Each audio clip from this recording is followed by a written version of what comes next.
yeah. My wife is.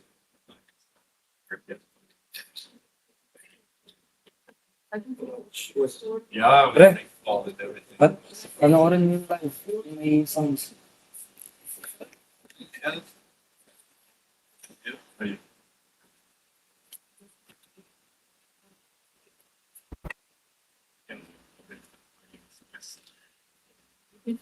Yeah, maybe.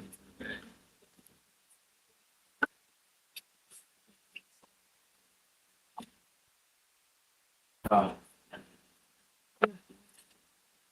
that's right. But, yeah, but everybody speaks English, so.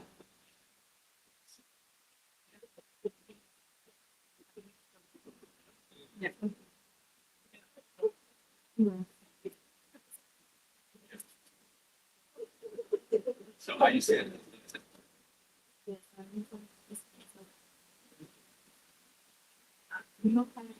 Yeah, I know. I will stand. I've got that here. So, where is?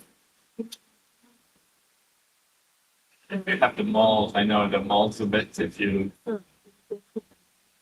Yeah. Yes. Okay. Yeah. Message mo sa akin. Hindi. Punta Yeah, lang okay. YouTube. IUCN. Okay. Tapos makikita mo na Okay. yung live. YouTube. IUCN. Search for IUCN.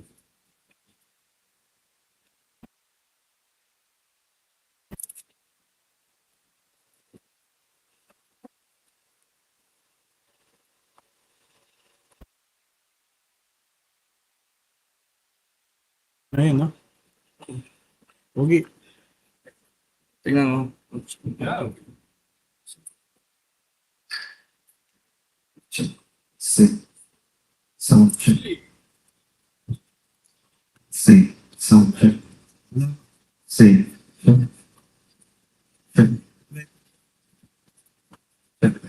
say Meron. Meron.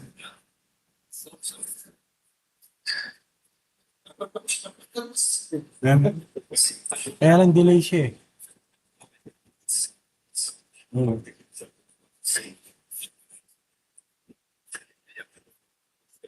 Delay talaga. Delay talaga kasi streaming niya. Kaya kaya na meron.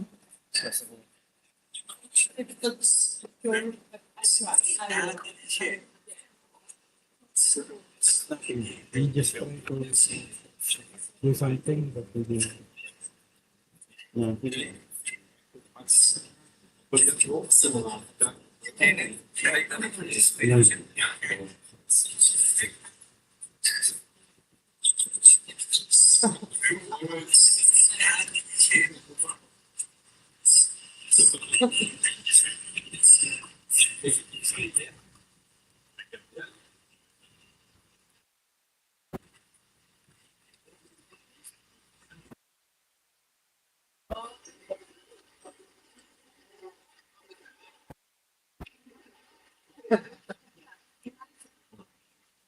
Thank you for asking us.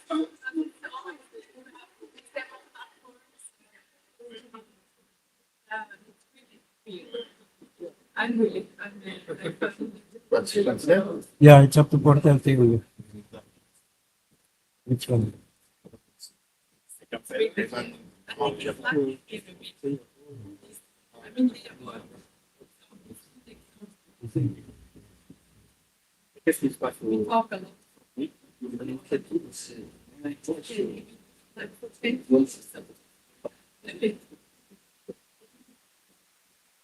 Okay, hanggang 4:30 ka lang. No, Hmm? hanggang 4:30 lang tayo dito.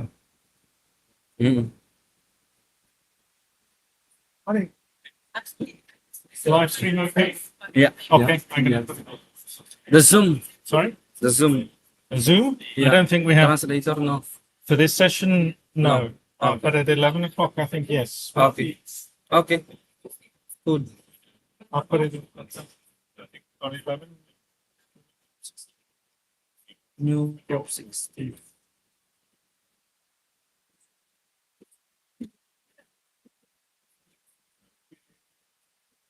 There's nothing we can do for the TV, right? For now, I'll try later. I'll try to do something now. I'm trying, but they disturb me. I'll try. I continue again. But I'll check the time. What's Maybe your on the idea if we have second. to do it? No, it's it's a bit danger to do it now because we are live. Or you'll lose the stream if you don't know? Maybe we don't know because we are touching all and the cabling is very spaghetti. Very spaghetti. So I thought I could just link it from that TV, but there's no HDMI out. You have one that's HDMI in into HDMI out? No, that's what comes later. I try to duplicate them both. That's why I take this output directly and input on this and output of this direct to there. So they are both. Oh, you can do that. Yeah. But can you have the two I wa- outputs on this one? No, that's why I need like to You need extend again. Like I need to extend both. This extended already there, but this again I need to drag and extend You here. need to extend those two screens, or Yeah. duplicate those screens. And Yeah. that's extend this one. But you can't do that in PPT. I know in ProPresenter you can do that. Yeah. Okay.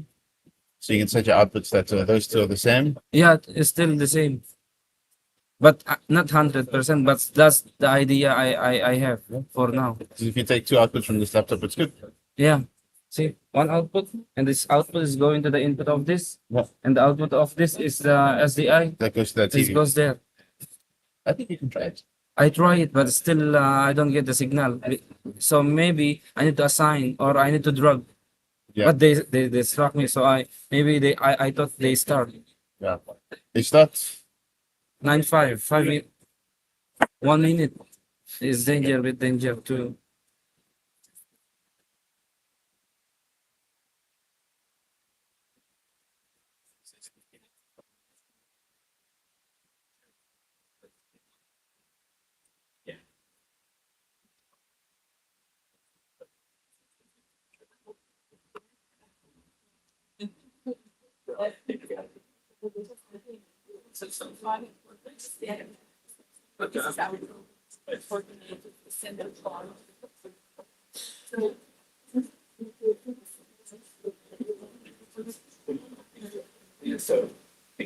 It's the longest HDMI cable you have.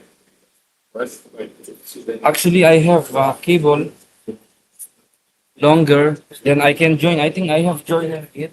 Maybe we can just run it because anyway they just run it here. I have two HDMI very long.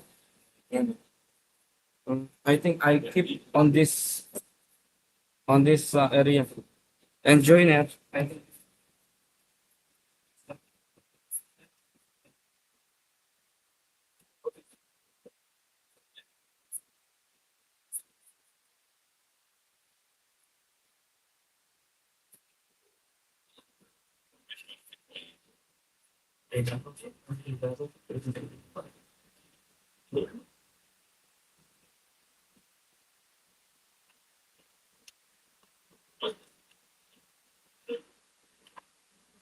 But it's the same issue anyway, right? So it doesn't help us. I thought maybe we could run it straight from this laptop to that TV. It's an issue. You still need the fit outputs.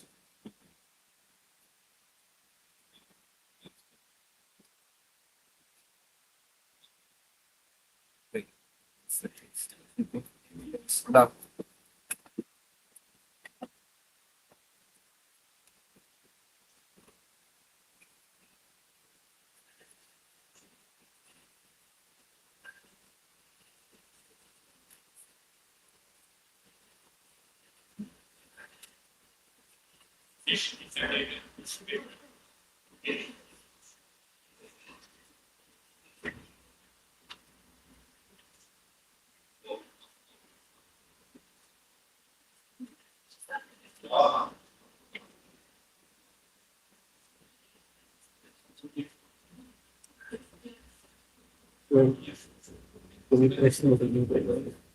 But I guess that maybe the ladies then also can take out the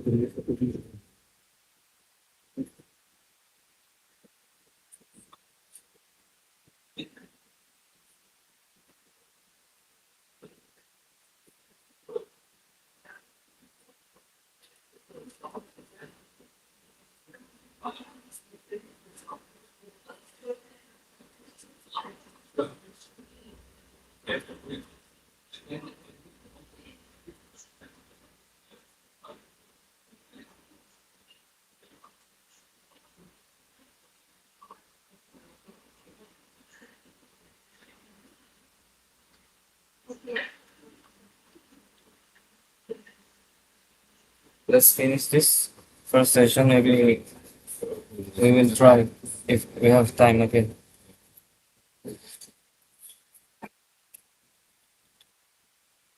So I keep this always on live, and the slides will go.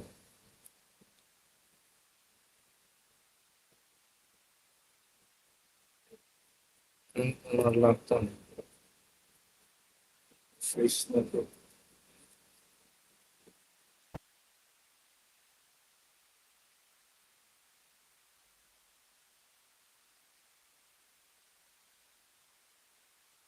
Yes, when you see it flow.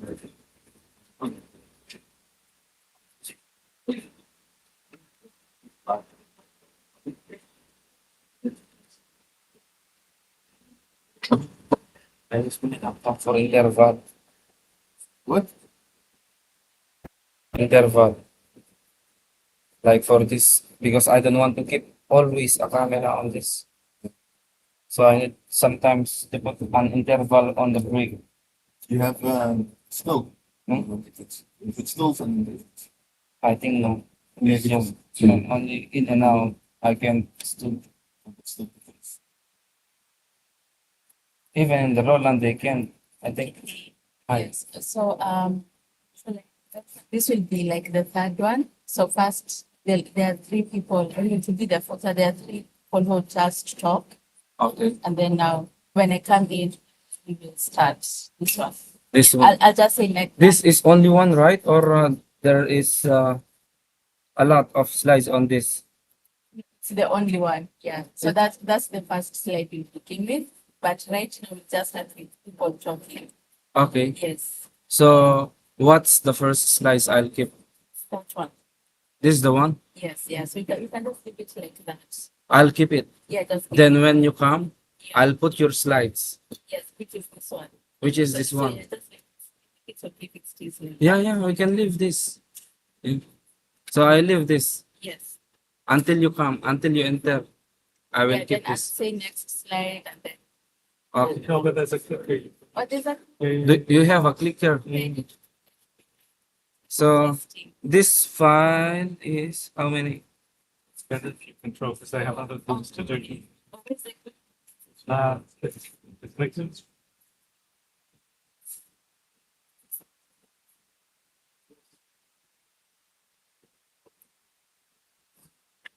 Do you have a USB with, what it's called?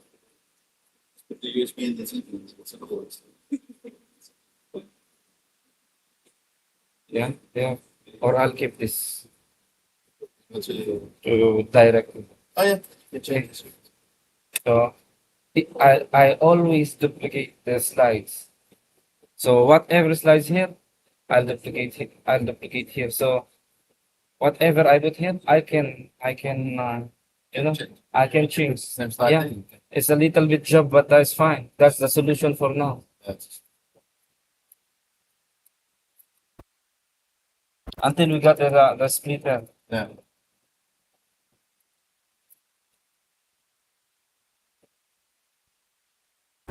It's working, right? The clicker it's is working. Ian, Ian, Ian. So you, it's not late. Ian, It's just tell the presenter that always focus here and not on the TV. sorry. The antenna is here in front of you. This in front of you. Yeah, they always click on the TV. Put a little stick there saying. Yeah, yeah, yeah. the camera. Yeah.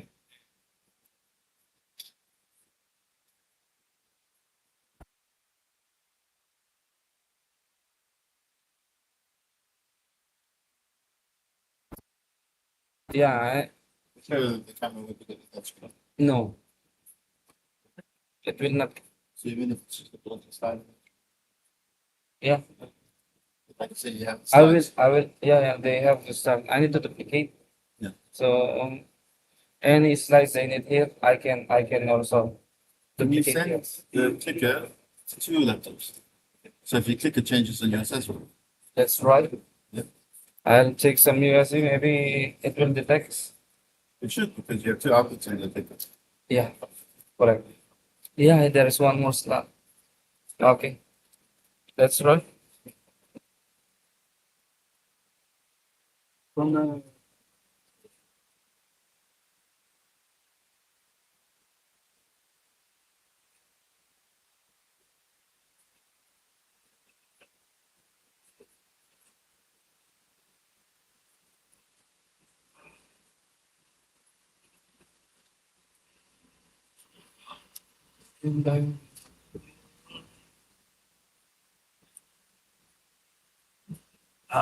Annie, a question.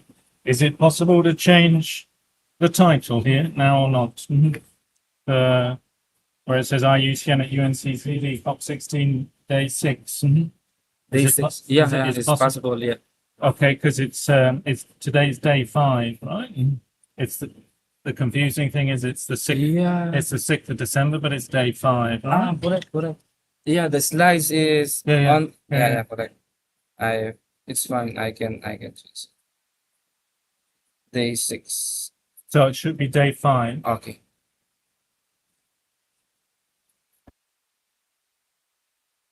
Just hold on.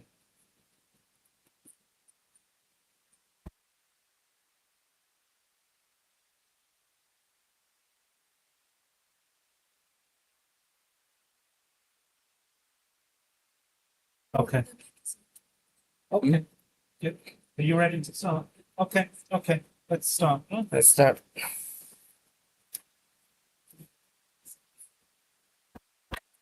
You want?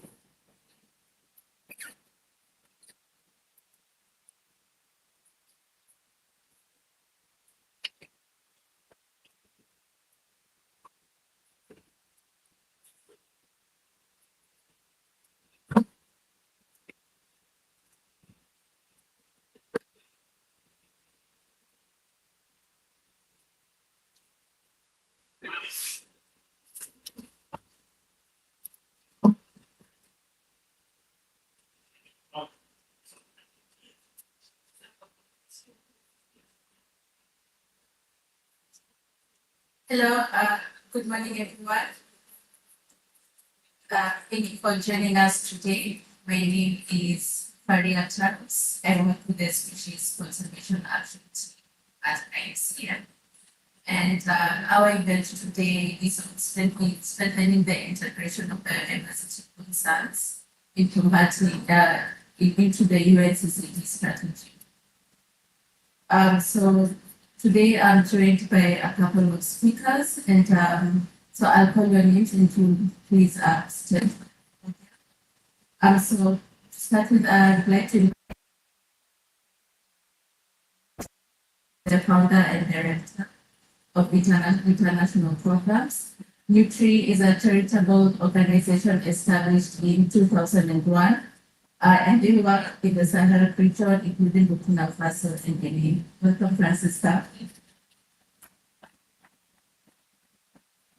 And next, we have Faith Nyokabi from the Ministry of Environment, Climate Change and Forestry in Kenya. Faith is the environmental officer for multilateral environmental agreements. And they're responsible in promoting sustainable environmental management, addressing climate change, and overseeing forestry conservation and development in the country. And then we have Reto from the African Eurasia Migratory Land Birds Action Plan Coordination Unit. He is the head of the regional offices, and in their initiative, the initiative is under the Convention on Migratory Species, and they aim to enhance the conservation status of migratory land birds across Africa and the Eurasia region. And last but not least, we have Christian Tyrell. He's a program management officer for biodiversity, climate change, and dry and salinity lands. And he works for the Convention on Biological Diversity. The Secretariat supports the implementation of the CBD targets by facilitating negotiations, providing technical guidance in coordination of global biodiversity efforts.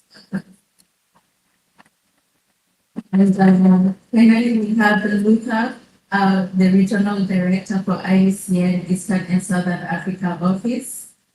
He helps to oversee the implementation of IUCN's programs at the regional level. He helps foster partnerships and alignments, regional priorities, and leads efforts to address biodiversity, climate, and sustainable development. Thank you, and with that, I will start with you so to give you opening.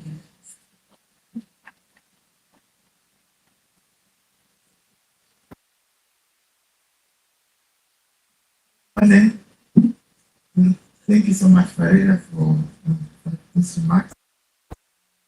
It's my great pleasure to welcome all of you to this morning session on strengthening the integration of biodiversity concerns into the UNCCD.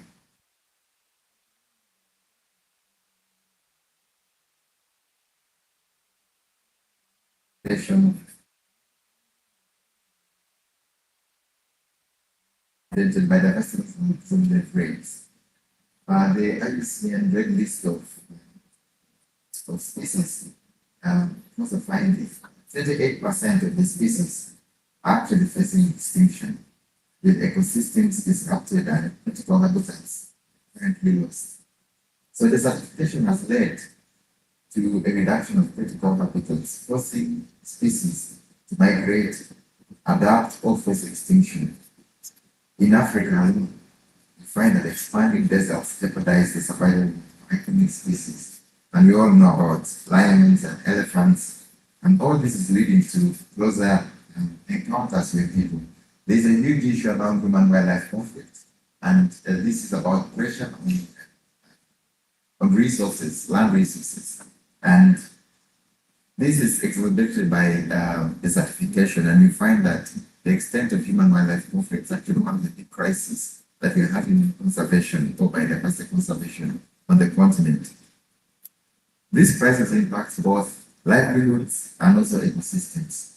For example, 23% of the world's land is degraded, affecting 3.2 million people, while pollinator loss threatens nearly 600 billion in crop production annually.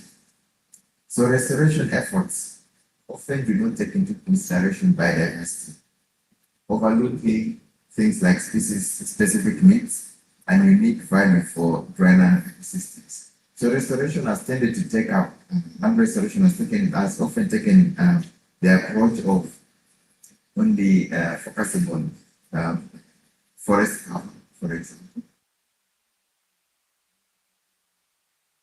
So to bridge this gap, we must act like decisively. First of all, there is need to align the global frameworks, UNCCD and CPD, to maximize our benefits. I know this is easy said and done, and I can hear that this is often mentioned all various speeches. But I think there's a huge opportunity if we invest in integrated initiatives, especially at country level. This is very possible and this is practical. And that means that we need to prioritize projects that match land restoration with biodiversity conservation, taking on a holistic approach and taking on an ecosystem restoration approach, which includes both ecosystems, priorities, but also communities or people. Secondly, there's need to integrate biodiversity metrics by monitoring frameworks to ensure biodiversity rights alongside. And I think that there is a huge opportunity to do this, especially the fact that it's now bulk of information data that we collect. And we just need to create a framework that integrates that. The other important aspect is to prioritize native ecosystems, focusing on native species and ecological functionality for sustainable outcomes. And I must add here that the aspects of indigenous knowledge and utilization of indigenous knowledge becomes extremely critical in this. Whenever we are dealing with pastoralist groups, there's a lot of knowledge about restoration and how they can conservation. Now, there is also another element about promoting the value of dryland ecosystems. I know that dryland resilience doesn't necessarily have it doesn't necessarily come top of the agenda every time you talk about restoration.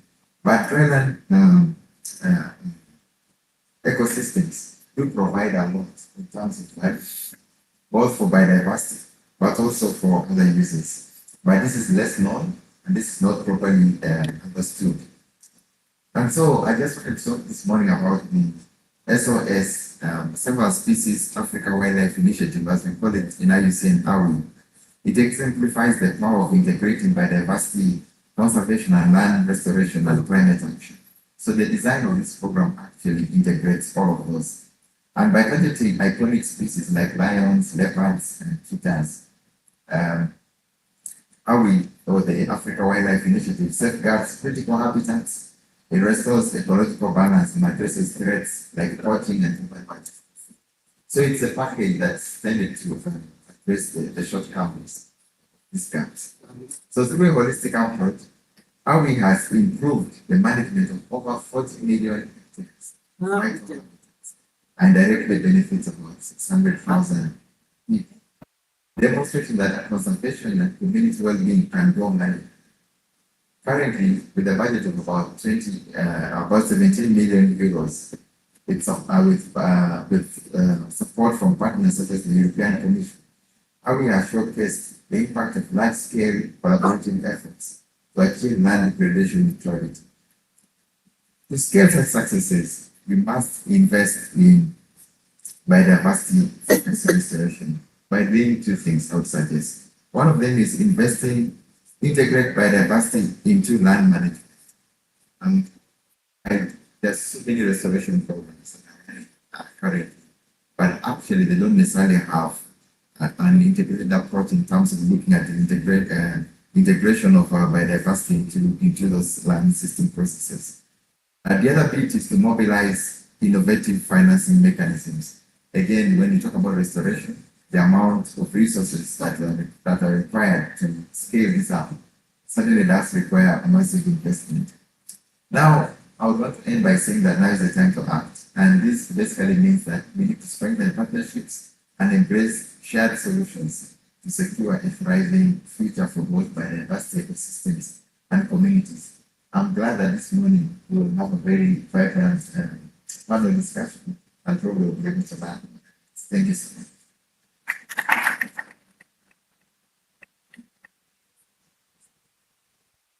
So much, Lita. And with those few remarks, I would like to invite Tristan from the CBD Secretariat just to share with us how they are working to promote synergies between UNCCD and CBD.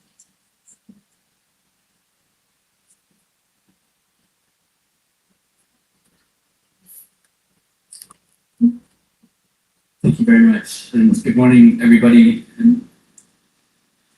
So, synergies is the buzzwords.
Anymore. And so you can question the the thought process in setting up separate Rio conventions focusing on these things back in the 90s, but that is the reality that we live with. But recognizing that we need to be breaking down these silos, there has been concerted efforts now to, as parties are revising their national biodiversity strategies and action plans, as parties have to revise their nationally determined contributions next year by February, the ongoing efforts with land degradation neutrality targets and with national adaptation plans and so on and so forth, there's this effort to ensure at least that at that policy level that they are being considered in conjunction. But it's the implementation of those where it ultimately comes to the fore. And so that is related to a number of issues. Not least is the participation of Indigenous peoples and local communities, various stakeholder groups, not least youth, of course, now becoming an increasingly strong voice within the various processes. But also the role of civil society, the role of the private sector, all of these coming together to see their place within the implementation of these policies and to ensure that they have the legal, the financial, the technical understanding, etc., all these means of implementation that are essential in order to do that.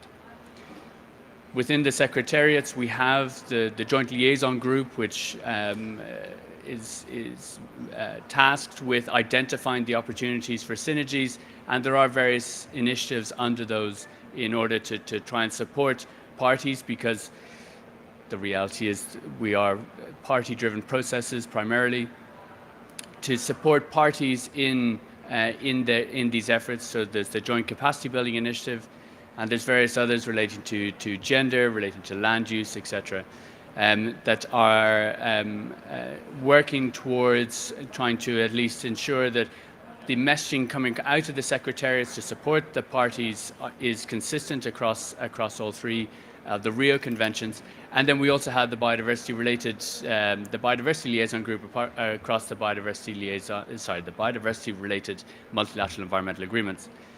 And one of the things that came out of Cali in Colombia a few weeks ago at our own COP16 was this request from the parties for a process now over the course of this year to identify opportunities for these synergies, with the possibility of setting up joint work programs across the three Rio conventions. Whether it's a single joint work program, multiple joint work programs, or an alternative, a different way of going about it, that has not necessarily been defined. And so there will be a call for views and thoughts from both parties and from others. So please keep an eye out for the notification. We'd be very interested to hear your thoughts on this. And looking for where those synergies, what are the big blockages for those synergies, and how are we going to work together in order to overcome those. There have been various efforts to try and link some of the monitoring frameworks and some of the data systems, but there are inherent challenges in that. And then relating to the finance, talking with the various financial mechanisms to try and ensure that there are that for every dollar spent there is maximum benefit for across the various commitments. But there are of course other forms of financing, not least from the private sector and others. And so there's one of the big targets that is within the GBF is around subsidy reform, which is often overlooked. We keep talking about financial flows coming from various systems, but also we need to think about, well, what are the disincentives within our economic structures, and how are we going to overcome those, recognizing that they often they often push the underlying drivers which are causing climate change, are causing biodiversity loss, are causing land degradation and drought. And so there are opportunities if we can address those fundamental drivers to make real changes, synergistic changes for the benefit of all the different international commitments. one final point is that as parties are revising their national biodiversity strategies and action plans, they are expected to form committees or consultation processes at the national level in order to feed into those. One of the challenges is that once the NBSAP itself has been adopted and the funding for that revision process dries up, the challenge is trying to keep that body together through the implementation phase of the NBSAP. And so it's an often overlooked element within the whole implementation of the convention process, is just how to ensure that there is this ongoing engagement with the various actors, whether they are civil society, whether they are indigenous peoples or various community groups, as well as, of course, across governments, because we are talking about a whole of government and whole of society approach. And that is something that needs to be embedded within national systems to ensure that there is the opportunity to continue to consult, to continue to review the implementation, and to take corrective measures as needed. And I'll stop there. Thank you very much.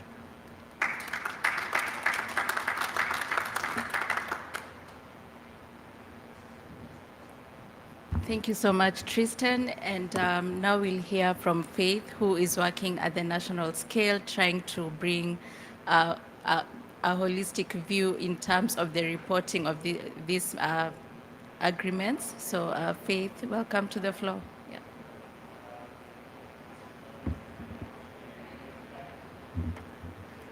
Yeah. Thank you so much. Thank you for inviting me to be part of this wonderful panel.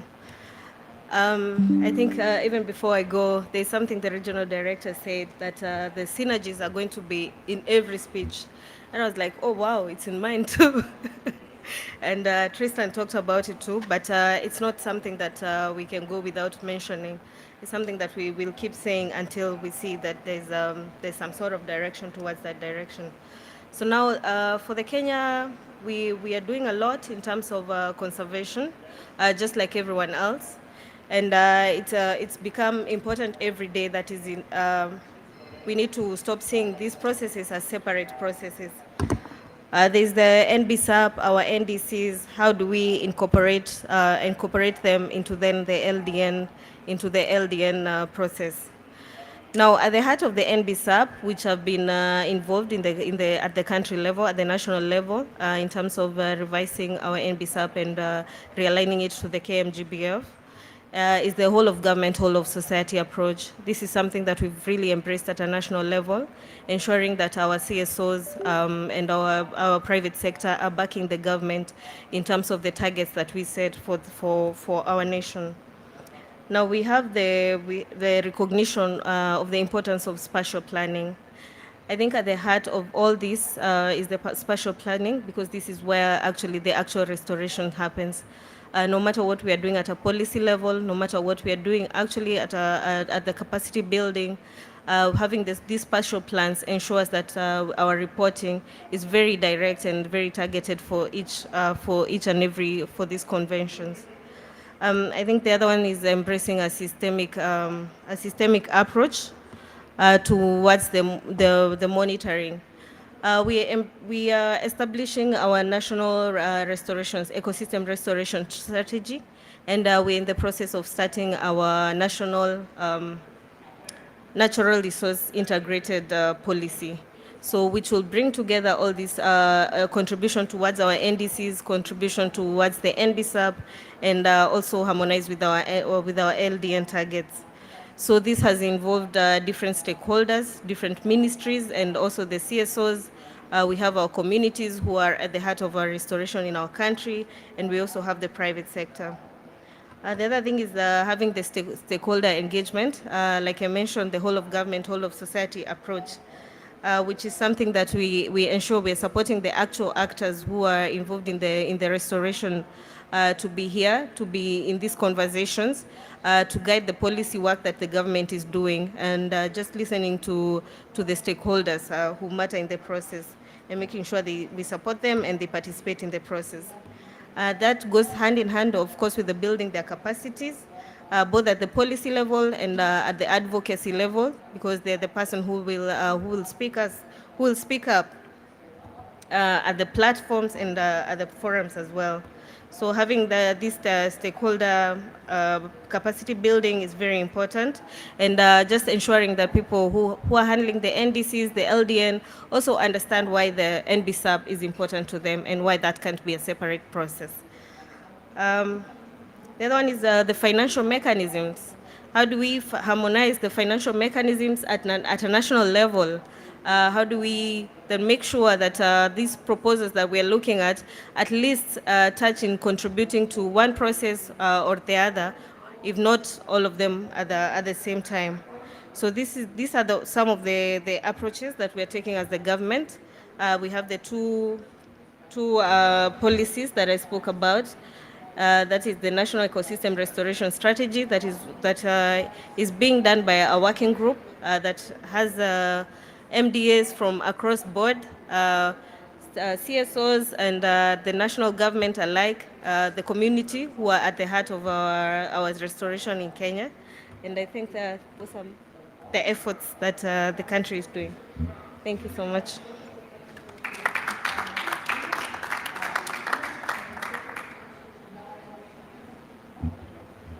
Thank you so much, Faith. It's always good to get a perspective on what's happening at the national level in terms of coordinating these efforts. So we will begin with our first presentation. I'll share a bit about species priorities and the work that we're doing as the Africa Wildlife Initiative. Next slide. Sorry.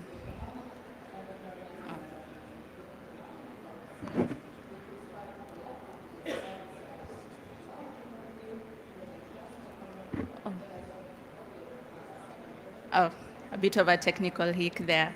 Yeah, so we've all had these, there's been a huge decline of species globally and also regionally in Africa. And some of the major impacts when it comes to species decline has been documented to be habitat degradation.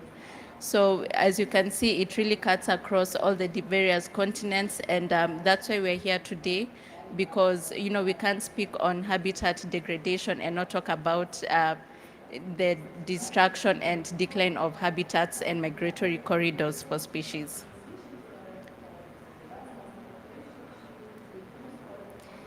Yes, so what are some of these challenges that we are seeing? So there have been reports stating that there's been a decline of vertebrae over 50 years by 73%, and mostly due to habitat loss and climate change.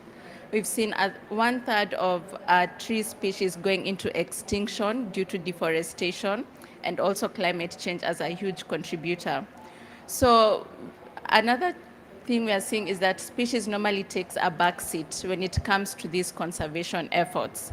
There is limited funding, and sometimes it's not usually the main priority when it comes to these dialogues, agendas, and also investment. There's a lot of competition with other economic development initiatives. They've also seen some gaps in legal frameworks, and as we've had, lack of harmonization among these different policies, which in a way directly or indirectly affect species conservation. And also in some countries in Africa, we have seen that political instability can have a negative impact as well on species abundance and also in the local communities. And finally, severe weather events. There's been extreme cases of drought, especially just this year, and also extreme floods that have directly impacted species conservation. So we are saying that there is need for change, and part of that comes through adaptive management. So we need to have conservation strategies that are flexible and can adapt to conditions relating to conservation emergencies through learning from field experiences and improving outcomes, and also funding mechanisms. We're also calling for collaboration among sectors. So we need collaboration, we need partners from community level also up to global level, because it's not a one-person approach, and it requires a collective effort.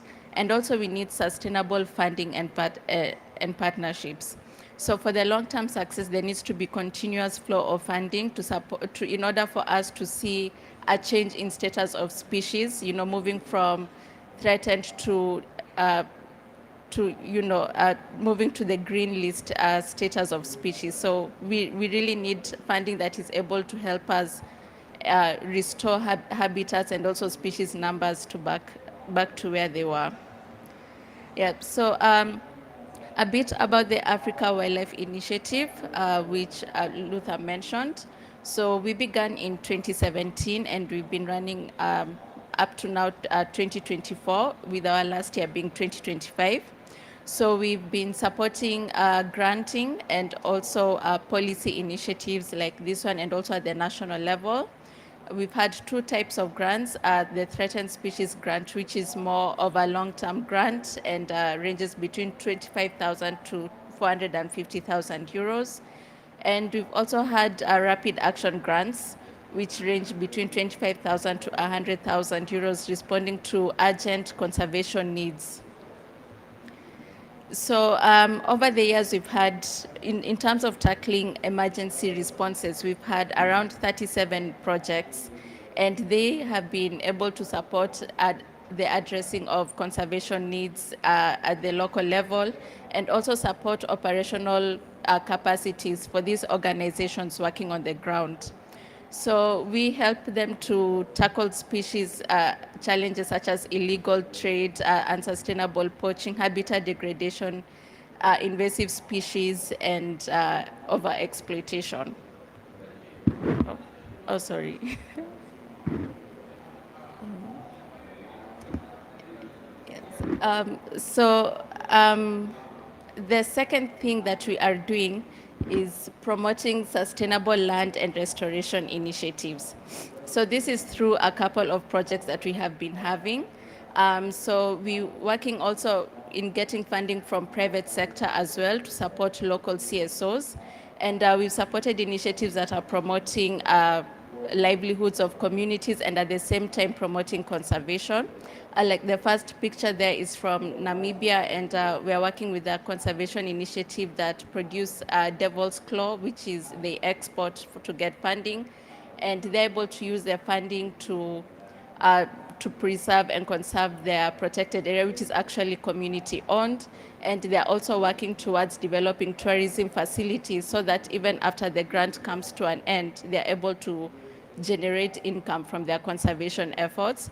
And the second picture is from South Africa, where they did some land management and restoration activities to restore the habitat of the rough moss frog, which are critically endangered in that region. So our other work involves collaboration with other Rio conventions. So here we have our Director General Grethel early this year at the CMS COP, where we signed an MOU with the Convention on Migratory Species to help drive efforts to support African carnivores. We agreed to fundraise and also to partner with local actors in order to create connectivity for carnivores in the region. So the other work we are doing is, of course, collaborating with partners at CBD level who are working to monitor the indicators for Target 4. And we've also developed a resource tool called the Global Species Action Plan, which we recommend to governments to see how they can incorporate species targets into their NBSAPs.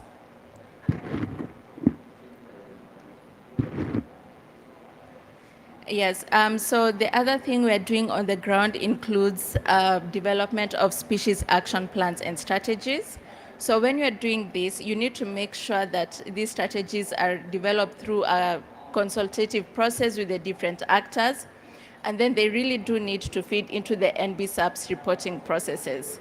And we are also recommending reviews after a couple of years, because most of the time these action plans are developed and they are either just sitting in the library and not really being implemented, or there could be some new changes. So we do recommend that, and we've supported a couple of regional action plans like the African Wild Dog Strategy with a couple of West African countries. And at national level, we are working with Kenya to develop the spotted hyena and cheetah action plan. Yes, and so thank you so much, and I'll leave it at that and invite Francesca to share a bit on what is really happening on the ground. Thank you.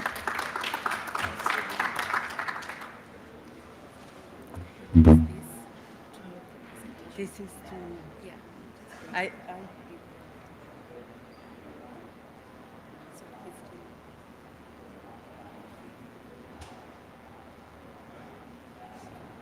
okay.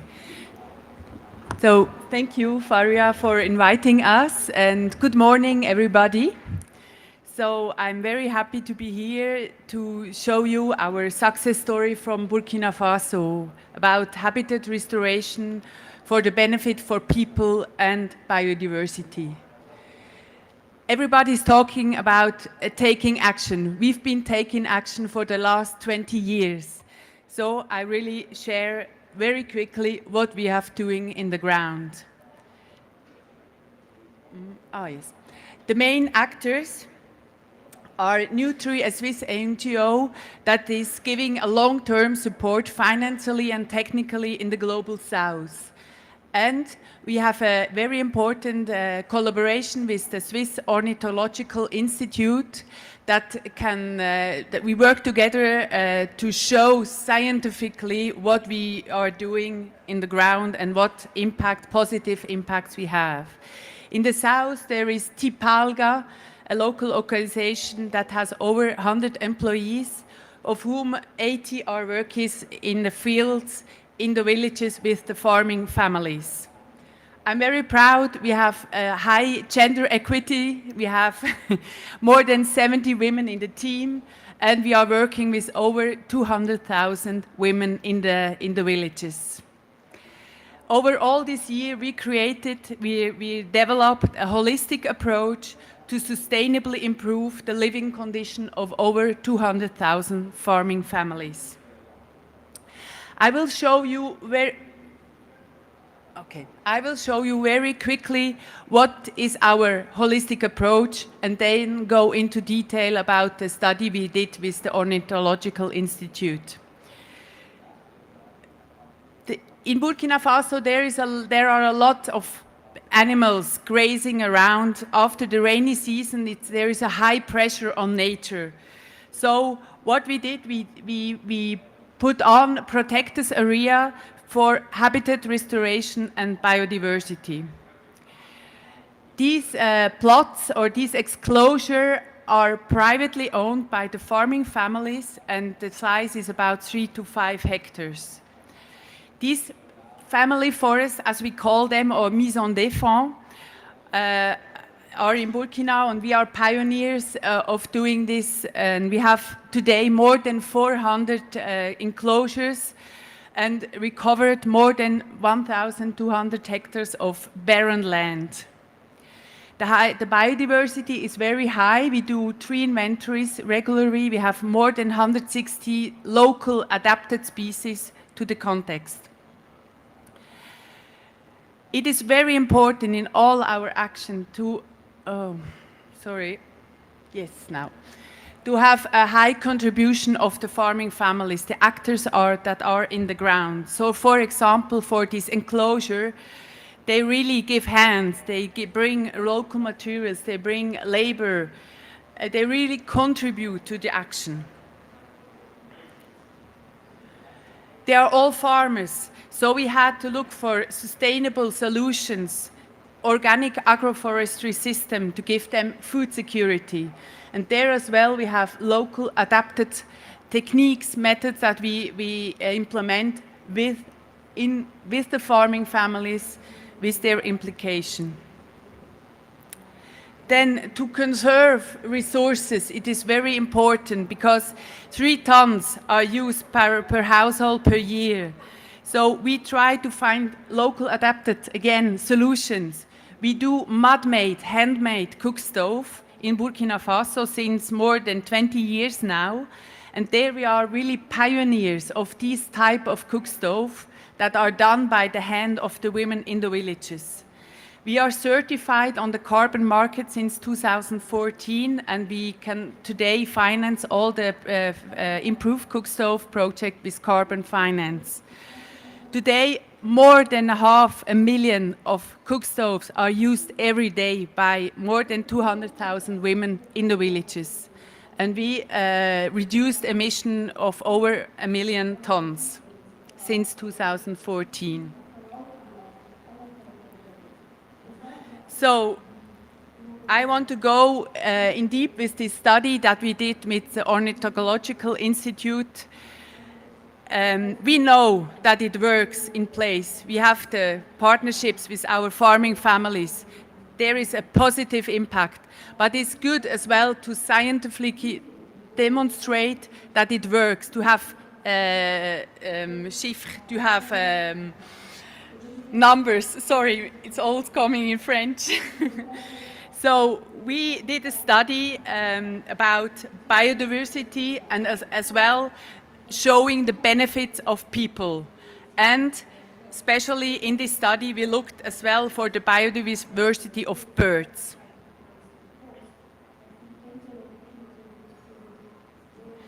So what we've done, we did a lot of interviews with farmer women and men, and then we did inventories, 3 inventories inside and outside the enclosures.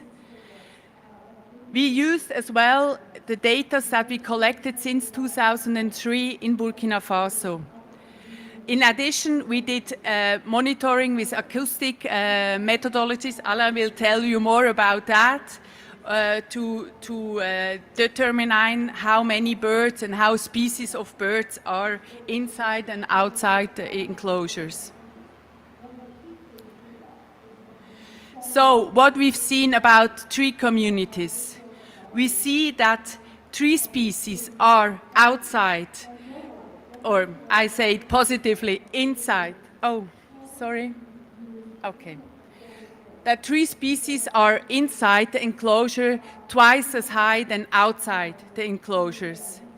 As well, tree density in time increases 3 times. And we took data from 5 to 20 years of the enclosures. As well, there are positive impacts in the central and in the northern part. So there are similar patterns, and it's not depending on the vegetation zone, if it's Sahelian or Sudano-Sahelian. The benefit for people is very important because people are living there. If they don't have benefit, it doesn't work. So we studied as well how this enclosure benefits for people. And we've seen that farmers with enclosure have 3 times more fodder, 3 times more construction wood. Non-timber forest product is as well tripled.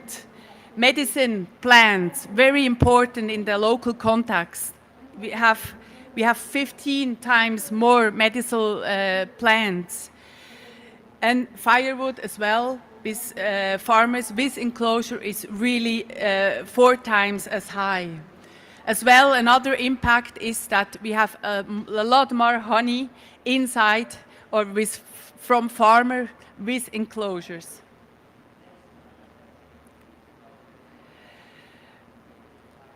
Income, all these benefits create income. So we have seen that farmers with enclosure have doubled their income grace of these enclosures. So 23% is coming directly from the inside the products that they produce inside the enclosure. And there are important direct and indirect benefits from multiple ecosystem services.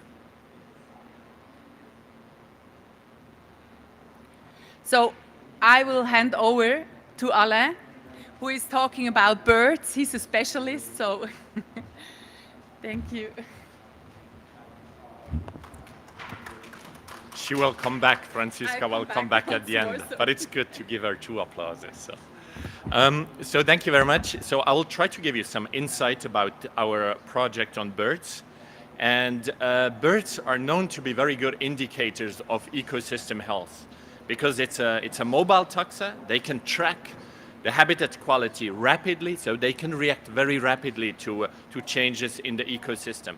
And moreover, they're good indicators because they occupy different niches. So you have species feeding on insects, you have species feeding of fruits, so they can be very specific indicators. So we from the Swiss Ornithological Institute, in this fantastic collaboration with Nutri and Tipalga, we try to develop a methodology that is, let's say, cost effective and that can be transferred to other regions, to other projects, to at the end to have really comparable data about different projects on the effect of habitat restoration on bird community as a proxy for biodiversity in general. And birds here, you see migratory species like the shrike on the right side. So it's a Afro-Palearctic migrant. So they link breeding habitats in Europe to wintering habitats in Africa. And you have the Namakwa dove, which is a resident or an intra-African migratory species. So that migrate within Africa. So I'll just jump to the results. First, maybe a few words to the methodology. Given of logistic difficulties in Burkina Faso that we were facing in the last 2 years, we couldn't do on-the-ground work to do the bird surveys. So we changed our methodology to try to, let's say, record the whole soundscape with audio recorder. And within this soundscape, we could quantify using artificial intelligence-based algorithms. We could identify the bird species. And the results show, so it's a bit hard to see for me the slide here, but I think it's the wet season. So in such a seasonal environment, we try to not only monitor birds in one season, but also in 2 seasons, so wet season and dry season effect. And in the wet season, we compared, as Francisca said, the enclosure system with the surrounding environment. And you see that there's a significant effect on, there's more birds within these enclosures than in the surroundings, but the effect is not very strong. So there's a couple of bird species more. But if you jump to the dry season, this effect is really amplified. And you see that in the surrounding environment, the bird number is going down, while in the enclosure it's going up. And what this means is that these enclosures really act as a refuge. So for birds, they can persist in this landscape at a larger context than only these 3-4 hectares. They can survive in the surrounding during the breeding time. And when the resources are getting very limited during the dry, harsh season, they can find refuge in these enclosures and find their necessary resources. And if you think about a methodology that can be used in other contexts, maybe it's too complex to quantify the whole bird community. So we really try to look at species-specific effects and to see which species react most strongly. So you will see on the, now it's a bit maybe small, you see everything on the green on the right side of this graph benefits, it's bird species benefiting from the enclosure system. Everything on the left side sort of is more common in the surrounding. So you have the winners in green and the losers in red of this enclosure system. It's just part of the bird species. There's way more birds. And what I try to show here is different guilds. So you have insectivores benefit from the enclosure system, and insectivores, they eat insects, as the name says, and they're important in pest control. So they provide an ecosystem service to the farmers. Second, nectarivorous species, so sunbird species feeding on nectar, they are important for pollination. Of course, insects are the major pollination taxa, but still they provide an ecosystem service. Frugivores, fruit-eating species, they're very important for seed dispersal. So again, that such an enclosure system can have an effect on a larger scale than only these 3 hectares. They can also provide these services by eating fruits. So one has to do more research on this aspect here. And of course, from our side, very important, and you will hear more about it from Reto, is migratory land birds. So migratory land birds breeding in Europe and overwintering in the Sahelian zone, they benefit from these enclosure system. which is, I think, also makes a nice story to try maybe to find funding and so on. So if you want to conserve biodiversity in Europe, in Switzerland, where I'm coming from, you can or you have also to act in the wintering grounds in the Sahelian zone in Africa. And I think and again, maybe to these losers of this enclosure system, these are open habitat species that are very common in Burkina Faso, given that a lot of land is somehow degraded. It's like lark species or lapwing species. And to finalize, I think together with what Franziska has shown, I think from a scientific perspective, what we show here is that really this enclosure system, which is quite a, let's say, simple system to implement. I mean, there's a lot of probably challenging around it. They create really a multifunctional landscape where biodiversity with two indicators, let's say the vegetation and birds as a proxy for biodiversity benefit, but most importantly, people benefit via increased ecosystem services and via increased annual salary. And I think all these results show that first, maybe from our perspective a bit, is that this methodology, simple methodology, could be applied to other regions, to other projects. And what is now really needed is trying to upscale this methodology of the enclosure system and of the methodology of how we quantify birds. And I think I want to give the word now again to Franziska to talk about the key summary of the application part. Sorry. Thank you, Alain, for this scientific insight in birds. So I just want to resume what is essential, what is necessary to have long-term positive impacts working with farming families on the ground in the villages. So it is really important to train them, but as well to accompany them in time. It is very important to co-create systems, approaches with the farming families. Important as well is to use adapted techniques or that they can accept to do it. As well, we have to build strong trust, not only with farming families, but as well with our partners in the north or with other partners in the south. Then, in Burkina Faso, you have to be very flexible because of political instability, but as well of the effects of climate change. You have to, today is like that, tomorrow is maybe it's another way to go. And very important as well in the partnership with the Ornithological Institute, it's really with government, working with government, civil society, international organization, and scientific institution.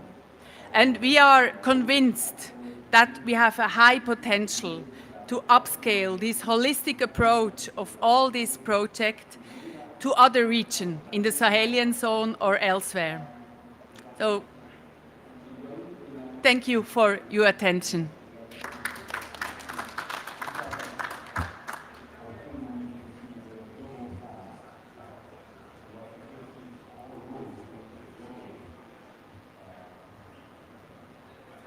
Thank you so much, Francesca. That was a really great insight into the work you're doing at Burkina Faso.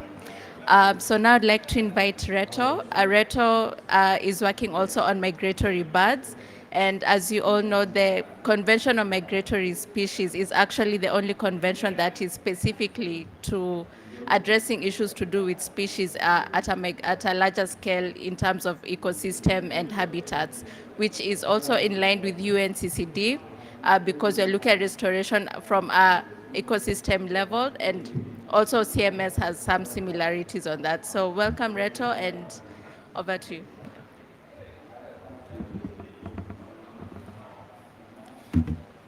Thank you very much, Faria, for this kind introduction. I'm glad to be here to present you the conservation efforts we do for land birds in the African Eurasian region. As you perhaps know, is it working or not? Yeah, it's coming. It's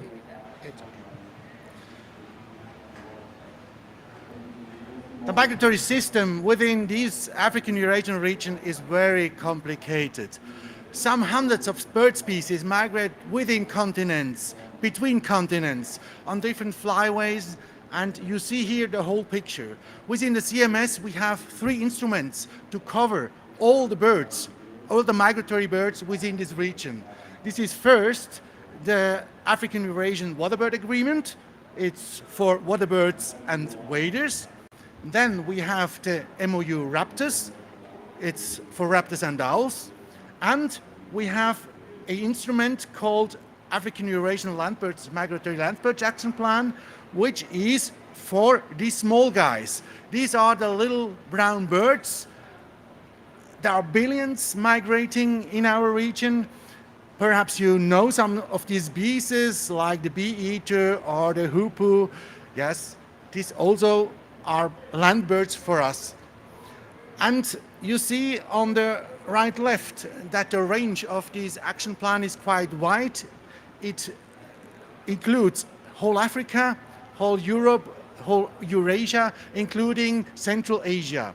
So we have a lot of migratory species also which migrate between India, for example, and the Arabian Peninsula.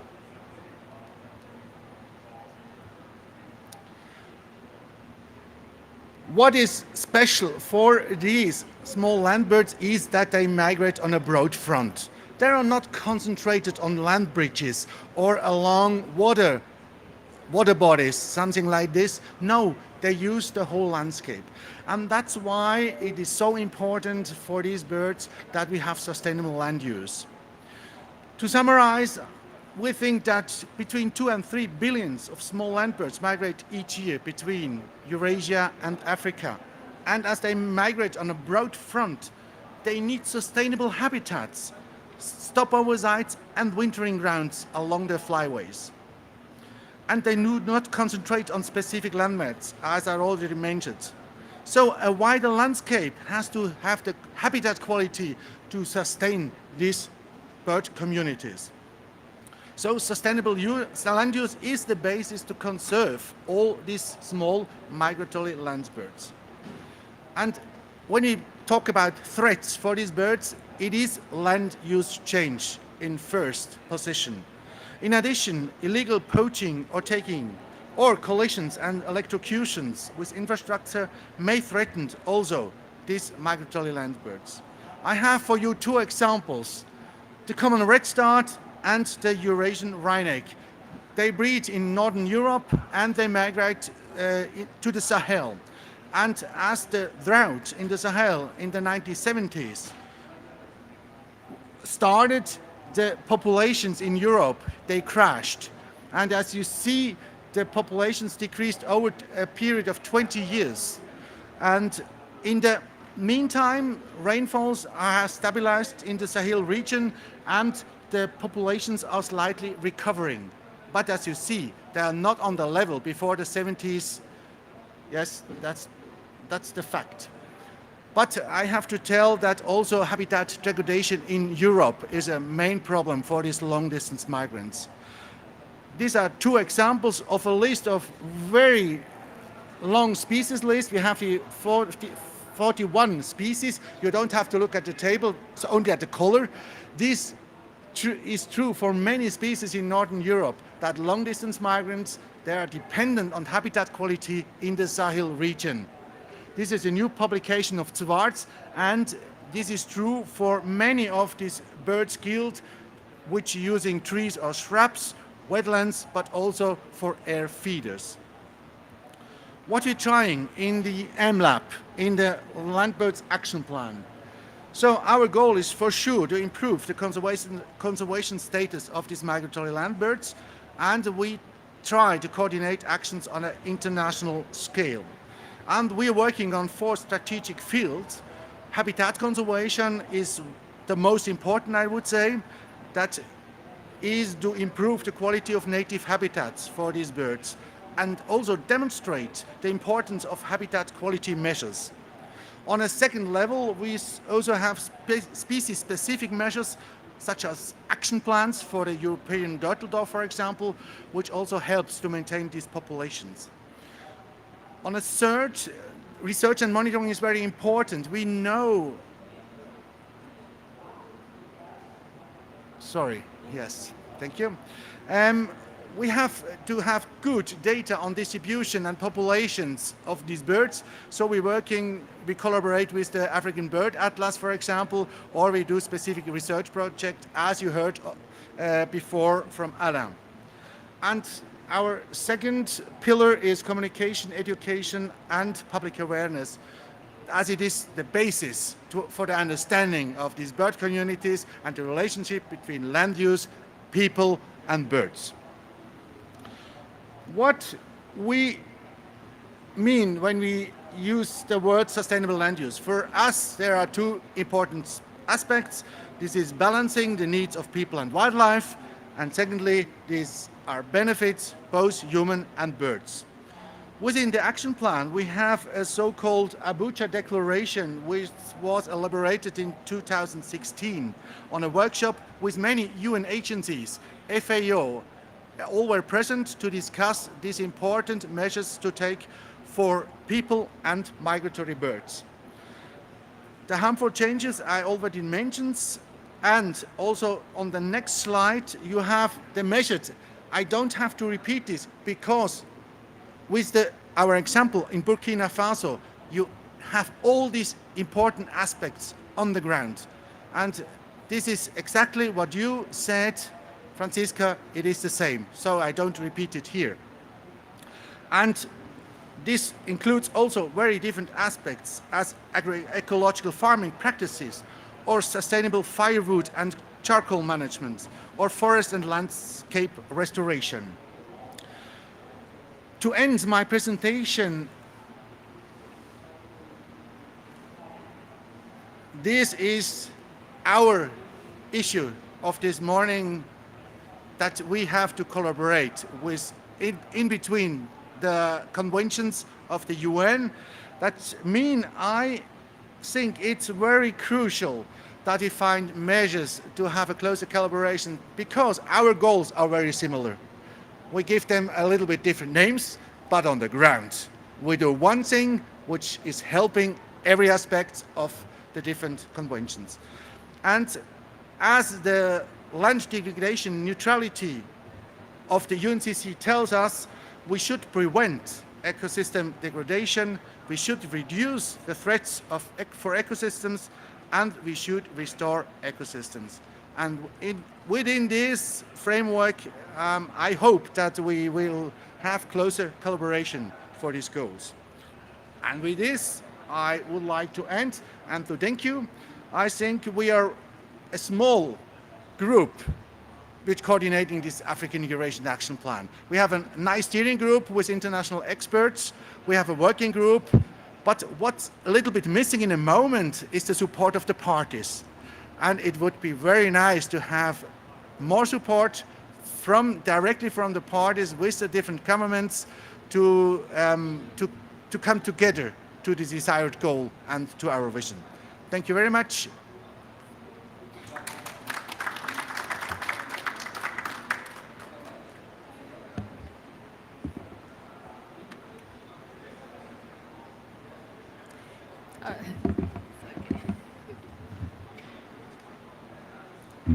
Thank you so much to our speakers and our audience. You've given you a lot to reflect and think about.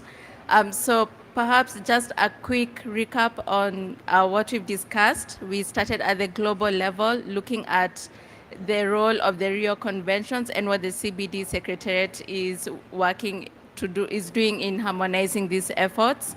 We've come to Kenya, and we've looked at how national alignment processes are going on and what the government is doing in terms of bringing together all stakeholders from community to other experts and other ministries to inform this national reporting process. And then I shared a bit about our initiative and gave a regional context on why it's important to promote conservation of species. And then we went to on-the-ground action from Francesca, focusing on conservation of efforts in Burkina Faso. And then we talked about the role of science, on how we're emphasizing the importance of science and data sharing in guiding informed decisions at the project level. And then we had finally Reto talk about CMS, specifically on migratory birds, demonstrating how UNCCD promotes restoration of degraded lands and also enhancing habitats of these critical species. So I'd like to open the floor for any questions or any comments from the audience. Thank you. Yeah. Okay, well, thank you very much. I guess, unless there's anyone who has anything to say. Okay. Well, thank you so much for joining us this early morning and on a Friday. Really do appreciate having you, and a big round of applause for our speakers. Thank you very much. I think it was very informative. Yeah. Yes, so we do have some tea coming in, and you're welcome to stay and continue these discussions. Yeah, thank you.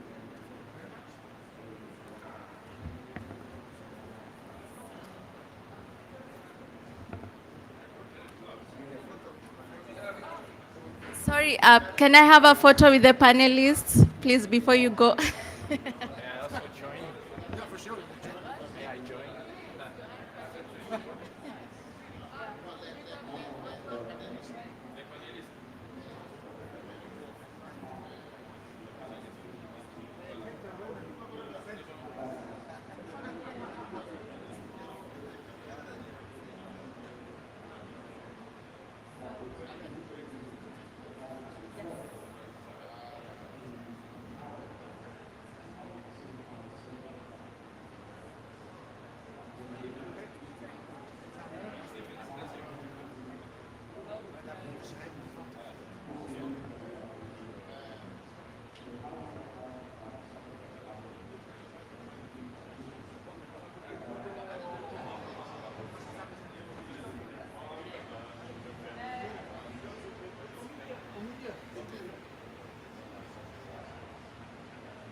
Jesus, I learned it at the last, we went to Samarkand to a conference in Uzbekistan, and they showed, now I forgot my part was perfect.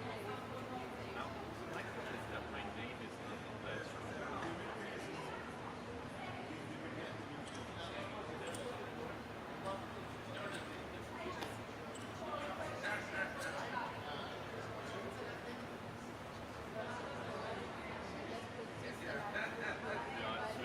Companion or birds is the most important. Companion birds. Now it would be nice to keep in touch. I'll talk to my friends in the museum and then we can see maybe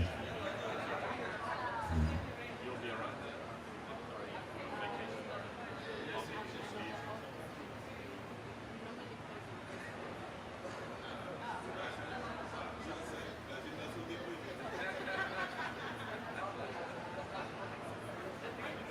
Yeah, no, that's the problem. I always manage, often I go around Christmas, New Year. We want to do stuff in Kambani, or we have to renew your passport, or we have to get some document into it. So it's always a pain, but that's the time when I can go. Often I try to go a bit earlier, and in November, so trying to do some home office from Kambani. And that is it.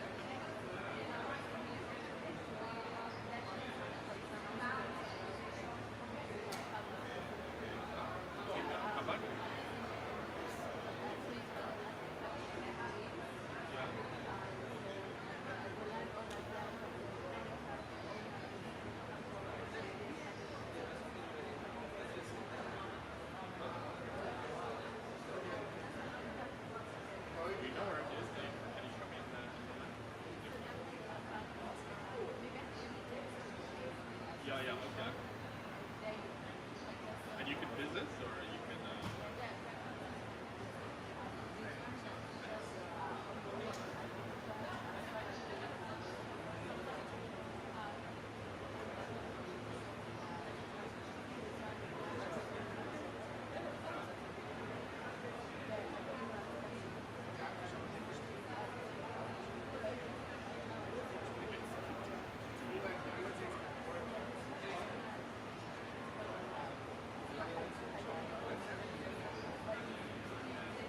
It would be nice to go and see. But we have about 20 hectares, so very small, but still a bit of land.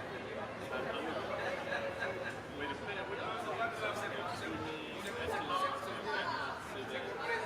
very much one or two porcupines.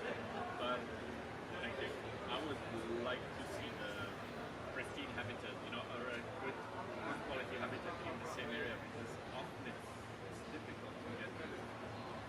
And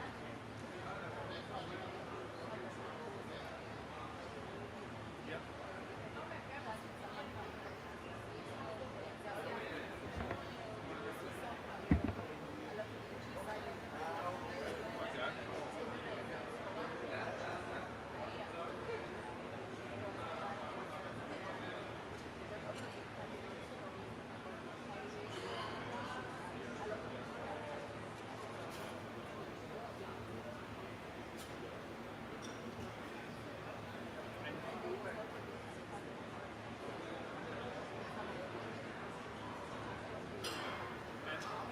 When she showed this, making fences, is there any technique in Kenya? We have another plot which is a bit more towards the west, about 30 hectares. There's some encroachment areas, people are logging and so on, and so we're thinking about fencing it. Do you have any idea about any recommendations of how to fence? What is the best? Because the fence is always a fence. Animals can also go in. So, okay.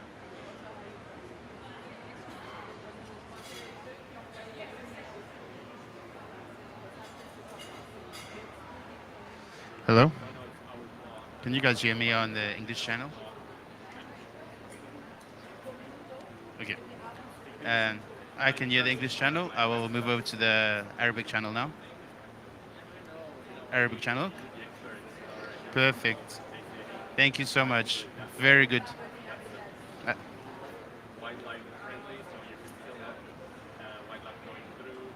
Okay, we will increase the volume for you. Thank you so much, guys. Thank you. Bye.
So I can stay there more.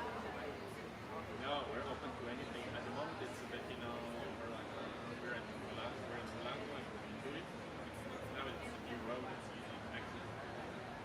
We don't know what to do. I just always bird monitoring every time I go, and then I write down the birds, and it's really good. I believe it's a little here.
Shall I tell people to come in and sit down? Okay. Hello, everybody. Hello? No, we can't hear. No.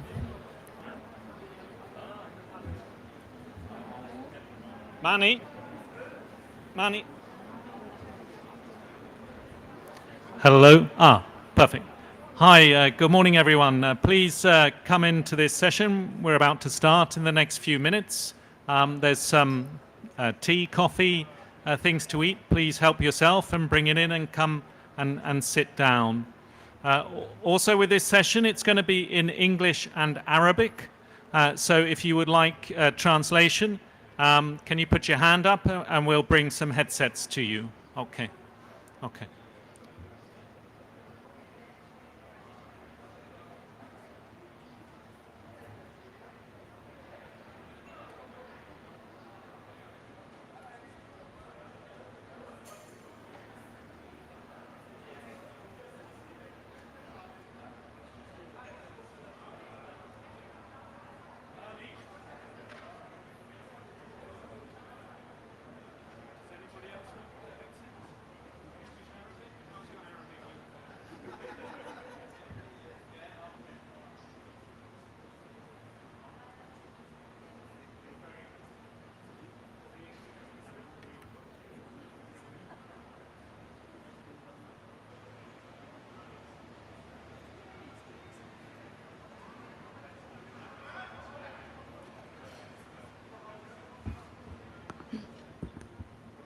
So good. Hello. ما في صوت صح؟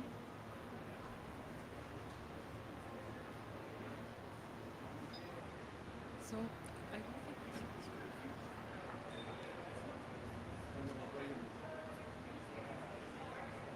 Check. Hey, hey.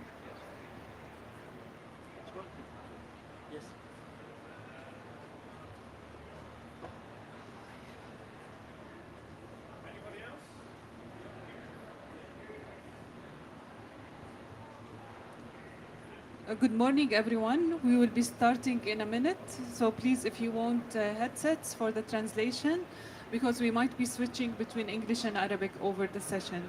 So we will just start in a minute.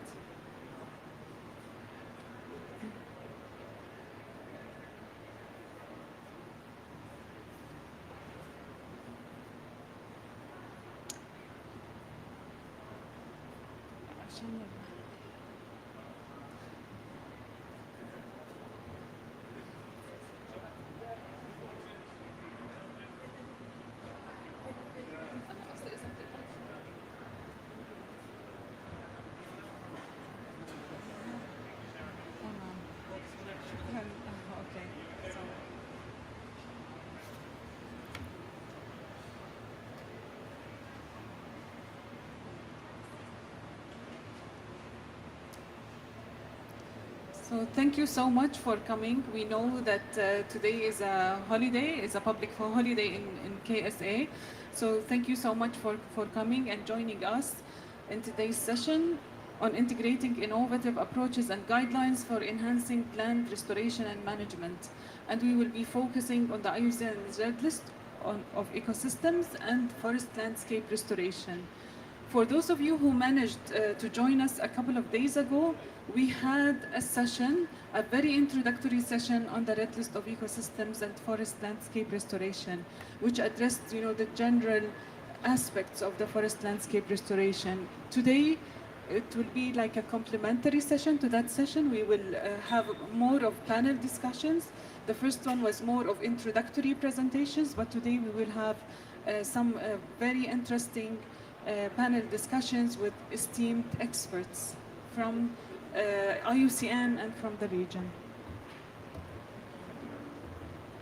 I would first like to invite Luther Anoker, IUCN's Regional Director for the East and South Africa Office, to give us some opening remarks and to set the scene for today's session.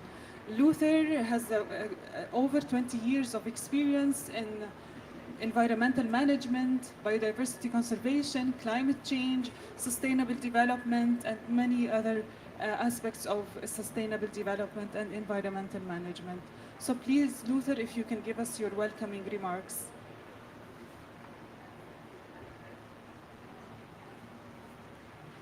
Thank you so much, Natalie. Good morning. Don't know that shit. Good morning. I think I can use this one. Yeah, you're all welcome to this session. I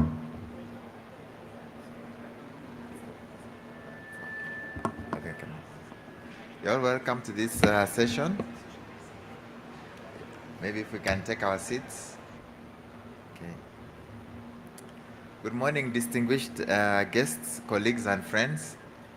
It's a privilege to welcome you to this critical session focusing on leveraging the transformative power of the IUCN Red List of Ecosystems, we call it the RLE, to advance ecosystem restoration and sustainable land management.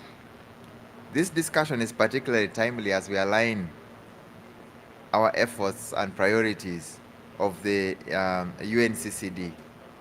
We meet at a very important point in the global environmental history. The triple crisis of biodiversity loss, climate change, and land degradation have reached unprecedented levels. The statistics are sobering. Nearly 75% of the Earth's terrestrial ecosystems have been altered, and land degradation impacts nearly 3.2 billion people worldwide, with arid and semi-arid lands, which is the focus of UNCCD, bearing the brunt of this challenge. Yet amidst this adversity lies an extraordinary opportunity for change. And today, global initiatives such as the UN Decade of Ecosystem Restoration have ignited momentum, underscoring that restoration is no longer an option, but actually a necessity. But as we restore effectively, we must ask ourselves some questions. How can we make sure that ecosystem science helps us diagnose or drive priorities and inform our actions? And this is where the IUCN Red List of Ecosystems can be a game changer. More than a diagnostic tool, the Red List of Ecosystems is a globally recognized standard that identifies ecosystems at risk, assesses their capacity for resilience, and offers actionable insights to guide restoration priorities. By integrating this tool and frameworks like the land degradation neutrality championed by the UNCCD, we have a robust pathway to prioritize resources and maximize impact. Today's session is about turning this potential into action. We will explore a number of things. The first one is how the three Rio Conventions can converge to enhance restoration outcomes. The second one is practical applications from Saudi Arabia, including National Center for Wildlife forward-looking initiatives to incorporate ecosystems into strategic planning. And then thirdly, we'll look at the efforts to scale the Red List of Ecosystems across the region, including making its guidelines more accessible through translation for Arab-speaking communities. And I think it's important here to note that most of these science tools don't need to remain elitist. They actually have got to be used by communities. And so making sure that they are in languages that are understandable by communities is extremely important. Our expert panelists will share insights, inspiring examples of how the Red List of Ecosystem Red List of Ecosystems is being used to upscale national efforts into regional and even global initiatives. But more importantly, this session is an opportunity to reach each of us to reflect on the stakes, the livelihoods of billions of people, the resilience of communities, and the survival of ecosystems and that sustain us all. Let us not only learn, but also act. How can each of us, be it as individuals, nations, or organizations, champion concrete solutions for the Red List of Ecosystems? By embedding these tools into the UNCCD framework, we are not just restoring degraded lands, but restoring hope, security, and sustainability for future generations. As we move forward, I encourage us to seize this moment, share your knowledge collaboratively, boldly, and commit to making the red list of ecosystems a cornerstone of restoration efforts. Together we can drive the transformation change that the world so needs. I want to thank you all, and I look forward to a vibrant discussion from the panel. Thank you.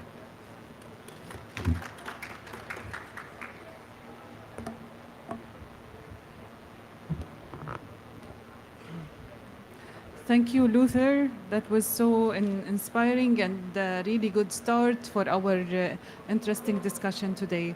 So, Luther, I would like to invite you to the stage and also to call the other panelists as well. So, could you please join us here, Dr. Luther? I would also like to call Dr. Satrio Wikasono. So Dr. Satrio is from Indonesia, and he's the regional coordinator of the Forest and Drylands program at the IUCN's Asia office. So please join us here, Dr. Satrio. Satrio has an excellent and extensive experience in community-based forest management, and he has a PhD in tropical climate science from Brown University, the USA. I would also like to call Mr. Abdullah Talasat from the National Center for Wildlife. Please, Dr. Abdullah, if you can join us. Dr. Abdullah is the General Manager for the Protected Areas at the National Center for Wildlife in KSA, and he has also started his career as a reserve manager, so he worked on the ground, and now he's responsible for the whole Protected Area program at the National Center for Wildlife in the Kingdom of Saudi Arabia. I would also like to welcome Dr. Geeta Nayak. Dr. Geeta is working at the United Nations Environment Program, and she has also a PhD in environmental management, and she is currently the regional coordinator for nature action at UNEP. And I would also like to call Dr. Tamer Khafaja, the regional vice chair of the Commission of Ecosystem Management. And Dr. Tamer is also working with King Salman Royal Reserve, and he has another hat, which is he is the chair of the regional EAGLE for the Middle East and West Asia. And the EAGLE is the expert assessment group for the IUCN's Green List. And before we start our panel with our esteemed experts, I would like to call Dr. Satrio to give us a very general introductory presentation for those of you who were not able to join us in the previous session. So a presentation that will introduce the red list of ecosystems and forest landscape restoration, so that we can start our panel with a unified idea about the topic before we start. So please, Dr. Satrio.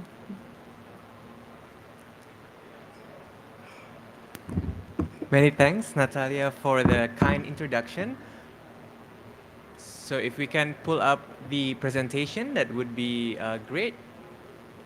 Okay, so a very good morning, everyone. Assalamualaikum warahmatullahi wabarakatuh.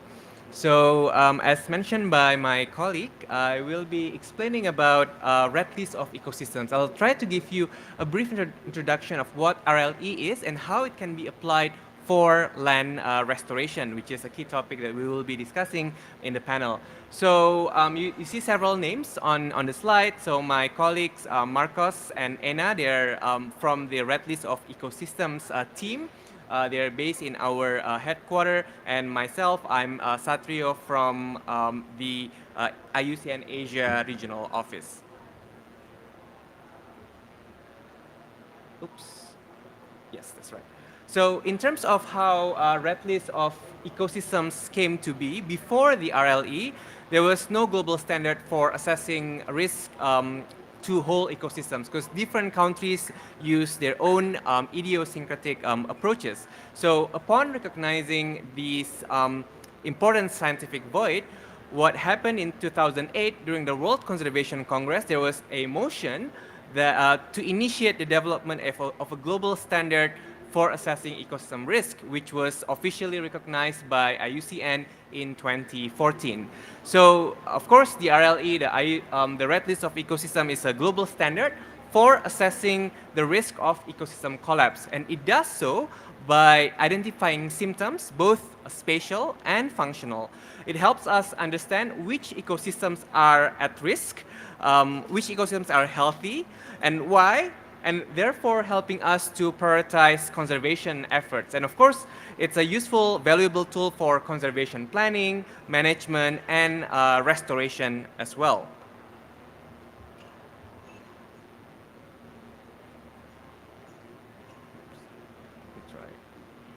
Okay, so ecosystem risk, what is ecosystem risk assessment? It's a process to evaluate the chance of a harmful outcome within a specific time frame. In this context, the harmful outcome that we are concerned with, that we are trying to avoid, is ecosystem collapse. So what is ecosystem collapse? It represents the final stage of ecosystem decline. So unlike species, ecosystems rarely go extinct, but instead collapse is the term that we use. It refers a major transformation whereby the ecosystem loses its key features and is replaced by a different ecosystem. So there might be some elements in common with the previous ecosystem and may be valuable, but it's no longer considered the same ecosystem because of the loss of its essential components or characteristics and interaction as well. So the RLE framework uses 5 criteria. You can see that on the left-hand side to evaluate the risk of ecosystem collapse. The first one, criterion A, is reduction in ecosystem distribution over time, so both historical and future projections. Criterion B is restricted distribution, restricted geographic distribution, combined with the observable threats or risk. Criterion C is environmental degradation within an ecosystem. Criterion D, disruption in biotic processes or interactions. So we are trying to identify ecosystem types that are losing characteristic species, assemblages, or loss of biotic interactions or processes. And criterion E is the quantitative risk analysis that predicts the probability of ecosystem collapse based on modeling. So these 5 criteria are then evaluated together to determine standard categories of risk that follows the same pattern as the red list of threatened species, which you might be familiar with. So ranging from least concern to collapse when the ecosystem has transformed its identity. There are also a few categories like data deficient as well as not evaluated. So the RLE assessment has several steps. You can see here. I'm not going to go into details, but you can see it includes some key steps such as defining the study area, mapping the ecosystem. It's important to have the ecosystem typology and description, and IUCN has its own guidelines on the ecosystem typology. It includes also assembling all the indicators data. It includes reviewing indicators of decline and so on. And of course, the final step is to document the assessment. So in terms of possible uses and applications, what you might not know is that RLE is actually one of the headline indicators of the Kunming-Montreal GBF. So in that sense, when countries are submitting their assessment, their report to CBD on the implementation of Kunming-Montreal GBF, RLE is actually one of the indicators that CBD looks at. So that's why it's linked with international targets. So CBD, Aichi, SDGs, Bond Challenge, and so on. I mean, of course, there are multiple uses in terms of planning protected areas where suitable protected areas should be established. But one thing that I'm going to discuss a bit more in detail in my presentation today is on restoration strategies, how RLE can be used to help support restoration planning, implementation, and monitoring. In terms of how or where RLE has been utilized, so since 2014, since the guidelines were first used, RLE has seen application in 100 countries across all continents with over 5,000 ecosystem units assessed at various spatial scales through both strategic and also systematic assessments. So these are just some of those. So now we are also trying to populate those studies into the database that IUCN manages as well. Just to give you one example, in terms of like global studies on RLE that we've done, it actually has been done in the context of mangrove. So there is a red list of mangrove ecosystem assessments covering all mangrove provinces of the world. It includes information on the distribution, threats, and conservation status of mangroves around the world. So when we look at the reports of RLE for the different mangrove provinces of the world, it also tells you what are the key deforestation and degrading factors of mangrove ecosystems in each of those areas. So for example, in the context of Central America, it has been under a lot of threats because of hurricanes, typhoons, and cyclonic storms. Whereas if you look at, for example, in the Gulf of Guinea, it's actually oil and gas exploration that affected mangrove ecosystems in the area. In the region where I'm more familiar with, from Indonesia, a lot of degradation of mangroves were due to agriculture expansion, for example, on oil palm, as well as aquaculture. So RLE provides information like that, which will be useful for policy makers. So now, as I mentioned before, I'm going to go deeper into possible use of RLE to support ecosystem restoration. I want to also highlight here how RLE can be used in conjunction with other tools that IUCN has, such as ROAM. ROAM is Restoration Opportunities Assessment methodology, which helps to identify and prioritize areas for restoration in a way that is inclusive, adaptive, combining best available science with traditional local knowledge. And you can find this publication here using ecosystem risk assessment science for ecosystem restoration, which I will explain a little bit, but for more details, I would invite you to download this publication. So what is ecosystem restoration? Now, ecosystem restoration is a broad term that encompasses a continuum of practices starting from reducing social impacts to fully recovering native ecosystems. So it also includes what we call ecological restoration.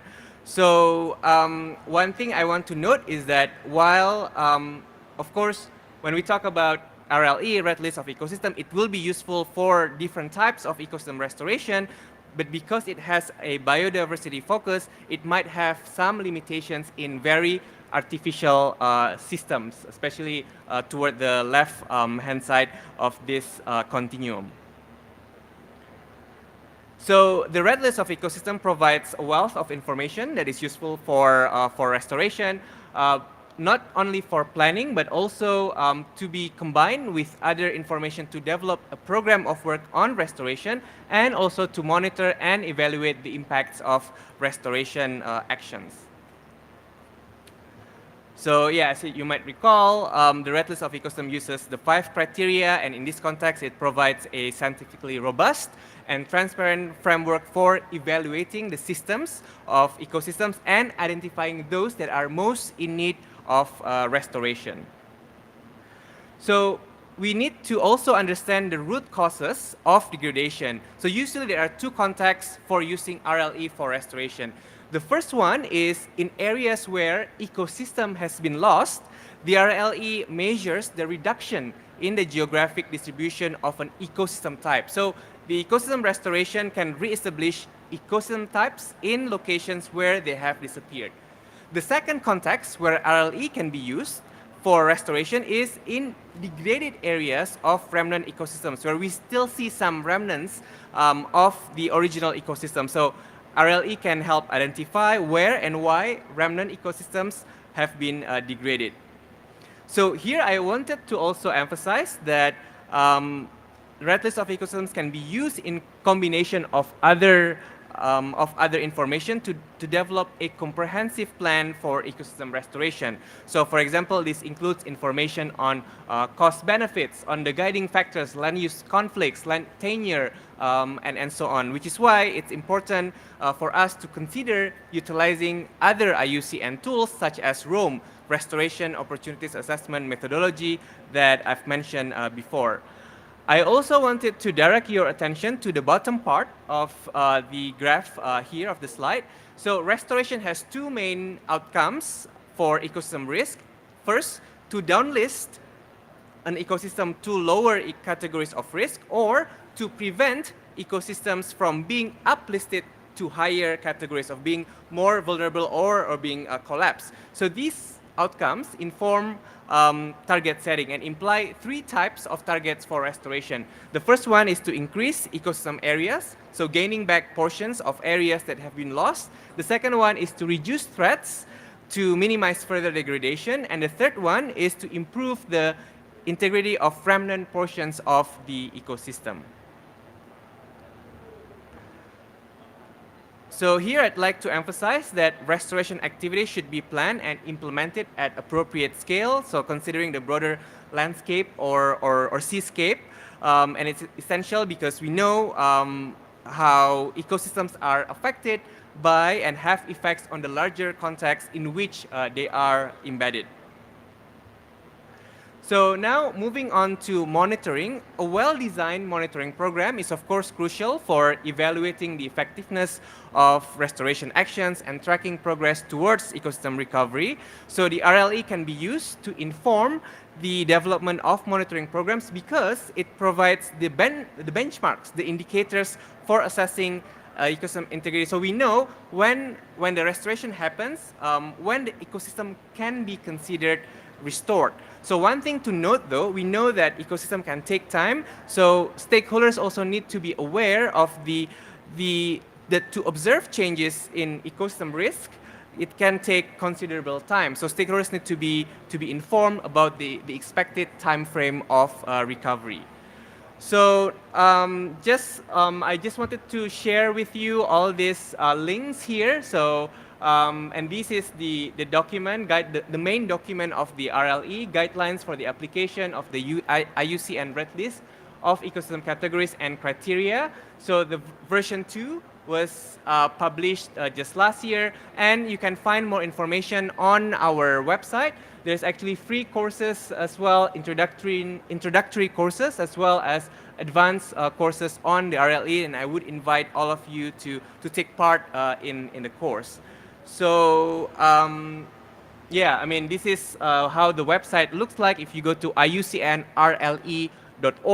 it will give you all explanation on what I've just explained in more details. It also has the database and explain to you what IUCN Global Ecosystem Typology is about, which underpins how RLE is being utilized.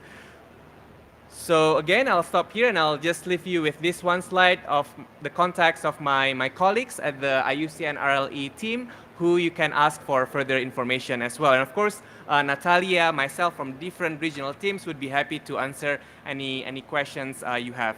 So I'll stop there. Thank you very much. Thank you so much, Satrio, for this comprehensive introduction. I will pick up from one of the key points that Satrio mentioned, and which is the inclusion, the very recent inclusion of the RLE within the Kunming-Montreal monitoring framework as a headline indicator, which is a very important step that has leveraged the status of the red list of ecosystems, across the globe as a useful tool for reporting. And I would like to start with a question for Luther, and which is, let's be honest, Luther, so the red list of ecosystems is not as famous as the red list of species, across the globe. And IUCN, yes, there was a key step of its inclusion in the monitoring framework of the CBD of the Kunming-Montreal, but we still, IUCN, we need to promote the red list of ecosystems more, and also to promote its use as a useful planning tool. So could you give us highlights and some insights about IUCN's vision for upscaling the use of the red list of ecosystems, for promoting the red list of ecosystems, and promoting its use as a powerful decision support and planning tool? Thank you so much, Natalia. Yeah, indeed, when there are many planning tools, Sometimes people wonder, what is the use of getting more additional frameworks? Are we just piling them up? But the reality is that at a country level, at a community level, there is need to get specific guidance for purposes of planning. And I think that the red list of ecosystems does fill a specific gap. The first one is that it is a very important decision support and planning tool, especially when it comes to prioritizing. I think one of the major things that was mentioned was the rate at which ecosystems are getting degraded is extremely high. So how do you even prioritize with limited resources what you're going to do? So the red list of ecosystems helps you to get clear actions that you can prioritize for ecosystem conservation, for restoration, but also for sustainable management. The second thing is the need for a science-based framework to inform these decisions, especially when it comes to land use planning and resource management. These are very important decisions that need to be undertaken, and yet there's always a lack of a framework that guides that. And the red list of ecosystems helps you to do just that. The third area which we also struggle with is cross-sectoral collaboration.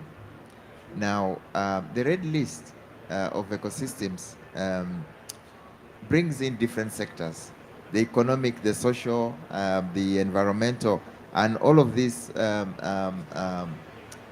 got different components in which they contribute to the red list of ecosystems. And so this cross-sectoral collaboration is extremely important because it helps us to link with frameworks such as the Sustainable Development Goals and even the Global Biodiversity Framework, as has just been mentioned.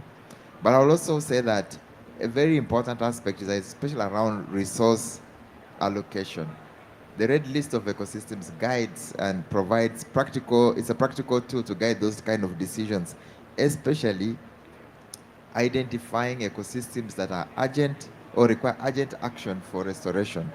And then I would also want to say, lastly, that by integrating the red list of ecosystems into environmental assessments and national planning processes, like has been mentioned, it offers a clear roadmap for sustainable development. So the red list of ecosystems actually plays a very, very critical role, not just for restoration, but linking up to global biodiversity framework and also linking up to sustainable development. Thank you. Thank you so much, Luther. And I would like to move to Satrio now.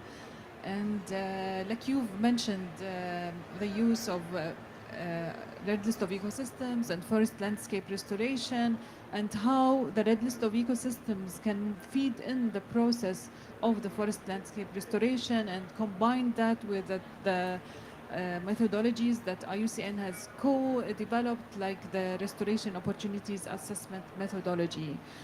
I mean, all of these guidelines and methodologies usually require data, and then we get stuck at a point where there is insufficient data, there is an inconsistency in data, there is like a huge heterogeneity in data. So in order for us to encourage the global community to adopt and use and apply the red list of ecosystems, how can we get around issues like data deficiency, data inconsistency, and still maintain the standard and conduct scientifically acceptable and scientifically approved assessments of ecosystems? I think really the strength of IUCN tools is that it's developed in an inclusive manner involving a lot of stakeholders. So take an example of like how red list of threatened species is being developed and updated, utilizing the expertise of many members of the Species Survival Commission. And I think in this context, when we talk about data, we know that there are a lot of like CEM members, Commission on Ecosystem Management. So by the way, the red list of ecosystems, they are developed by those commission members that are part of CEM. And I know like we'll be hearing more about the role of CEM. But I think those are experts who can lend their expertise. And when it comes to data deficiencies or not enough data and so on, relying on experts, not just from CEM, but also those experts at the country level, try to engage them as much as possible, because especially when we are talking about different ecosystems, each ecosystem has their own experts. So ensuring that experts from different backgrounds are being part of the RLE. And I think it's something that, of course, the IUCN Secretariat cannot do alone. I think we need the support of everyone to really gather, all these experts to put together a comprehensive RLE assessment, because these experts, they will be able to give their expert judgments, right? I mean, in terms of data deficiency, maybe there are some proxies that can be utilized. Part of criteria E is about modeling. I mean, we also need an expert that are good in modeling that can help hopefully address some of these data deficiency as well.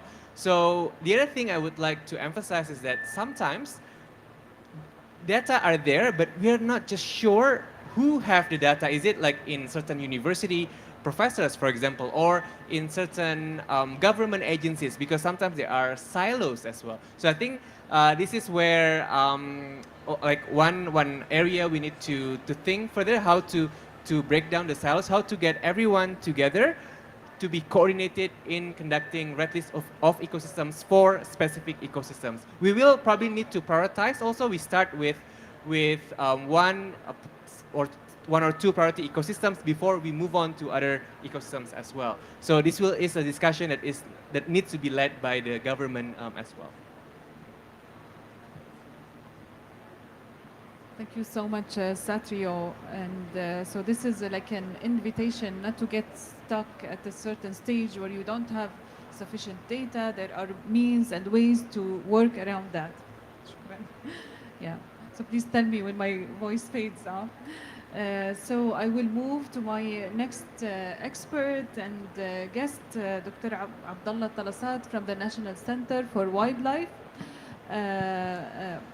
Abdullah, you are, let's say, in a position where you are overseeing the work in the protected areas network in the Kingdom of Saudi Arabia. And I think you are very lucky to be in this position in this time this time of history of conservation of the kingdom, while the protected areas are evolving and increasing, and we're receiving more and more certifications and international designations of protected areas in Saudi Arabia. So going back to the red list of ecosystems, and we know that the National Center for Wildlife is leading the national effort for establishing and conducting assessments of ecosystems in Saudi Arabia. And the National Center for Wildlife is also working on ecosystem typologies, so unifying the ecosystem typologies of the Kingdom of Saudi Arabia. So we would like to ask you about your vision, the National Center for Wildlife's vision for proceeding with the assessments of the ecosystems in Saudi Arabia. What are the steps, requirements, and challenges for you to have that achieved? Thank you, Natalia. Thank you, IUCN, for the invitation to be with you in this session. Actually, I'm here on behalf of my colleague, Mr. Ahmed Al-Bouk. He's really keen to be with you, but for an urgent circumstance, he apologized for not attending this one.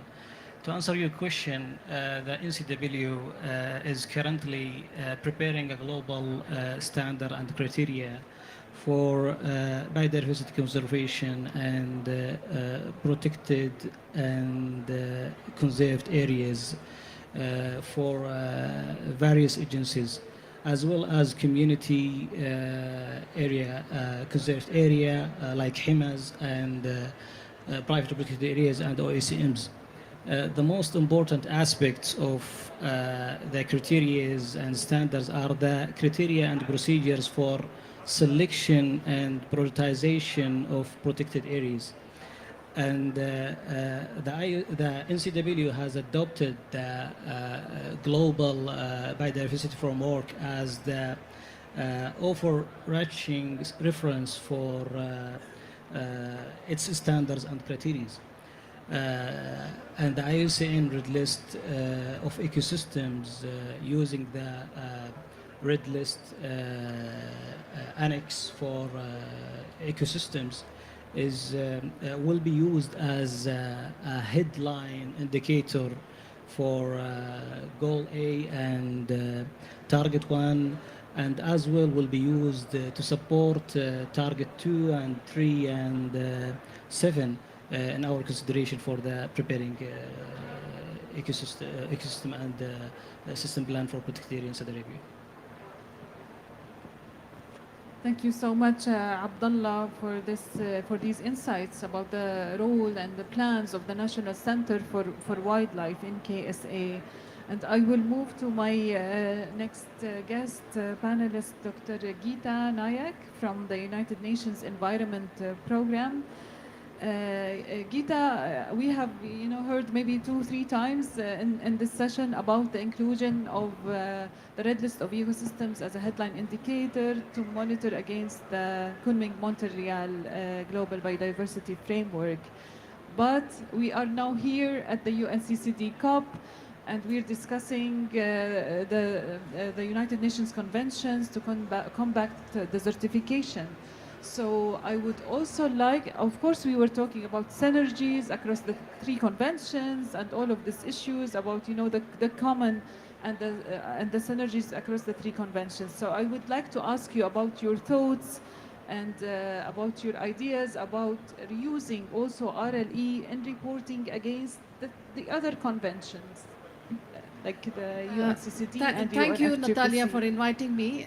It's a pleasure to be here, and also I look forward to working with you in the coming years on our project on land degradation. Okay, let me actually take a step back. When we talk about the red list of ecosystems, let's look at the red list of species.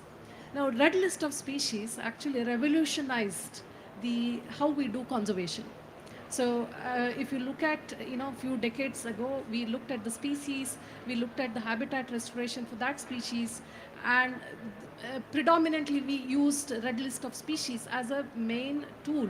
It is not just the indicator, but it was a tool for planning the conservation, optimizing the resources, and also instituting certain policies which will help moving the red listed species to a species which is, the protected or, which is restored.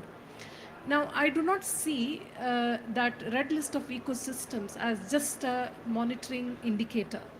It actually means much more.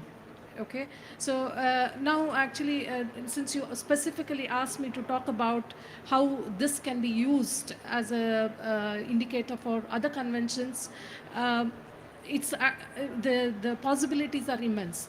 Now, for example, what I really like about the red list of ecosystems as a tool for planning the restoration is also, it's not just the extent of ecosystem, but also it specifically looks at the functioning aspects.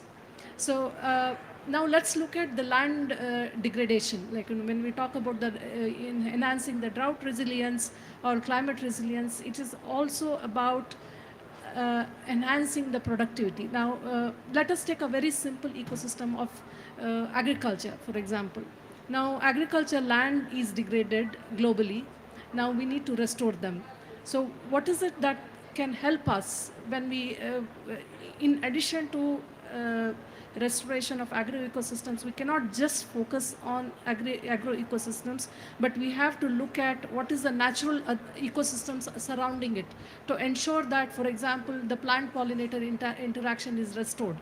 Now, the red list of ecosystem, and I think in the beginning you mentioned that red list of species was very, very popular, but red list of ecosystem is not, it has not really gained the traction, but I think it is not entirely, I don't think so, it's kind of, I think the issue here is that not many people know about it. Now, for example, the map actually was very interesting to me in your presentation. It showed a gap in the region. Yeah, so we also have to ask ourselves, really, the policymakers and the practitioners, conservation practitioners, do they really know about this tool? Do they understand the tool? That's one part. Now, actually using this as for the land degradation, uh, there are three strategic objectives for UNCCD that I see clearly that this can be a very helpful, not only just an indicator, but also as a planning tool. So one of them is improving the conditions of affected ecosystems to combat desertification and land degradation and promote sustainable land management, contributing to land degradation neutrality.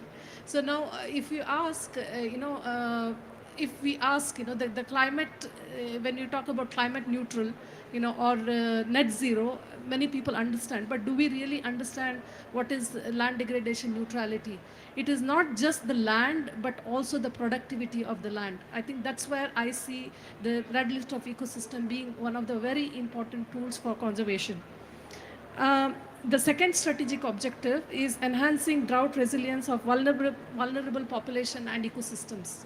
So how do we enhance the drought, the resilience of ecosystems? I think that's where I think the challenge, I think, for conservation practitioners is exactly to really understand or how to operationalize the actions on the ground to enhance that resilience, in addition to enhancing the productivity to support the local population. The last one is generate environmental benefits through effective implementation of UNCCD. What does this actually mean? Basically, it reflects the ecosystem functioning, which is again, one of the five criteria in the red list of ecosystems. This is what I have, but I also see that red list of ecosystems could be a very important method for also reporting for example, Ramsar Convention. We talk about the wetland, but wetland is, functioning ecosystems. It's not just the the area or the water that we are looking at, but it's much more than that. Thank you. Thank you, Geeta. That was a number of very, very important points, and thank you for coming and joining us today.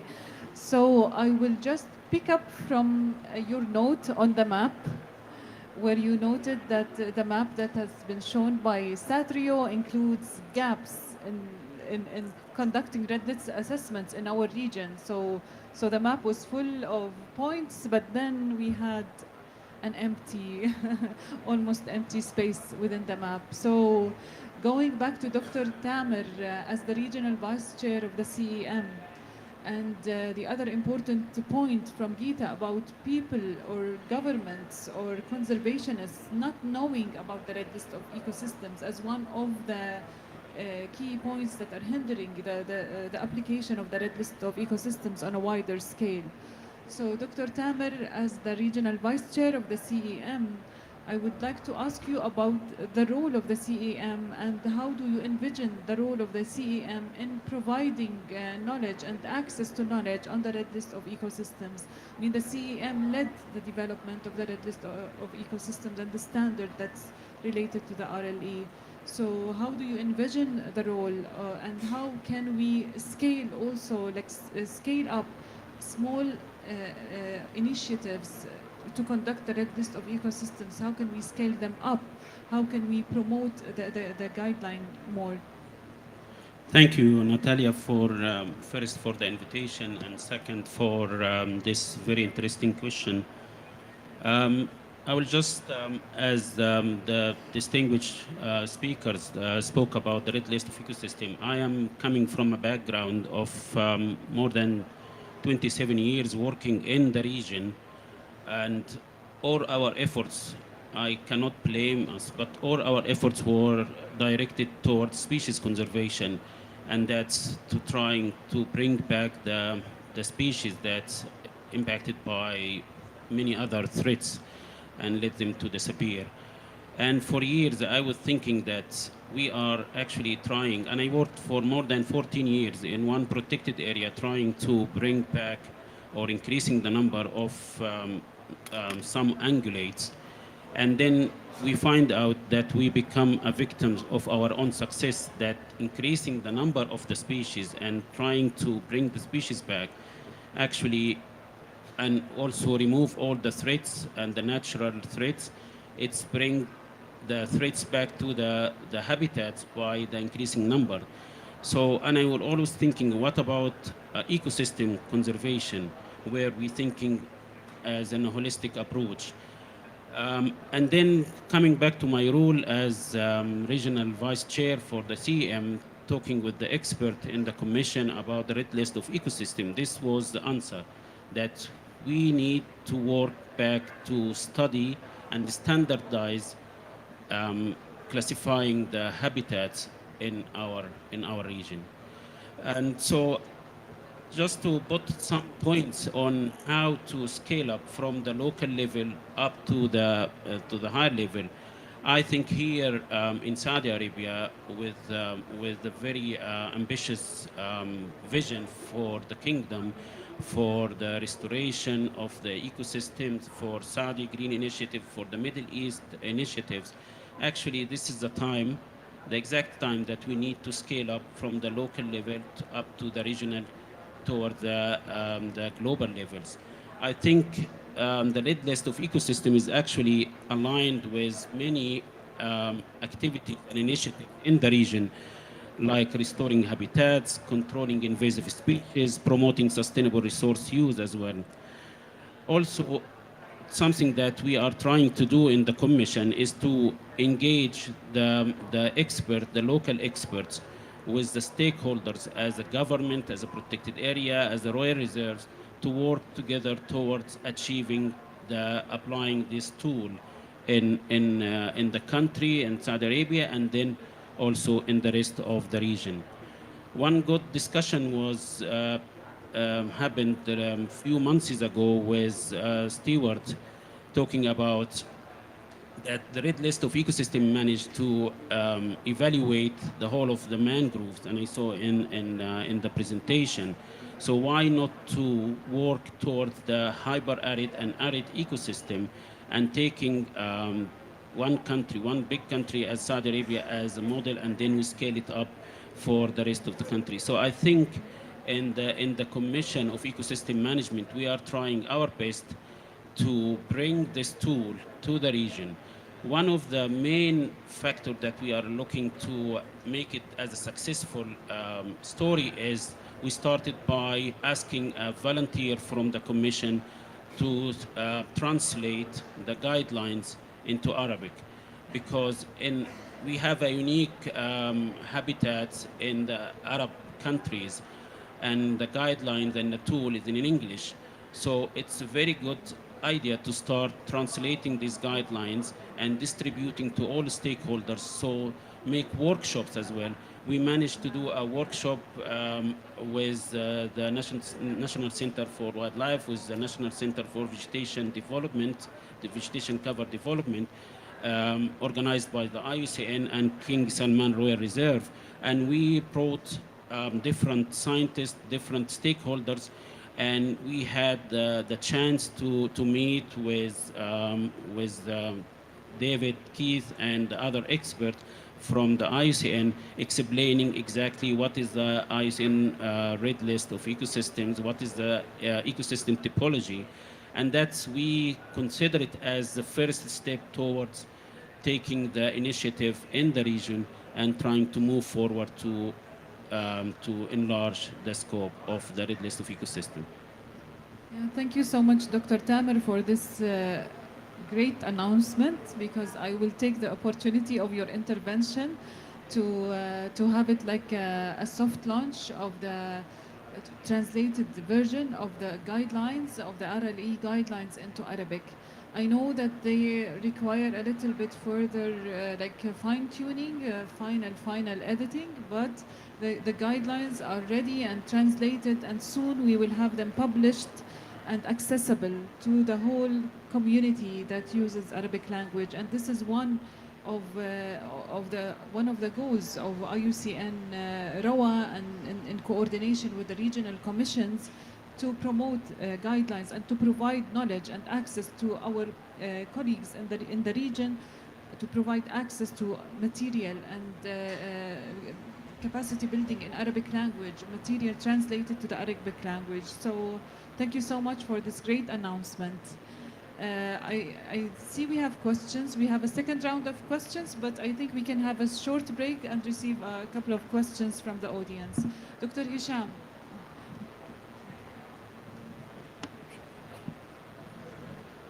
Good morning, everybody, and thank you so much for the great presentations from all the speakers.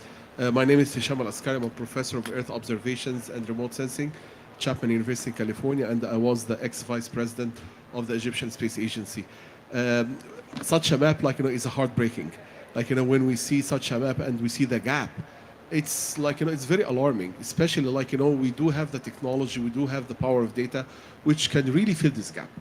I'm going to talk about a personal experience here in Arabia, in one of the royal reserves where we are, really using the state-of-the-art technology in terms of Earth observations and data science, all the way from, from random forest, to UNet classifications to deep learning, and utilizing power of multispectral and hyperspectral data to really have a very well-detailed habitat mapping of one of the royal reserves, really following the guidelines of IUCN.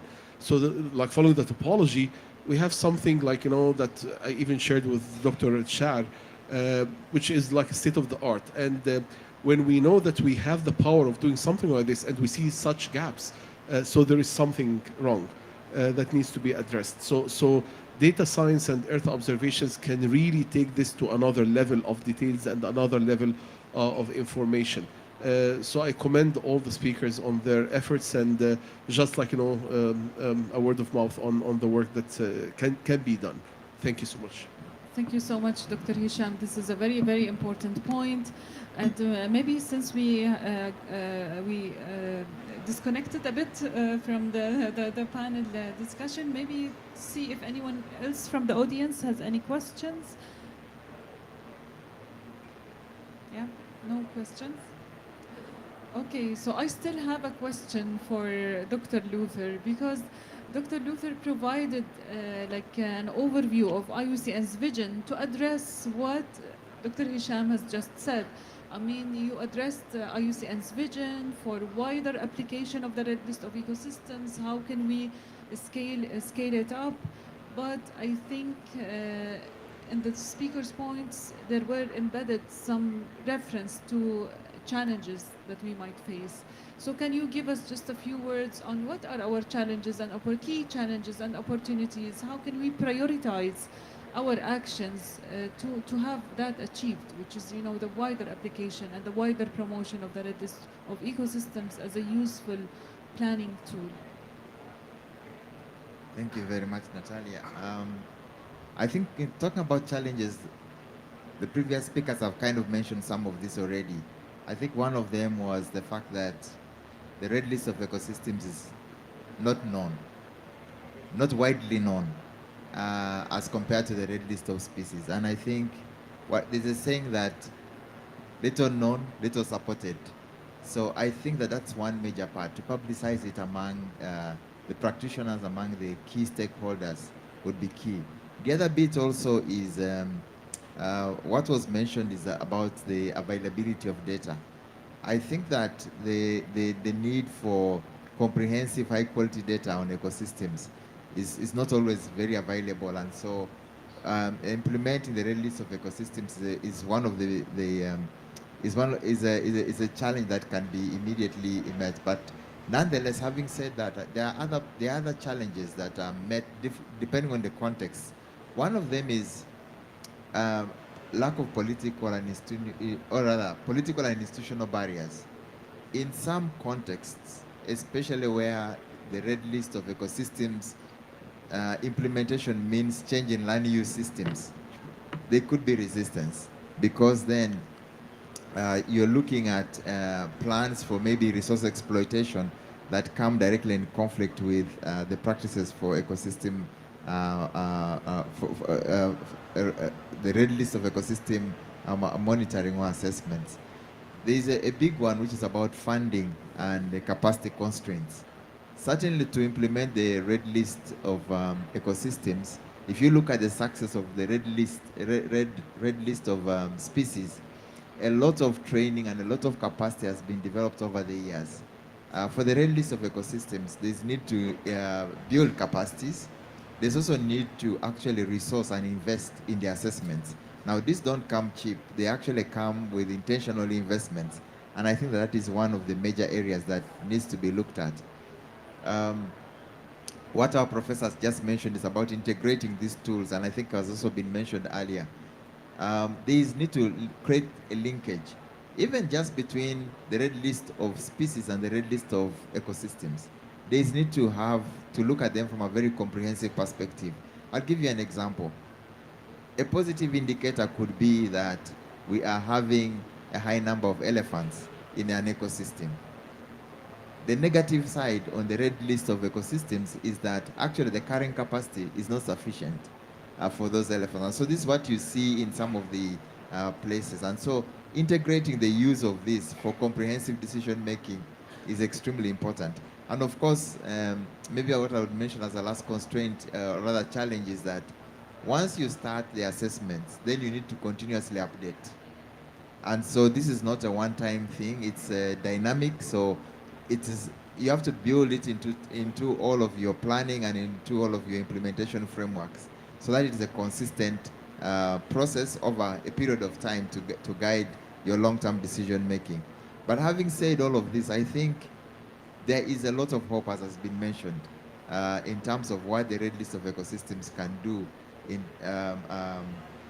in making sure that we actually address the key challenges of ecosystem management. Thank you.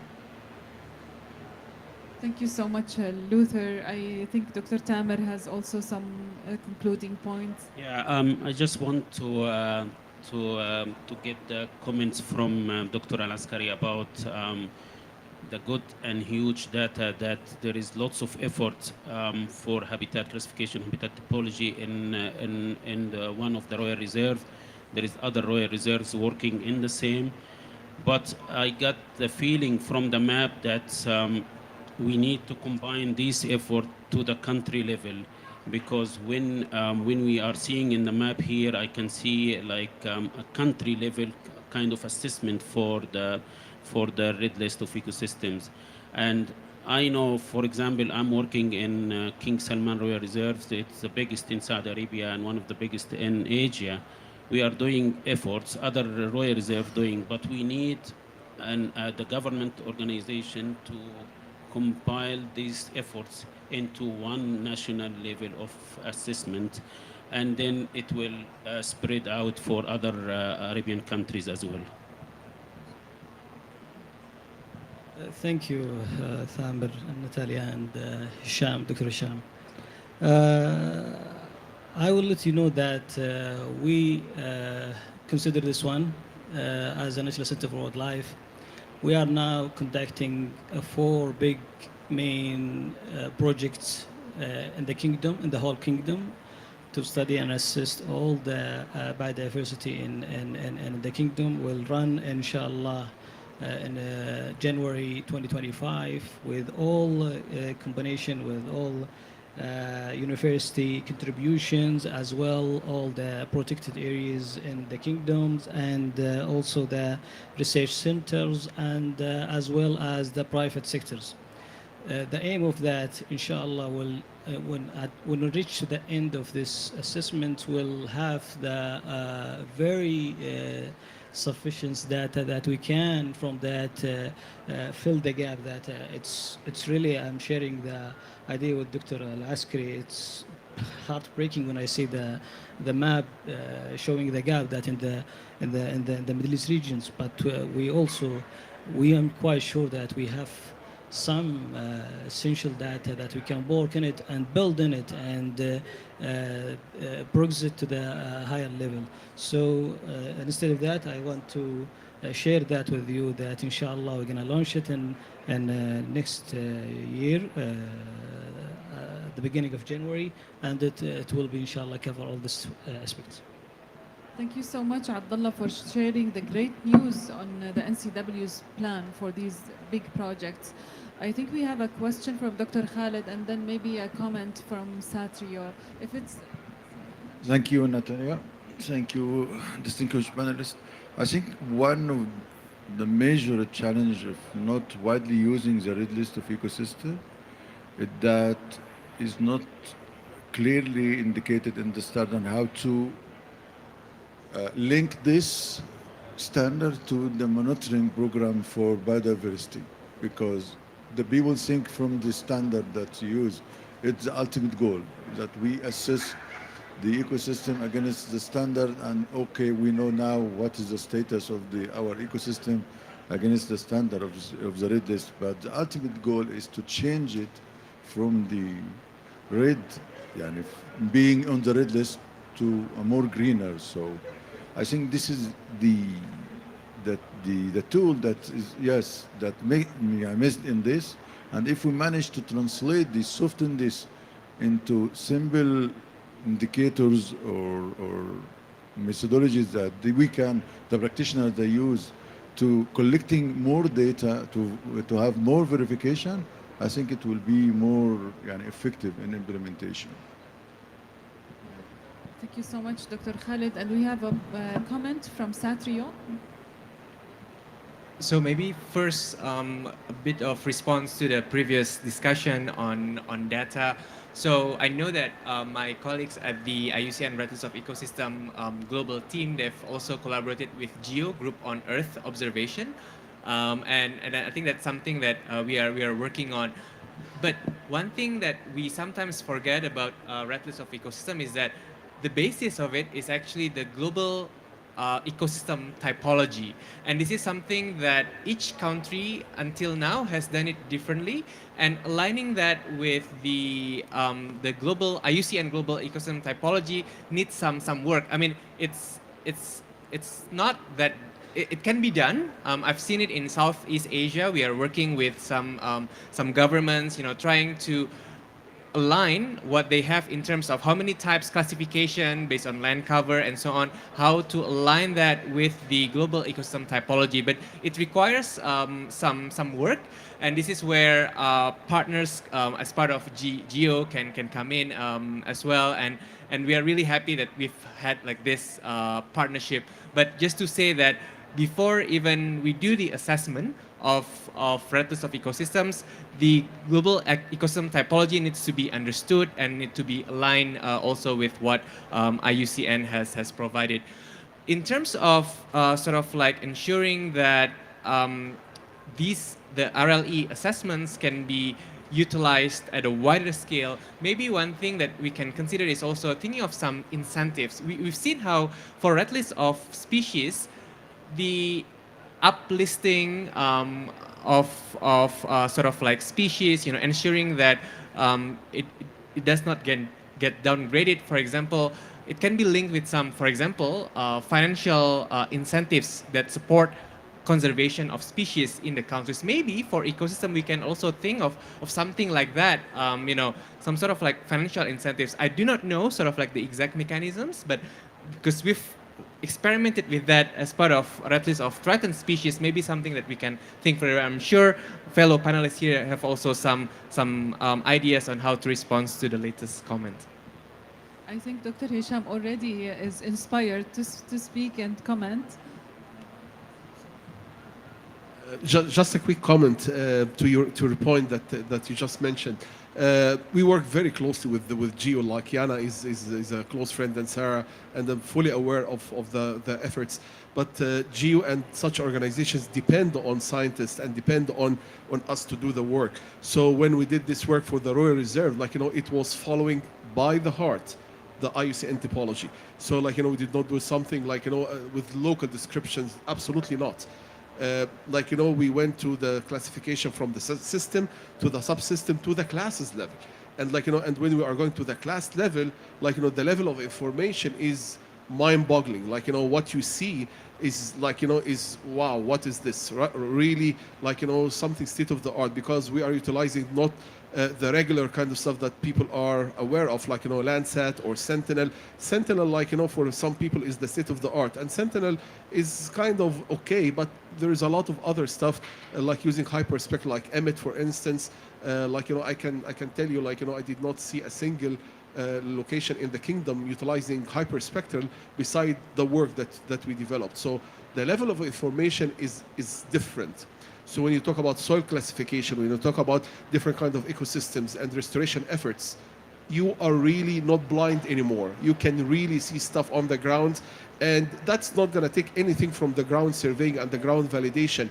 But even, like, you know, to assess the locations from a ground perspective, we have models of, like, you know, weighted overlay models that decide for you the best locations to collect your samples. And when you overlay it with like roads and pathways, so that you know where are the accessible areas, where are the other areas that are not accessible, you can really have field verification which is meaningful.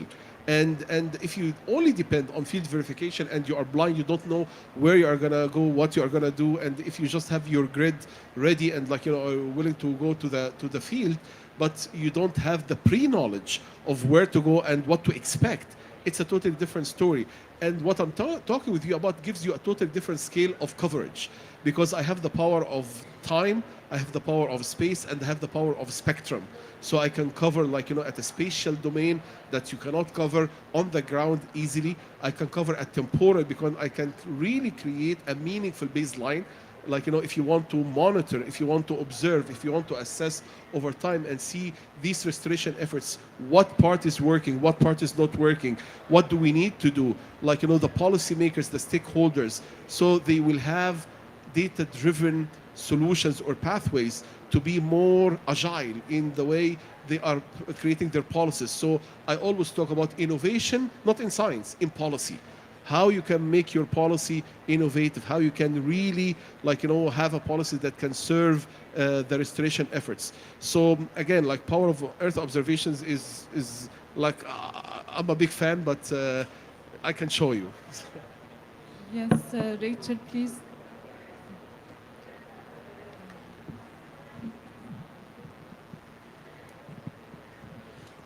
Thank you, and it's been a really interesting conversation. And before I ask my question, I just want to say thank you to Dr. Tahoun, because I'm about to launch some IUCN guidance on the energy transition, and we're translating into French and Spanish. And now I'm thinking maybe Arabic as well is not a bad idea. So thank you for that. But my question today is around, is there a community of practice around those that are doing red list assessments? Because just listening to the conversation, it's clear that there's a lot of innovation and there's a lot of new techniques and new approaches happening. So I'm just wondering if there's a way to share some of these knowledges and approaches globally around red list assessments. Thank you. Thank you so much, Rachel. That's a really good point, and I don't know if any of the speakers would like to comment on this. Like the steps that we can follow to establish a community of practice that can enable us compile the knowledge and exchange. And so I don't know if Satrio or Dr. Tamer would like to get this question. Sorry to put you on the spot. I think for community engagement in this type of assessment, it would be the role of on a government level, because like, for example, I will give there is I'm talking always about the example of Saudi Arabia because I'm working now here, but also in other countries maybe they can adopt the same examples. When like in Saudi Arabia, when the kingdom or the king decide to establish a royal reserves, the main interest for him was the community and how they can include the people living within the reserve in the conservation and protecting habitat and species. So I think now traveling around different cities and towns in Saudi Arabia, the people are aware about the ecosystem degradation and how the efforts that the kingdom putting for restoration, especially when we are talking about grazing, because grazing is the main concern about the community. So when we are telling them that habitat degraded, that it impacts you, so you need to control or manage the grazing. So for them, it is a quick message that they understand about habitat restoration. And this is how we can bring the community to be with us in this kind of standard and tools that might be a high level scientific kind of tools, but this is my personal opinion.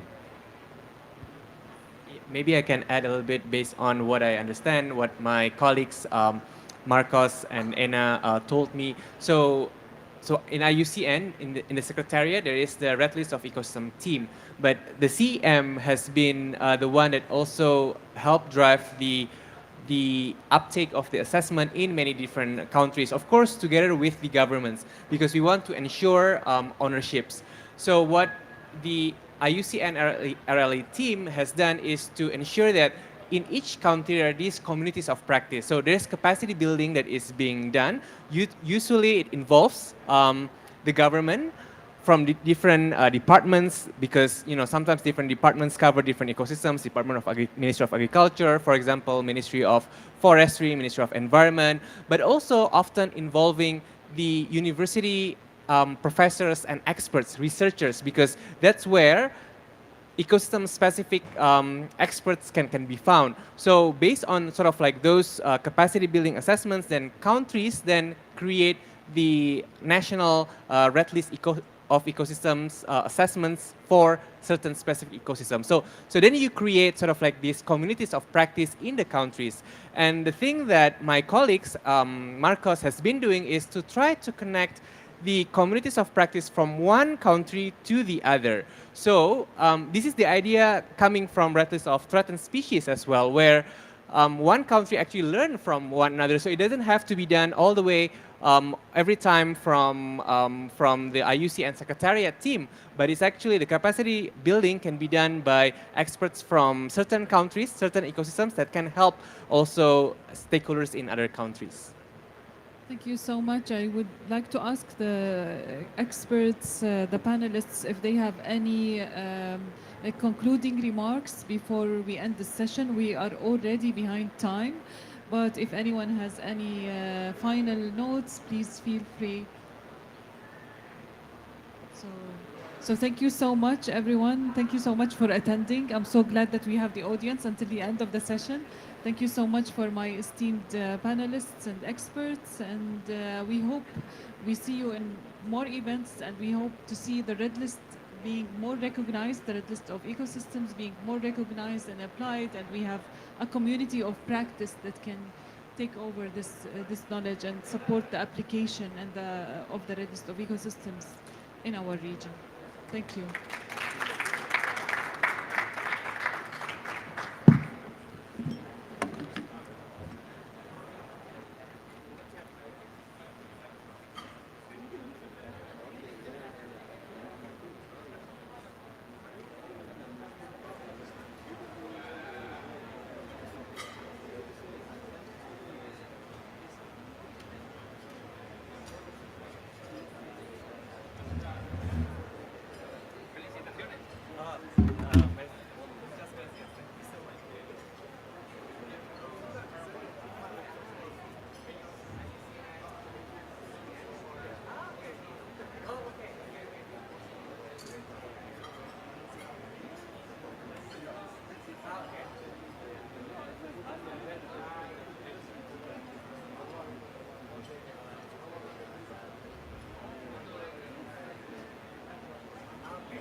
actually featured forest and drylands in Asia. So like, primary forest conservation, FNR, this like so I was also looking at thinking FR100 green landscape partnership in Asia. So yeah, I was also organizing a track event. So we should talk also like with teams and also yeah.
2 1 1 1 2 1 2.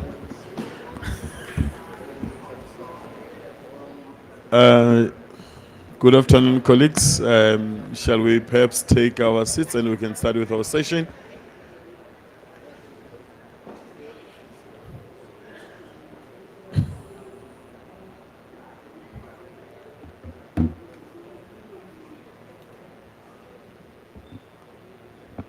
So, no, you can take and then you move up here.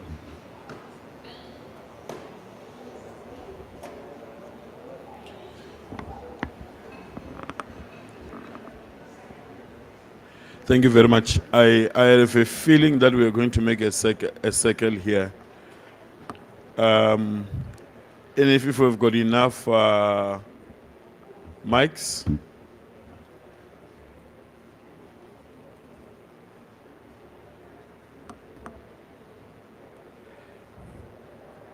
Because it might end up feeling a bit lonely up here. It's on. 1 2 1 2 1 2. Okay. Okay. Thank you. So my name is Valina Bokabagari, country head for IUCN in South Africa. I have the opportunity to moderate this session where we'll be discussing about how we're going to be rethinking water use for sustainable agriculture. And there are also reference to drylands, there are also reference in terms of innovation, technology, and also opportunities that will include but not limited to the private sector.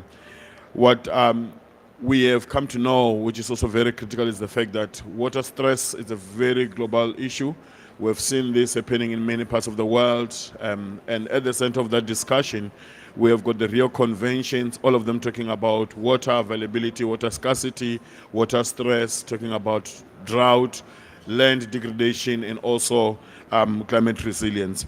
We have also seen this issue around water stress as evolving in the different regional issues in terms of emerging markets and also becoming a global concern. So we've put together a very exciting team that's going to be taking us through that, sharing some insights, some innovation, what are they doing, what does it mean, and its relevance into the world that we live in today. But most importantly, its application and implementation, because not only are we going to be talking about projections, not only are we going to be talking about experiences, but what needs to be done right now and some of the actions that needs to be done tomorrow, or already some of the innovative approaches that are there.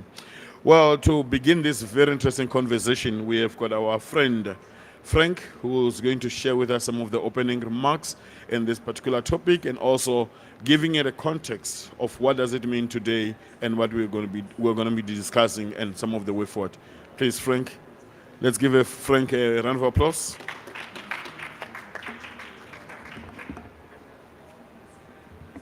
Hi, can you hear me okay? Yes. Hello, everyone. It's a pleasure to be here today. It's a pleasure to see you all. My name is Frank Bagidi. I'm the Director for Global Sustainability with Eurasia Group.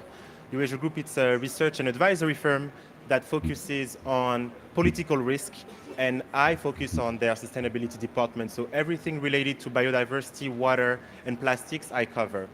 And I would say out of all of the topics that I focus on, water is the one that has been taking most of my time in the past few years because of how global the crisis has become. There was a time, and many of you remember, where like the water crisis was basically seen as something that was just specifically affecting specific parts of the world and a very local problem here and there. But I find that over the past 2 years, we have seen this become a global issue that you see experiencing in parts of Africa, but also parts of Europe, parts of North America, and parts of Asia. And so once you deal with a global crisis, oftentimes it is also easier to come up with global solutions and to have the topic raised, I guess, in the list of priorities for the global agenda. And that's what we saw, I would say, starting last year. Many of you I know were there, but there was the UN Water Conference in New York in 2023, and that was the first UN Water Conference since the 70s, right? So it took us 50 years to finally realize, okay, this is a global crisis, and we need to do something about it again. And since then, the topic has been a key fixture in all of the big UN environmental negotiation process, whether it's the Biodiversity COP in Cali, Colombia, whether it's the Climate COP in Baku, Azerbaijan, and obviously here as part of the Desertification COP in Riyadh. With my firm, every year we put together a list of like the 10 big risks of the calendar year. And last year, for the first time since the firm existed, we had put water stress as one of the top 10 geopolitical risks of the year. And if anything, looking back, it was at number 10. And looking back, I'm like, okay, we should have probably put it a little higher in the ranking. It's a global crisis, but when you break it down, it is a sectoral crisis. And as much as we like or dislike that reality, when you talk about the water crisis, you have to talk about agriculture. Agriculture uses between 70 and 75% of water withdrawals. That's 20% for industry and about 10% for municipality and households. And whenever I engage with agricultural companies or farmers associations, I always tell them, there is no need to dispute or to like fight against that figure because it is the right thing to do. This is the right breakdown. It makes sense that the most water that we use it for the food that we produce. There's nothing wrong with that. But because it's a resource that is limited, because it's a resource that is finite, we need to figure out a way to minimize the resource in terms of how much we use it and to be as clever as possible in how we manage it over time. That is even more relevant in the context of dry lands. And even though we're going to talk about all kinds of lands in today's discussion, we are going to focus on dry land because that's about 40 to 45% of global land areas. And these are the kinds of lands where the reality of water stress is more present than you can ever think of, right? Because that's basically where the level of water evaporation exceeds the level of precipitation and rainfall that you can anticipate. Because of that sheer reality, with Luther from the IUCN, we have decided, I would say a few months ago, to have a series of closed-door conversations that would bring together all kinds of actors and all kinds of stakeholders specifically to discuss how to rethink water use for sustainable agriculture. And we took this kind of like series of conversation all across the world. We had it in Nairobi, we had it in Geneva, we had it in Cali. And then our final hurrah is this session here that we're making public to share some of the findings of that conversation. And we really wanted to make it as multi-stakeholder as possible.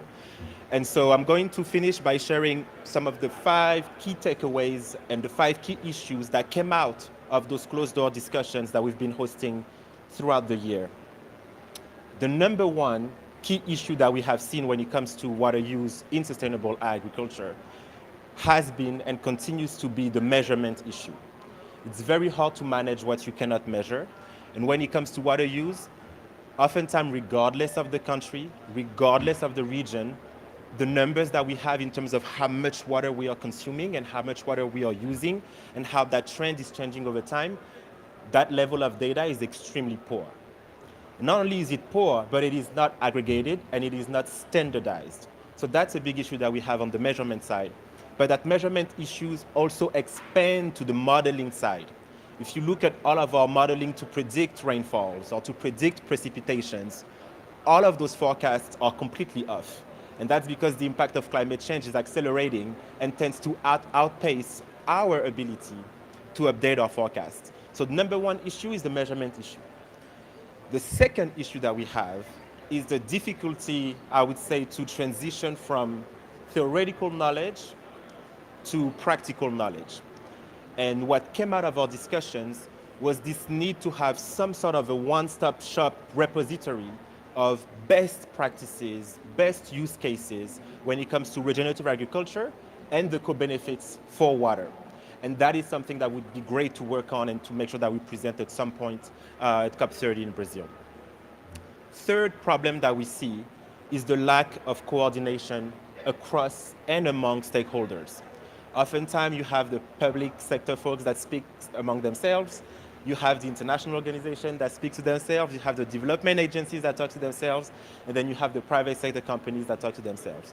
And so we really need, if we want to address this crisis, we really need to make sure that we are aligned in the way that we talk about it, in the terminology that we use, and in the actions that we devise. And that is a struggle that we're having at the moment, which is, by the way, the reason why we put together this panel that will give you the policy-making view, the private sector view, the development agency view, and the international organization views.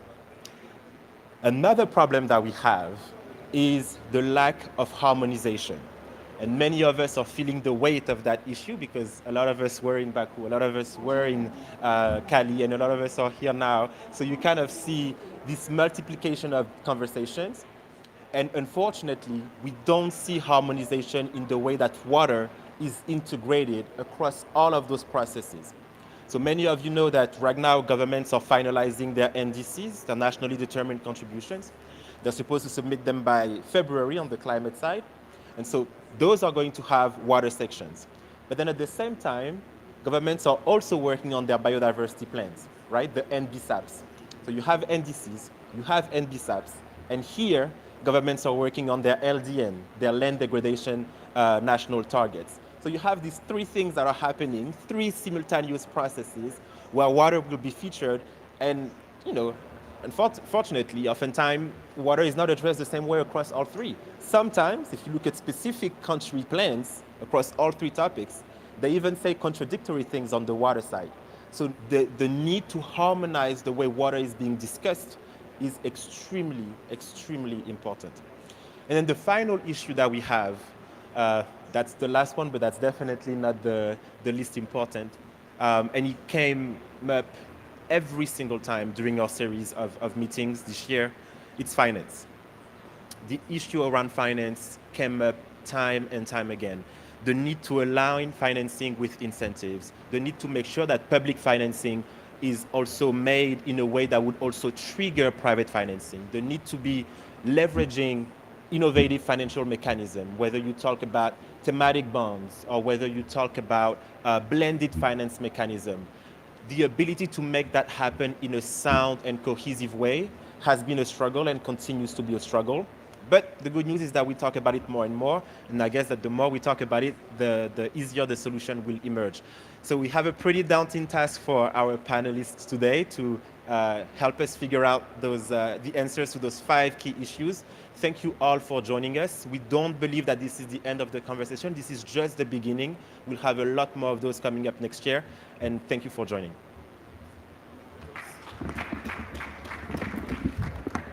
Thank you, Frank. Indeed, this is just the beginning, and this is the continuation of a conversation that will inform multiple dimensions. And I think we've got a very good suite of panelists here. I think from the private sector and also from government, I think they're going to help us in terms of framing this. To do that, allow me to help me welcome Carol Aguiti to join us. At the front is the Assistant Commissioner in the Ministry of Energy, Minerals, in the Republic of Uganda. Allow me also to invite Mark Shawa. Please come join us. He's the Senior Advisor, Economics of Land Degradation Initiative, GIZ. And I also got the honor to introduce Natasha Santos, who's the Head of Sustainability and Strategic Engagement, Vice President of Bayer, who will also be sharing with us the different views and perspectives that we have. Well, I would like to stand here, and I'm going to pass you the 2 mics, and I'll try and get to fire some few questions which are very interesting. So maybe let me start with Natasha. I think one of the things that Frank mentioned here, it's around innovative solutions, innovative approaches. And this will require us to be working very closely with technology. What is working today? What are the best practices? So it would be good to actually get to understand what are some of the examples of bias innovative solutions that support water efficiency in agriculture. And from your perspective, the work that we're doing currently, how does it inform the work they're doing in terms of and contribute to the work in terms of agriculture and water use efficiency? Over to you. Thank you. Hi, being in so many panels and I don't know how to manage a microphone, but we'll get there. Thank you. First of all, thank you for doing this, for convening us, and for having us in this important COP. It's my third COP of the year, and this has been, actually, I'm very positive. Conversation have been very pragmatic, and I'm happy to be here as a corporate. So for who doesn't know Bayer Crop Science, we are a German company. We're an input company. We produce crop protection, biological, chemical, seeds and traits, and digital solutions. Farmers are our customers, so we sell to farmers, so their success is our success, otherwise I wouldn't be here, just to start from that point of view. To answer your question, and going into the journey as a technology, an R&D, as a innovation company, we have been for the past decades trying to look at innovation from an efficiency and from an affordability point of view, in terms of affordability of the food production, but as well accessibility of the innovation to farmers in the past decades. I think we've done a lot. We evolve into supporting farmers to look at their yields, of course, their production, but then as well their environmental footprint, so they can be more precise. So thinking about precision agriculture, I just came from China. Half of the farming land is managed with drones, for example. So you've seen some quite positive examples around the world.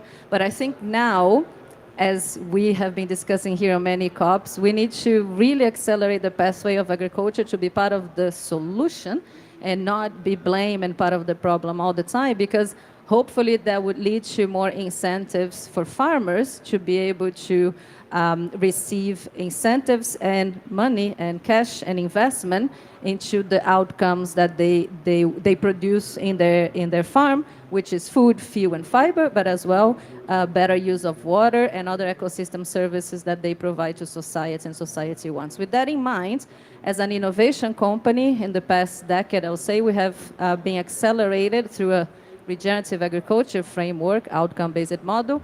We have been accelerated our look in innovation in two areas. One, from a climate adaptation point of view, so thinking about dry lands, how can we invest on our breeding program, so thinking about genetics and seeds, how can we make seeds more resilient to extreme weather and to, let's say, even desert conditions, so we can help them, those seeds, to be productive and to have higher quality under very extreme conditions. So we have a partnership with the Innovation Institute in the UAE, for example, where we are testing a lot of fruits and vegetables seeds under very stressed condition in greenhouses, which is controlled, but in open fields, low and mid-tech, so it can be something to be accessible for many type of farmers, including sub-Saharan Africa. So we've been doing that climate resilient, climate adaptation play, I would say, quite strongly, as well in maize, in corn.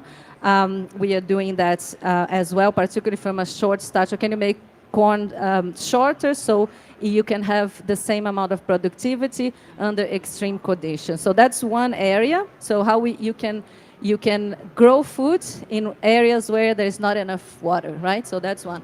The second investment that we are doing is on a system level. So I'll use rice as an example quickly in India, just for a flavor of the things that we are looking at. So we are investing heavily on the transition from paddy rice, from transplanted rice, to direct seed rice. Why?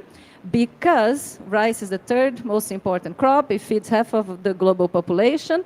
And today, the practices make it makes the number one methane emission and the number one crop in terms of water use.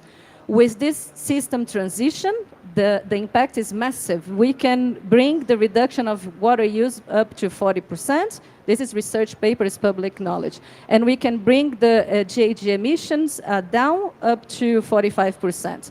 Huge, millions of farmers can be impacted. But we need a lot of innovation. One of the things that we are doing is seeds again, investing on new hybrids of rice that can be productive in dry land. So you take the water out. and you need to germinate in dry lands. It's a new practice. So we are partnering with the CGIAR Center to develop those hybrids, one. But then, why would farmers change the practices, right? They are businessmen. I was in the Arab coordination group, and I had an aha moment. We need to stop calling smallholder farmers as something, you know, that they are, as we need to do a lot of, we need to teach them how to do farming. They know how to do farming. They are businessmen and women. They've done that for many generations. They know more than many of us. What we need is to create the enabling condition and put the capital for entrepreneurs to thrive. So with that in mind, those smallholder and direct seeded rice, we need to do the technology, like example of genetics, but as well we need to bring more value into that system. So we are partnering with insurance companies to develop new models, how they can de-risk that transition to farmers. Can they have a germination insurance to help them change their practices and reduce the impact of any changes that they will introduce. I'll stop here because I know I've talked a lot. I'm very excited about this topic and happy to answer any question. But my point is there is innovation, there is technology commitment long-term from corporate like ours, but we need policy incentives and we need other, particularly the finance players, to come in, to look at with us in agriculture as an investable asset and to develop innovative model from insurance to preferential loans to help the farmers make the profit that they need. At the end, they are businessmen and women. That's really interesting, Natasha, and I think that leads very well to the next question that we want to move to Mark. What we find very interesting is that as the technology is improving, there are going to be a lot of market-based approaches that needs to be brought together. This is efficiency, this is technology. And as you've said, we are dealing with different kind of farmers. And I agree, we cannot just put small scale farmers in a particular corner because they bring a lot of experience too. They have got a lot of adaptation measures or resilience approaches that have been using over time. Hence, when we work with them, we should actually co-design some of these programs, co-create some of these programs. But Mark, we are seeing a lot of policies coming out. And Natasha also indicated market-based approaches. But incentives, how clearly are they articulated and how available are they? Because some of these approaches could be that we are talking about incentives that you still have to go through difficult processes to actually benefit from those incentives. Could you share with us if there are any sort of incentives that are available that could actually help in terms of bringing these effective approaches that we need to talk to? Over to you, Mark. Thank you. Thank you very much. Thanks for having me. Valina introduced me as being with GIZ, and within GIZ, I am coordinating the secretariat of the so-called Economics of Land Degradation Initiative. We just threw out on Tuesday UNCCD's flagship report on the economics of drought. This is maybe an indicator that the demand for economic information and the demand around more specific information around cost-benefit analyses, for example, is growing out there. And ELD started off, it's called Economics of Land Degradation. We looked into the costs of degradation like 12, 13 years ago or so, initiated by UNCCD to generate more awareness for the issue. Now times have changed. This has moved from awareness raising much towards more towards cost-benefit analysis to specific activities there. It is a different approach, of course, go from valuing to pricing, and not always does this work very well. And not always it's suitable as well to put a price to water as well, if you're looking into this, because as far as I understand, in the Islamic system, for example, you cannot charge for water. You know, you can't pay for water. Water is there, it's God-given. So you can't put a excessive price scheme on that one. So this has to be worked somewhere else. We have to find systems that are adapted to local culture as local systems as well. So what we need to do and need to rethink our water use as well is that we need to adapt what the water availability with what we want to grow as well. So it will be very difficult to find, this was a good example from India, but I find it difficult to understand or to see Saudi Arabia, for example, planting large plots of land with wheat or so. Our approach, if you think about using water for in the agriculture, would be a focus on high crop values, for example. These are the value chains that should be focused on. Maybe like argan oil or some crop like this. This increases the value that you get out of a specific unit of water as well, then eventually. So you could also look, and this is, Natasha, a very good point, and I'd like to take that up, the environment, the framework that we operate on. Of course, we need to provide, and there's, of course, increased demand in these specific cost-benefit analyses, but we have to help governments also provide the suitable framework for investments in this. This includes maybe different levers there. This includes reducing tax benefits for harmful investments there. This includes an improvement in the green share or investments into this. This includes also reduction of negative effects coming out of internalizing external effects as well. We came out of this report I mentioned earlier, Economics of Drought, with a main message. It's pretty much, it pays off to invest. Combating drought, investing into adapted and sustainable agriculture there as well. It pays off to invest even if you do not get a drought there. It pays off to invest if you are preparing for a drought even without having the actual drought event hitting you there. Without, well, what I want to say is the adaptation to the conditions there is economically viable, and every dollar you put in there, we have numbers which show that up to $27 come out as a benefit there out of the investments. This is for the economy, not for the individual investor there, but this is a hard argument for governments to rethink your investments into water and rethink a more sustainable approach there from an economic point of view.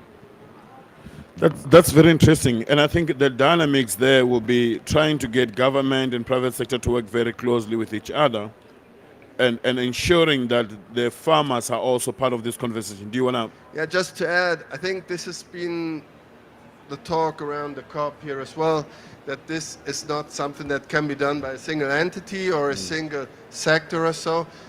Joint efforts necessary to tackle these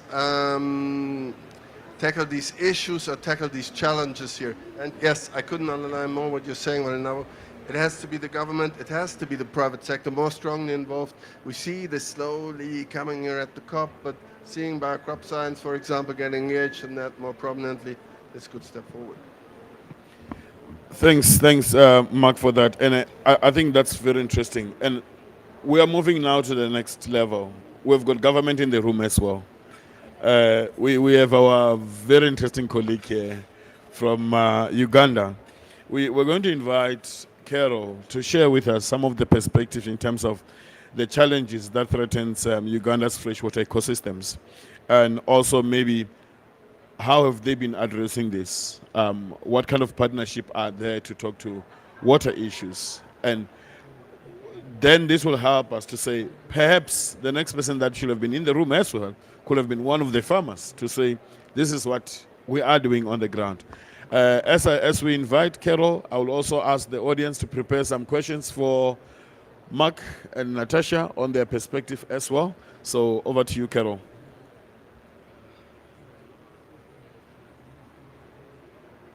Thank you. I think it's on.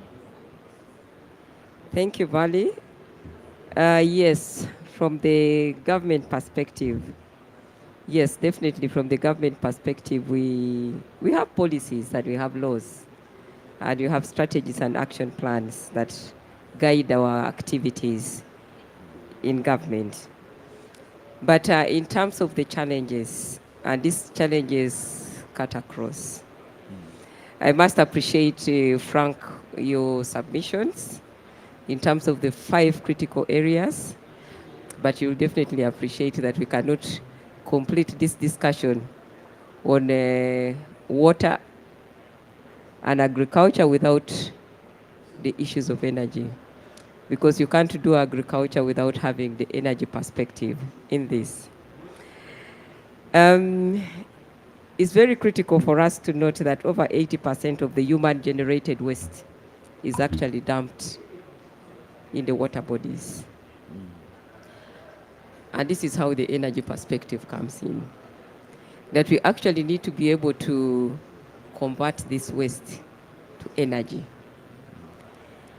When you look at the methane that is generated from agriculture, from the energy perspective, if we turn this into biogas, this becomes very valuable, and also in reducing the time poverty in terms of the gender considerations is very critical, but also reducing the pollution, the indoor air pollution that normally affects the women that cook mostly. So, but also the methane component, because definitely one of the key issues that they are now focusing on is they are telling us to go vegetarian, because then the cows generate a lot of methane.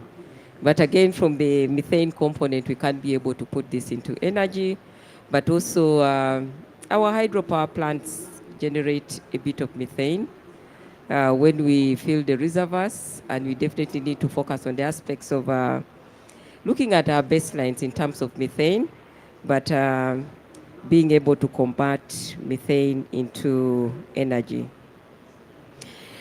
The other thing definitely is poor land use planning, which is also a very critical issue in many of our governments, that we plan. But when there is the flash floods, you find that all these crops are actually washed into our dam reservoirs. And again, this is a very critical issue that we really need to focus on. And then the aspects of pollution from our land use activities, which actually are a threat to food and health. But also, we realize that one of the key things, Franks, you talked about is working in isolation.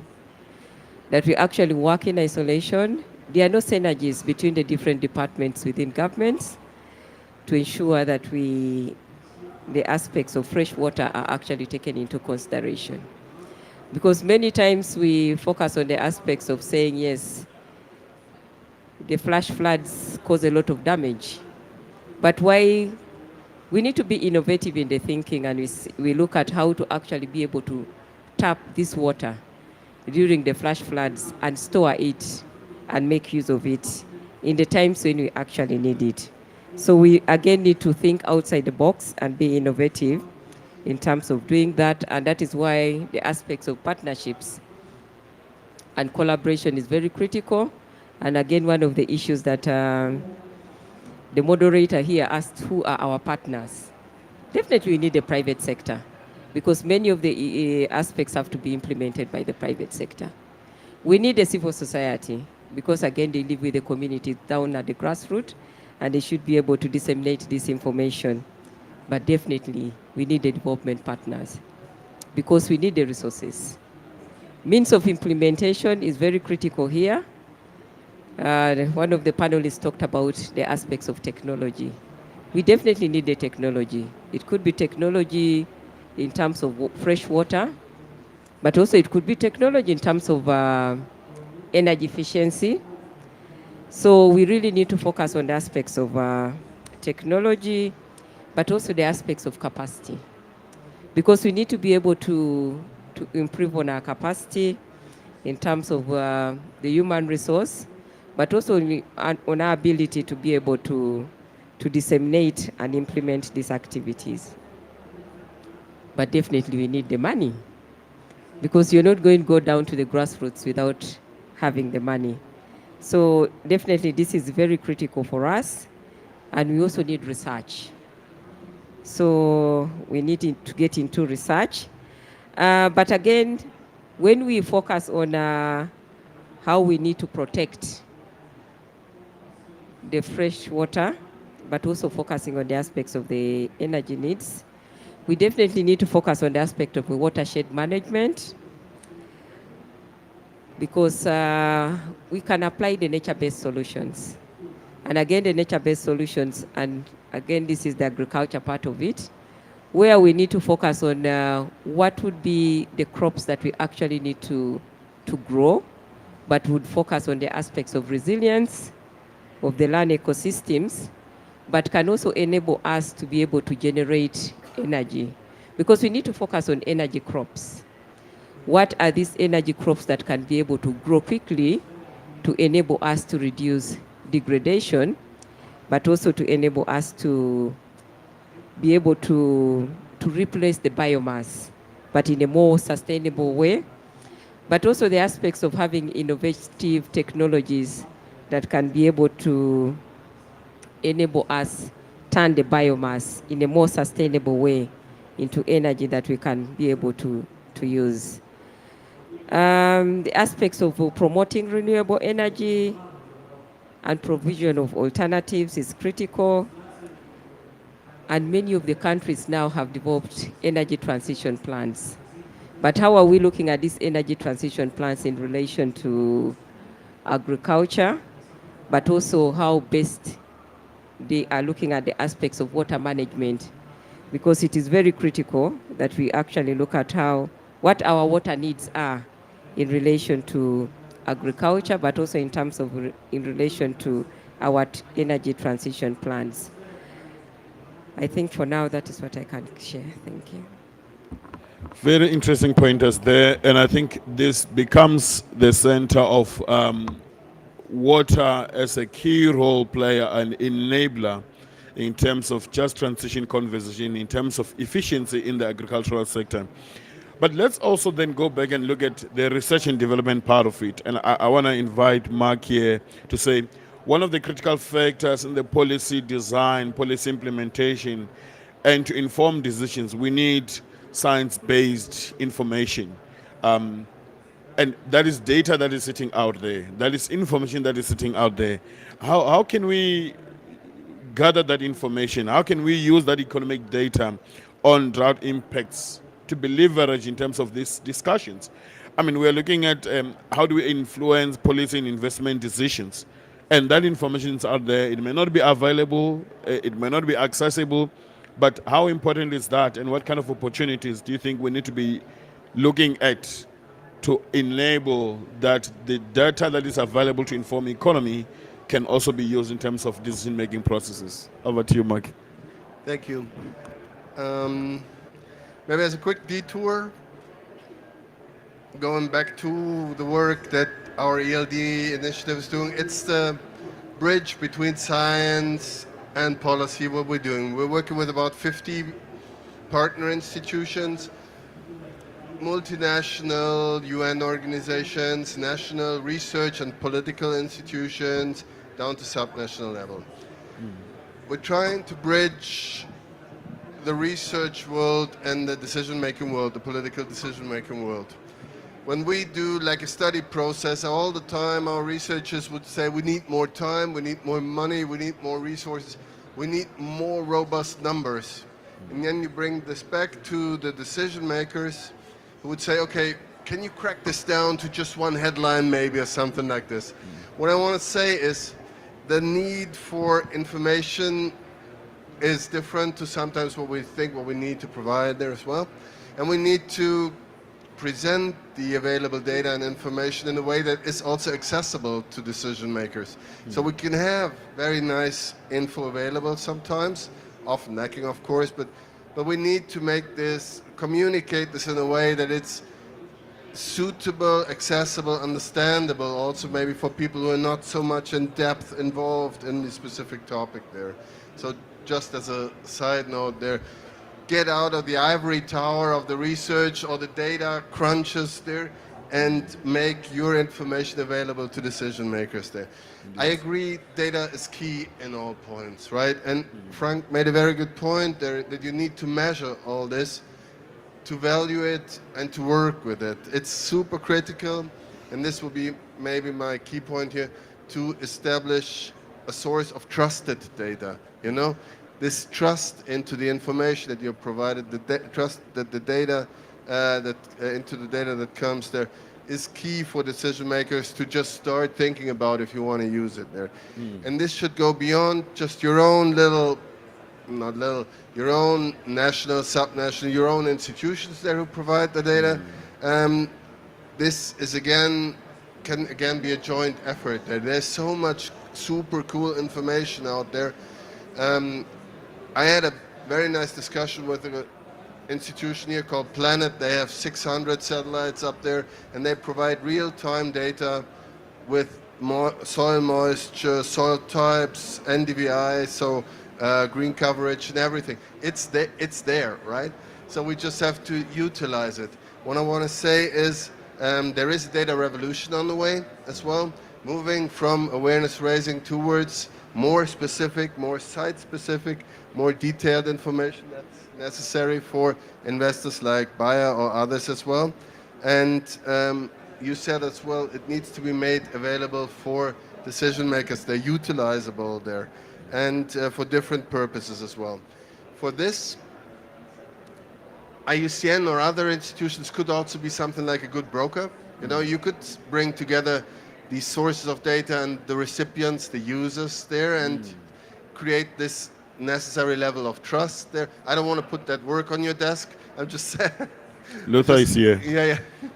Hey, Luther, I put it, I don't want, but it's these, there are institutions that can bring together both sectors or both sides there. And this is necessary there. And also necessary, last point, from my point of view, if you want to bring the economic angle to it, we need a better standard for cost-benefit analyses. You know, something that's more reliable, something that's acceptable to decision makers as well. And these standards, you know, we need to stock up our shelves with some tools that are readily available and that can be then grabbed, utilized in these respective decision-making processes there. So more standards on CBA, more trust in the data that could be combined from different sources. That would be my input. Mark, that's very interesting because there's also a discussion that is underway looking at indicators in the science community.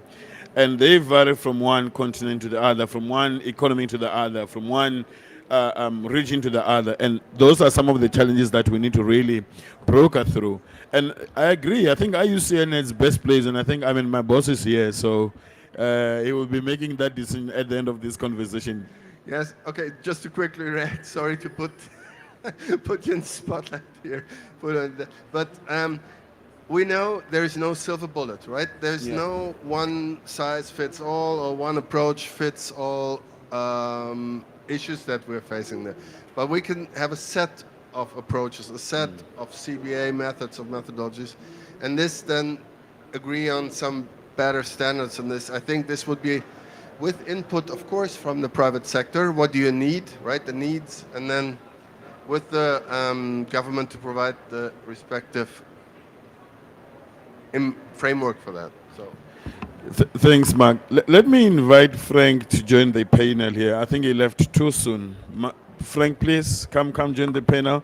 And I'll be going to Natasha to say, we have done the full cycle. Science, policy, practice. That full cycle is there. And as a private sector, how does Bayer ensure that small holder farmers in water-scarce regions can be able to adopt these sustainable practices? Capacity, awareness, what opportunities are there to interface with them to ensure that the technology advancement and their practices, there's a lot of alignment in those processes? Yeah, thank you. Let me share our experience on, I will bring direct seed. We'll bring two examples quickly. Direct seeded rice. When we decided, I told my board, we together with my commercial organization, this is really amazing. There's a business case here. There is impact at scale from an environmental point of view. It's a smallholder market. We must do it. It's rice, right? It's a staple crop. It's a big crop. Then they said, okay, let's do it. Smallholder, complex market, but let's do it. Then, because we are a European company and we do like a lot of transparency and disclosure for many reasons, we decided to put a target on it. Okay, I'm going to invest as a business, but I'm going to report how I'm advancing in terms of optimization of water. We have a 25% reduction of water use in that system. Then my team said, thank you, great, but I need X amount of millions of dollars to develop the methodology and to report that target and have the metrics. I was like, no, the metrics should be there. We're talking about water for ages. Just use something that is there. They said, well, I need the satellite imagery partnership to use it. I said, well, it's flooded and not flooded. You can look from the satellite, this is flooded, this is not flooded, and then you say, yes, more or less water. They said, no, you need that, and then you need on-ground data to support that. We needed to partner with an engineering company, satellite company. I have 3 or 4 statisticians. I have my commercial team on the ground. I have the farmers, because you need to look at satellites, but then you need to look at the practices as well, particularly smallholder farmer. Maybe they're using their wells, they're using the neighbors' wells, they're using wells and canals. So there's different practices that they use for you to be able to then, from a productivity point of view, assess what is the water productivity measure indicated reduction, for me to be able to report as a corporate, that then will be assured by a Deloitte of the world, that then will be, so my point is, I really want, and we are doing this, and we are investing in this. But if we don't have the data transparency, without transferring that cost to the farmer, right?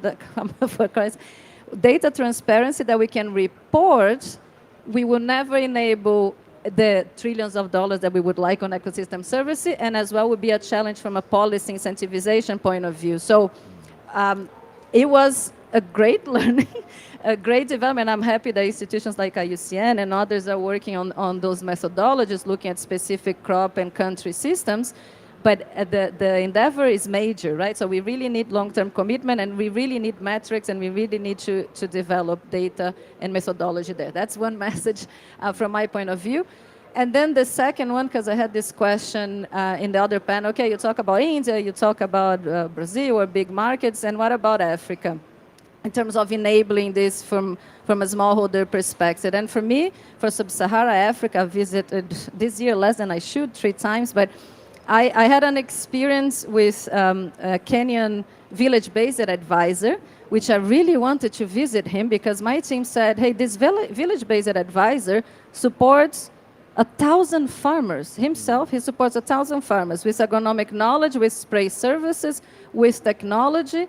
I said, I want to visit this man because I want to understand how he thrives and what he needs from us to make it scale. I want millions of village-based advisors like him, because he's a businessman that we can invest and bring other partners to invest. And I was talking to him and I asked him, what do you need from us? Like, what do you need? And he said, the last thing that I need from you is cash. What I need from you is technology, knowledge, capacity building, as you mentioned, right?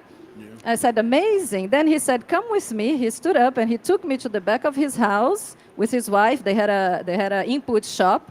And he said, look, this is my car. I said, oh, nice car. He said, I call Miss the Cow. Sorry, it's a maize brand in Africa. I said, oh, why did you call it like that? Because he went from his motorcycle visiting the village to buy that car that he can even bring more inputs and better technology, all based on the seeds with better yields, with better quality. And then he was able to invest, then with the training, with the additional services that he provides to farmers, he's not only uplifting and supporting the productivity of those farmers, he's making more money for himself so he can reinvest on the next season. So I know it's not easy, but for me, he is a perfect example of how we create that social development, maybe how we can combine from a private sector investments and interventions that would make more of those village-based advisors come to life. And then I think the ripple effect is immense. Understand, I'm not naive, I understand the challenges, but I think if we come with private and public, and I think as Frank mentioned, we bring more examples of those, I think we can do things on scale, and companies like mine needs to look at things from scale. We reach directly and indirectly more than 53 million farmers. So when I make a conversation, we need to look at millions and millions that we can scale. We are ready to do that, but we need to be innovative. My point is how we innovate in our intervention and our investment, and we need public-private partnerships to do that. managing the risk and looking at the long-term investment. Thank you so much. Frank is here. I wanted to check if there's any question from the audience, from the initial perspectives that has been shared. Okay, I'm not seeing any hand. Frank, Natasha ends perspectives in terms of talking about different opportunities. You can see how farmers are benefiting. They're changing the mindset. But when you look on the other side of the world, there's always going to be the global trends in terms of sustainability. There are global trends in terms of sustainability strategies. And these are done in the precinct of saying we understand the best practices. We understand what is working, but one size cannot fit all. And we cannot make assumptions. So how can we leverage from these sustainability strategies to inform, but also to learn from the best practices, and also influence this conversation between business and government? Because an enabling environment is required to ensure that they can have this conversation. Over to you, Frank. Yeah, no, thank you so much. I think to the core, the biggest issue is that people are talking from their own perspective, right? So I talk to so many country delegations whenever I prepare for any of the COPs that I attend. And when you see the discussions that most governments are having around, say, the climate COP, their focus is, okay, we had our 2030 targets and our 2030 NDCs, and we are now working on the second phase of that. And so we're going to make sure that we look at what we have achieved and what we want to do next. It's very tricky for them in that process to think, let me make sure that we have a consultation process that would involve civil society organizations, that would involve development agencies, that would involve the very companies on the ground that are doing the work, and that would involve farmers. And the reason for that is that it takes a lot of time to make that happen. So the solution I find is, and again, I don't want to, building on Mark's point, and I don't want to put even more work on Luther's shoulders and Valley's shoulders, but ultimately, any intermediaries and any deal brokers that we can find are going to be extremely welcome, because your ability to talk to the public sector, to the private sector, to other civil society organizations, to development agencies, will allow you to create platforms where we have the trust. And the trust is something that is incredibly missing these days, particularly when it comes to sustainability issues. Whenever you see a company talk about sustainability, you see a sense of kind of like, are those numbers real? Are those facts real? Whenever you see an environmental NGO talk about sustainability, are the numbers real? Are they pushing an agenda? So you need to find, as much as possible, those neutral players who are able to say, look, we want to have a constructive conversation and not a divisive conversation, and we want to be solution-driven. Once you have that, and you have that at scale, and you have the examples that Natasha mentioned, and you're able to share them with the entire community and the full range of stakeholders, then you're able to say, okay, here are the examples, here is the pathway, and here is how we're going to make this happen. But without this, it becomes very, very tricky to kind of bridge that gap between the policy discussion, the private sector discussion, the farmers discussion, and then obviously the international organization conversation. So as the more we get to talk to each other, the more we get to break those silos, the better it will be. And I cannot stress this enough, the earlier we do this work, because it's not going to be in October, a month before COP30 in Brazil, that this is going to work. The earlier we do this work, and the more we get to make that happen in a safe space, 10 months, 11 months leading up to COP, the better it will be for all of us. Wow. Interesting. I'm going to take a last round of perspectives here as we round down with some few questions. One, we are at an international framework, a convention, where things need to be coordinated, where opportunities need to be identified. And also, we need to start showcasing what we've been doing. I'm going to go all the way up to Uganda, and we'll start there.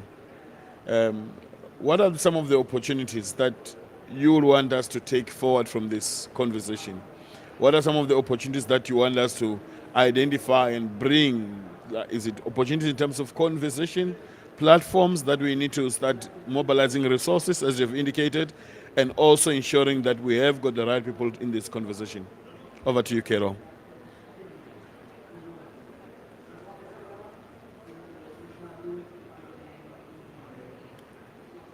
Yes, so in terms of opportunities, definitely the synergies that we build here are very critical for us because it becomes the synergies that we shall build in terms of partnerships and collaborations for the activities that we actually do. But also in terms of technologies, one of us is sharing the different technologies that they actually are promoting. But also what is very critical, definitely in terms of sustainability, is being able to translate and domesticate what is happening in the international scene here back to our own policies and frameworks and the institutional synergies that we can actually be able to create back home. Because then we need to focus on the aspects of implementation. But again, if you're going to look at implementation, whom are you partnering with to do the implementation? So it's very critical that we all work together with the different actors. My neighbor is from GIZ, and I must say that within the Ministry of Energy and Mineral Development in Uganda, we have a GIZ office that is focusing on energy. And we work very much in collaboration with them. So definitely collaborations and partnerships and domestication to actually ensure that we integrate this into our own policies, but also we do the aspects of mainstreaming.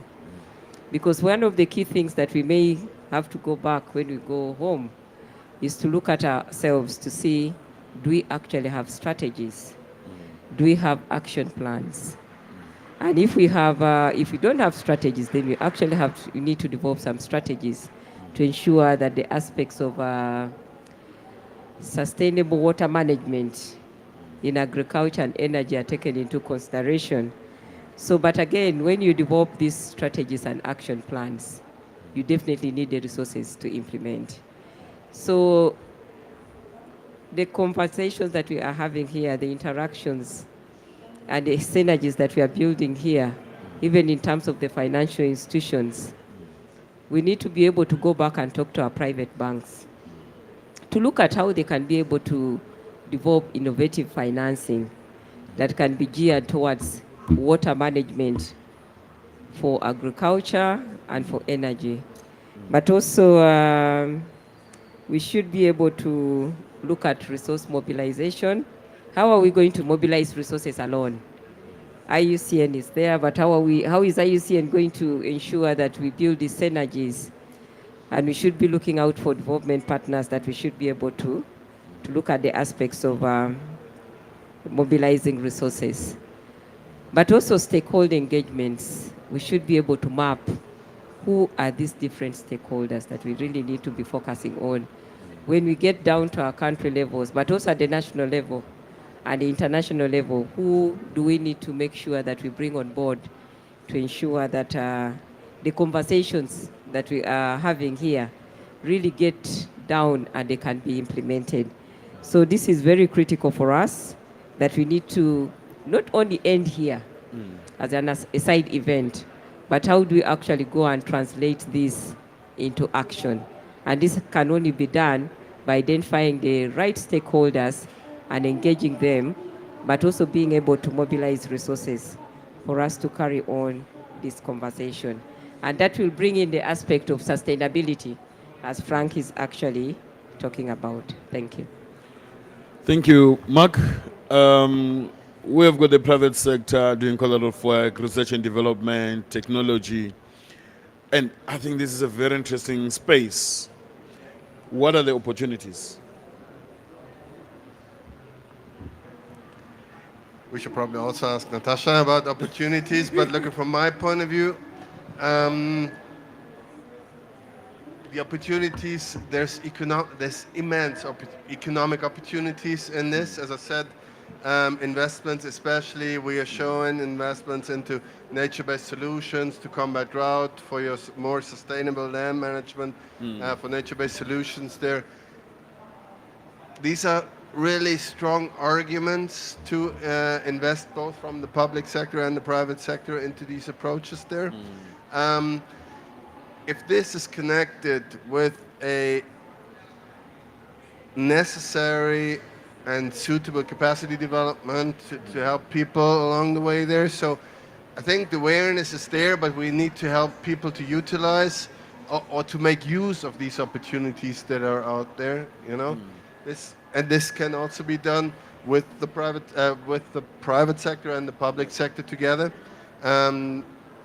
This is something then to tackle this decade on restoration now, you know, to utilize this momentum which we're having in that context now, to utilize the momentum that's being built on this COP in the context of drought also, and well, to tackle this global challenge together. So, sorry, these were my main points. Interesting. Nature-based solution is IUCN's baby, so we'll have to do quite a lot of interfacing and understanding the leverages that we can build in policy, in science, and also in the implementation. And Natasha, when we talk about cooperation, I hope to have this discussion with IUCN on nature-based solutions right now, how we can work together on this, because joining forces on this will be super crucial in the future. So let's do this together. That's a very interesting and important priority for this conversation as well. Natasha, we've had the perspectives. We've identified some of the gaps that are there. And there's going to be a lot of opportunities that are coming up. How you as buyer, do you foresee yourself supporting, being the process, and also getting into the action with government, with the private sector, with communities on the ground to ensure that we can actually have a good full swing of opportunities, be it that it's in practice, we want to come up with best practices. If it's in policy, we want to have science-based evidence policy, which technology is very strong. And obviously making sure that the policy itself, it's really evident in terms of not only projections. We've seen projections falling out of the window. And we have to deal with the reality, the real-time existence of these impacts. What are the opportunities that you foresee in this engagement, in this partnership to support the efficiency in the agricultural sector? Thank you. No, thank you for the question. Maybe to reinforce one thing, for Bayer has 160 years. For us to have another 160 years as a crop science division, we really need to the farmers really need to be successful, and agriculture really needs to be successful, because I don't have business. I am open to challenge and criticism how we can do things better, but the farmer's success is my business case. So with that in mind, and it's true, it's my business, I sell to them. With that in mind, I dream of a day where, first of all, the farming communities and agriculture can be truly respected by what they provide to society, food, fuel, and fiber, and on top of that, all the ecosystem service and improvements that we want. With that, I think if we continue to move the conversation in an outcome, farmer, and we need to develop more sustainable market linkage for them, because they need to sell and get paid on what they produce. But farmer, we need to look at water optimization. We need to reduce emission. What are the innovation or intervention we can do? But we look at the outcome and let the farmer, with the right technology, with the knowledge transfer, the capability, decide how they farm to deliver that outcome, right? Of course, with all the incentives around, with the technology, with the knowledge, but let the farmers farm, because they know better than all of this. So looking at that outcome, I think we can then align the incentives and the investments in technology, but as well in the interventions to make that come to life. How do you value resilience from a finance, hedge fund, private equity point of view, right? How can we do that? We need to do that long term, right? So that's a dream, maybe, sorry if I'm dreamy, but I think that will as well make the case for me for long-term investments, right? Together with the farmers. So that's one very, very important thing. And with that, I love what you propose and Frank brought. Let's build up more evidence or things that are working. Showcase what was the challenge, what we can do differently, but things that were really scalable, that are working on the ground. And maybe we can align efforts to make it bigger. Or we just recently developed with the Brazilian National Research Institute, Embrapa, we needed to develop a MRV tool for carbon sequestration, carbon reduction, based on tropical agriculture, because it didn't exist 4 years ago, because it was all focused on temperate agriculture, because the MRV was focused on some of those global trade. So we needed to go with the Brazilian government and develop that. Now it's there, public, is Embrapa. This could be transferable to other tropical agriculture countries, and they can adapt. So, I mean, there are a lot of great things scalable. This one is already being applied on more than 1 million hectares in Brazil, soybean value chain and the associated rotation. But I think there's more evidence, not only from us, from others, but that we can build that case, showcase, and then see what are the incentives that we can align to make it grow, and then build the future that we all want, right, together. Brilliant. You ended in a very good note there. And let me thank you. Let me thank my panelists. And as I invite Luther to come to the fourth, I'm going to give one last shot to Frank. Let me thank Natasha, Mark, and Carol as you take your seats back. Let's give them a round of applause. I would like to invite Luther. Frank, you are not going yet. The last question I think for Frank will be, we have seen quite a lot of water and food security issues as a big issue in Africa from all the parts of Africa. And this has become quite of the biggest challenge.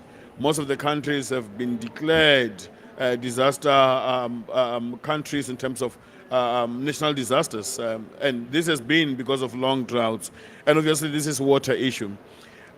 Your last perspective in terms of how do we then create an enabling environment for this will be really important, and also how do we enhance that or build a synergy with the work that we've just been discussing right now.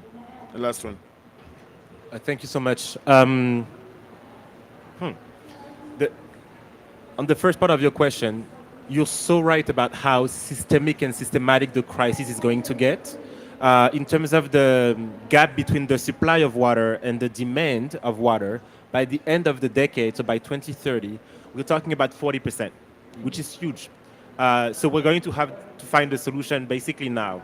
And so to find those solutions, I think in terms of the immediate opportunities that I see, maybe the number one is to start working holistically across all of those sustainability and environmental challenges. It was very interesting that during the panel that we just had, you start the conversation on water and then it takes you to technology, it takes you to energy, it takes you to all of those other co-benefits and other topics that are related to it. So let's start thinking that way, which is very hard for all of us because we tend to think one idea, one department, one ministry, one topic, which is hard.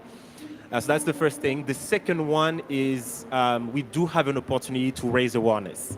I really like what Natasha mentioned around all of the ecosystem services that are being provided every day by farmers.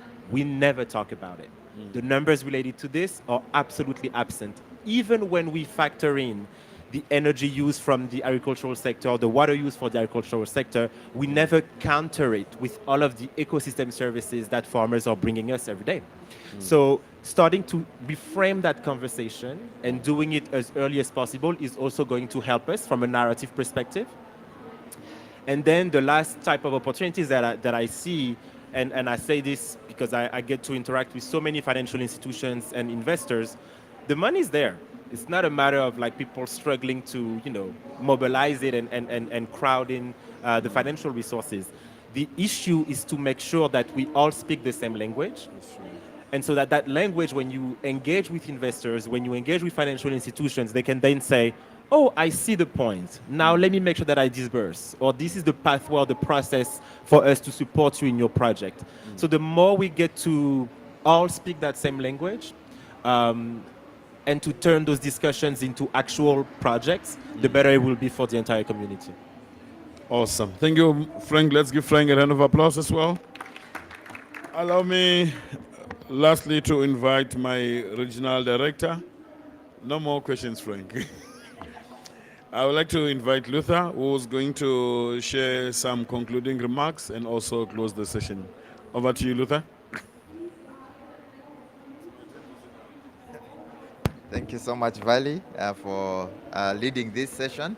And thanks so much, all our panelists. I think they deserve another round of applause. So this topic, rethinking water use, was very specifically chosen because we thought that there's a need to rethink. That was the beginning part. And so it's not going to be easy. We didn't expect it to be easy. I think a number of things have been discussed today by the panel. I'll start with those which seem to be easy, but they are very difficult. The first thing that came out was trust. Do you know that trust can't be legislated? Trust is lived. And here we are busy talking about the issue of trust driving this kind of relationships that need to bring about a change, which means there's big need for societal behavioral change in terms of how we actually transact around various things. But I just also want to mention that the panelists have talked about different dimensions of things. One is the multiple uses of water. Again, that points us to the fact that we do need to have an integrated approach in terms of our thinking, in terms of our conceptualization, but also in terms of our working. We started by looking at water uses, but again, water uses are multiple water uses. And this is not only for agriculture, but you quickly move into energy. And I think this came out as a very strong issue. This greatly links with the fact that there is lack of coordination. And again, if you go through almost every panel discussion here, the issue of lack of coordination always comes out. And that means we need to rethink, first of all, how we structure our work and how we deliver our work. It's mainly sector focused, it's mainly silos. And that approach certainly cannot bring about any change. I think it's a beaten path, and definitely there's need to rethink that. One other aspect that came out was the issue of technology and innovation. I think that a lot has happened, or rather a lot is happening in the area of technological change. But we don't have to forget the fact of indigenous traditional knowledge, which is often overlooked, especially today when we are driving big data.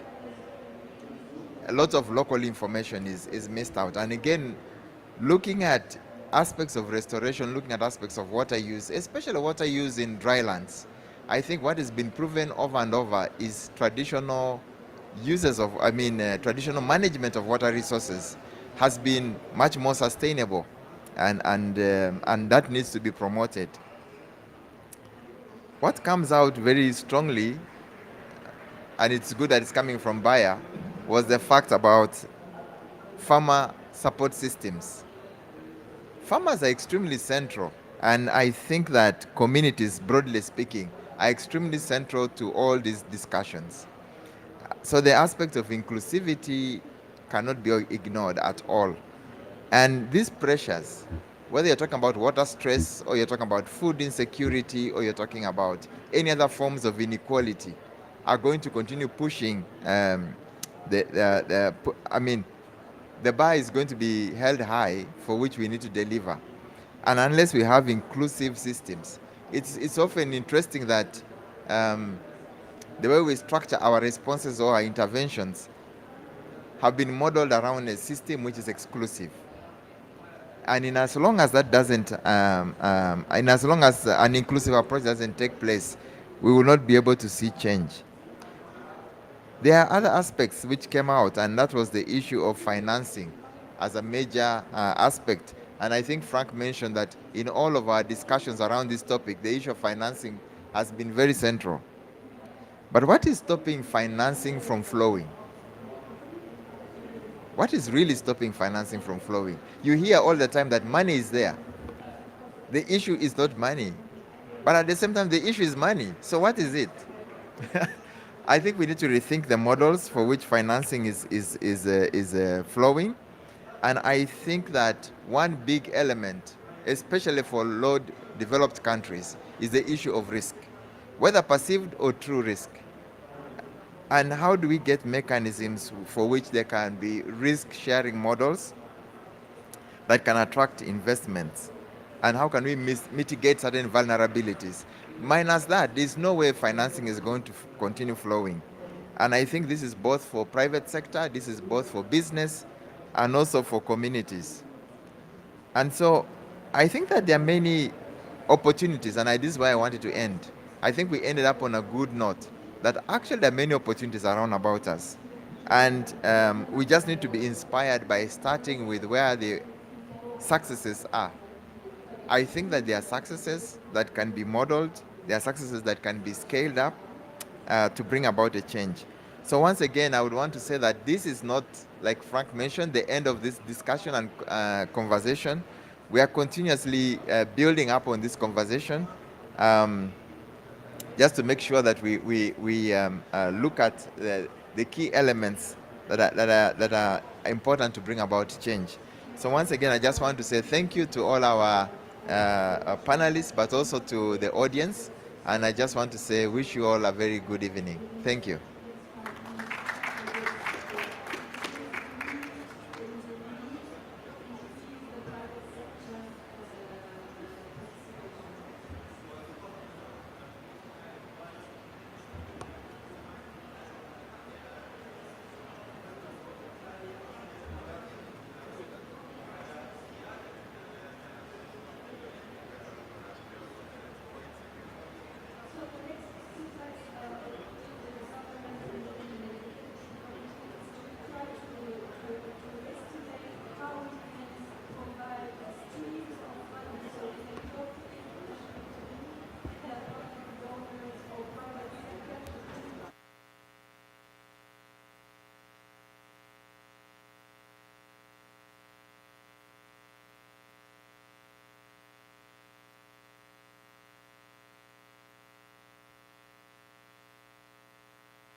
1, 2.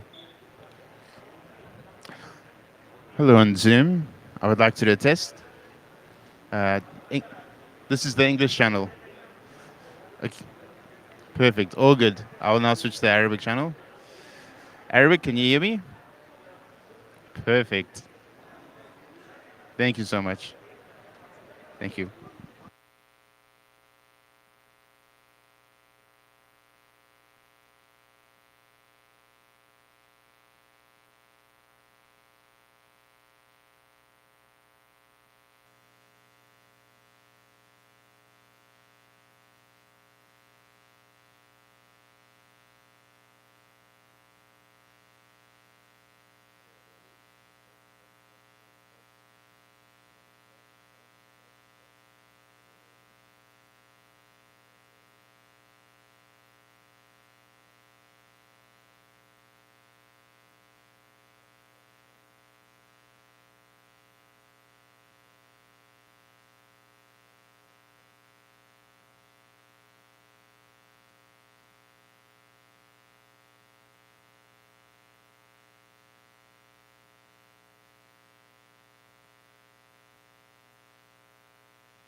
Hello, everyone.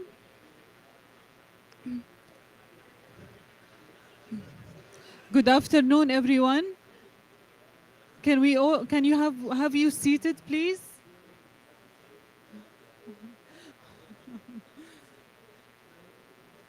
Just give us 1 minute.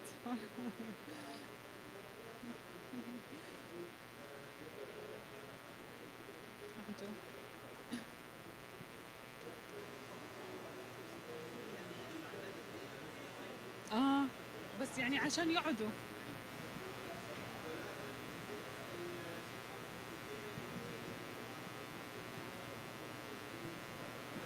لما قلنا لهم يقعدوا طلعوا لبرا. خلوا. So hello everyone, we will be starting in 1 minute. Yeah.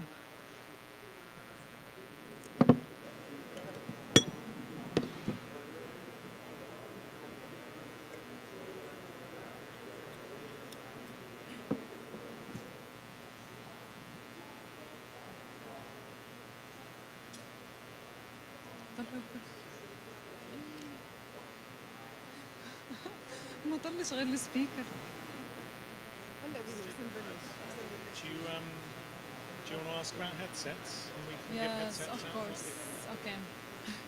So, good evening, good afternoon, everyone. So, we have translation. So, in case anyone wants a headset, please let us know. The speakers. Yeah, sorry. Yeah, so the speakers will be speaking either in English or either in Arabic, and we have translation. So, in case you want headsets, please just let us know. We will be starting in 1 minute.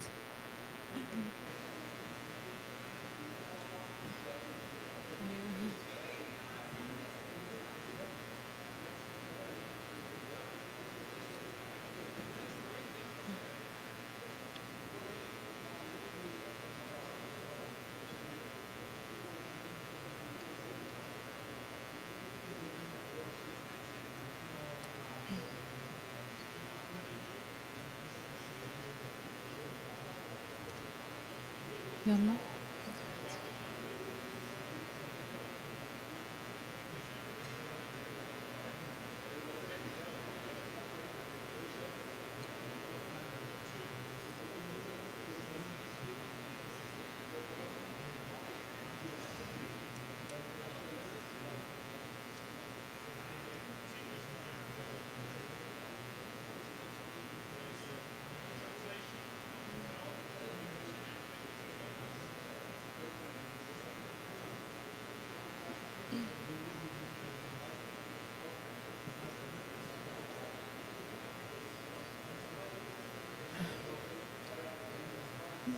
السلام عليكم يعطيكم العافية. So we'll be just starting. Good afternoon, everyone. I would like to welcome you to the IUCN's pavilion here at the UNCCD COP16 in Riyadh. We're so glad that you're here with us today. Thank you for the audience and thank you for our distinguished experts who are joining us for the session today. Today we will be talking about a very interesting topic in this session, which is so relevant to the theme of the day, which is governance. So, and we'll be talking about enhancing governance and effectiveness of area-based conservation in West Asia through the IUCN's Green List Standard and the Act 30. And we have a really a good group of experts, and we will be starting with a general overview about the IUCN's Green List and the management effectiveness tracking tools. So I would like to invite my esteemed experts and panelists to the stage. I will start with Nizar Hani. Mr. Nizar Hani is the Regional Vice Chair of the World Commission on Protected Areas.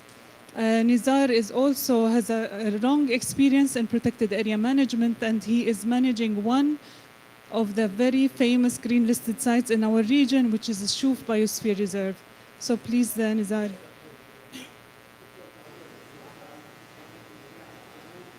Thank you. I would also like to invite our surprise for the day, Dr. Nigel Dudley, Dr. Nigel Dudley, I don't know if I have to present him or not. I mean, everyone who works in protected area management and conservation knows Nigel Dudley. We have learned a lot from the publications and the guidelines that he has authored.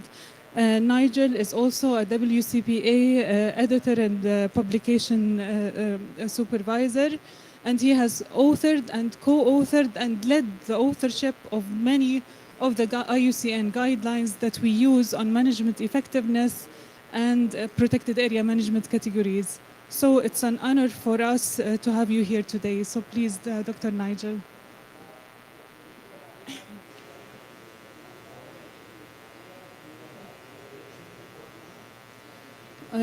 Also, I would like to invite to the stage Dr. Tamer Khafaja. Tamer Khafaja has been with us today in a very interesting session on the Red List of Ecosystems. He's the Regional Vice Chair of the Commission on Ecosystem Management, but also he has another important role, and he is leading the expert assessment group of the Green List for the Middle East and West Asia. So it's an honor for us to have you all here today.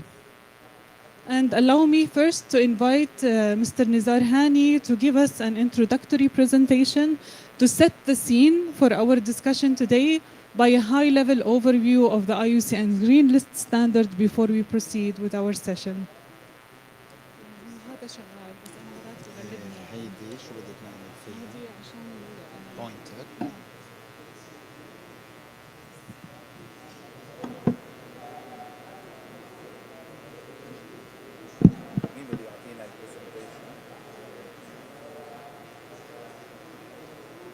Presentation, please. So, good evening, everyone. Good evening, everyone. I will present few slides about the Green List among the experts of the Green List. I think everyone is here played a key role to develop the Green List standards, and we are so happy how the Green List is moving in our region, and how the Eagle Group is doing great job. And Tamer will talk a little bit more about the efforts of the Green List in the region and the process that we are using to list our protected areas on the Green List. Presentation.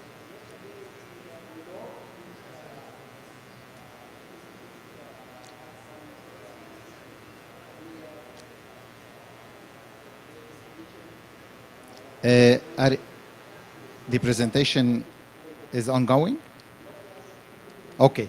Anyway, let me start. All of us knows that the Green List is an important tool for effective management of protected areas. We don't need any more paper parks. We don't need any more just parks announced by laws and policies, but in fact they are not effective and they are not playing their role and the main objectives of those parks that we have to meet.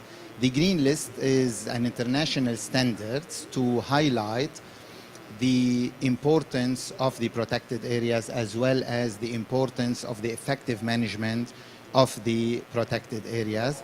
This momentum has been started in the Park Congress in Australia that happened a long time ago. And with time, now we have a full management and full arrangement of the green list. It is the international standards right now. It is an important tool for the protected areas practitioners and managers to follow. We have in the Green List, as we know, 4 components. We have 17 standards. We have 50 indicators. The protected areas that will be listed on the Green List should meet all these indicators and standards and components. The most important, now we have a kind of guidance. We have a kind of standards as protected areas managers. This is a good recognition of the protected area. Where are those highly effective managed protected area? Before Green List, we were not able to recognize these protected area and to learn from these protected area. Now on the Green List, we have around 87 protected areas. This is a very small number. For sure, we have hundreds of protected areas that is managed effectively.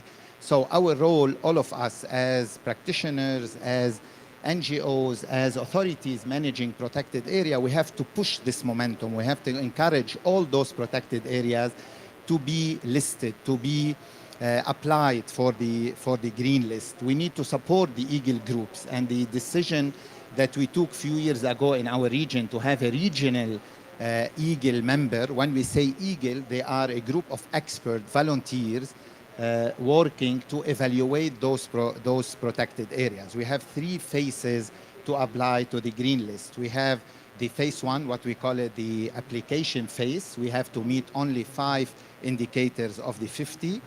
The second phase, which is we have to meet the additional 45 indicators. The Eagle group, always we have 1 or 2 Eagle members. They visit the protected area, they meet the authority of the protected area, they evaluate how much this protected area is meeting and aligned with those 50 indicators. After that, the Eagle group report will be submitted to the IUCN Green List Committee. And I think today we have an important meeting for this committee, and 5 protected area in our region will be decided today. I think the meeting will be at 2 p.m. Switzerland time, at 4 p.m. our time. Hopefully, another 5 protected area will be listed from our region after this meeting. We have 1 relisting protected area, which is the Shuf Biosphere Reserve, because it's good to list the protected area as a green list, but the most important to continue these efforts, because every 5 years we have to review the whole process. So the protected area, no relaxing time. They have to work all the time. They have to keep this ongoing momentum of effective management. Let me close, in my opinion, to kick off this important discussion today. We have 3 actions, all of us, to be done. Is to continue promoting Green List as an international great tool for effective management for our region and for the whole world. 2, we need to support the Eagle members in our region and in the whole world, because really they are a small group of experts, and now we have a problem in our region. We have a lot of protected area applied, but they don't have the capacities really to evaluate all those protected areas. As protected area experts, we need you to join this group, to support this group. This is a voluntary work to be able really to evaluate all the applied protected area to the green list. And at the end, protected areas without effective management, we will not be able to meet our global goals for protection and for conservation. Currently, the Green List is the tool to monitor the effective management of protected area. If you review the Global Biodiversity Framework, Target 3, it's very clear that the tool to manage and to monitor the effectiveness of the protected area is the Green List. Thank you for joining this event, and my few minutes speech is to kick off this important session. You are most welcome. Thank you.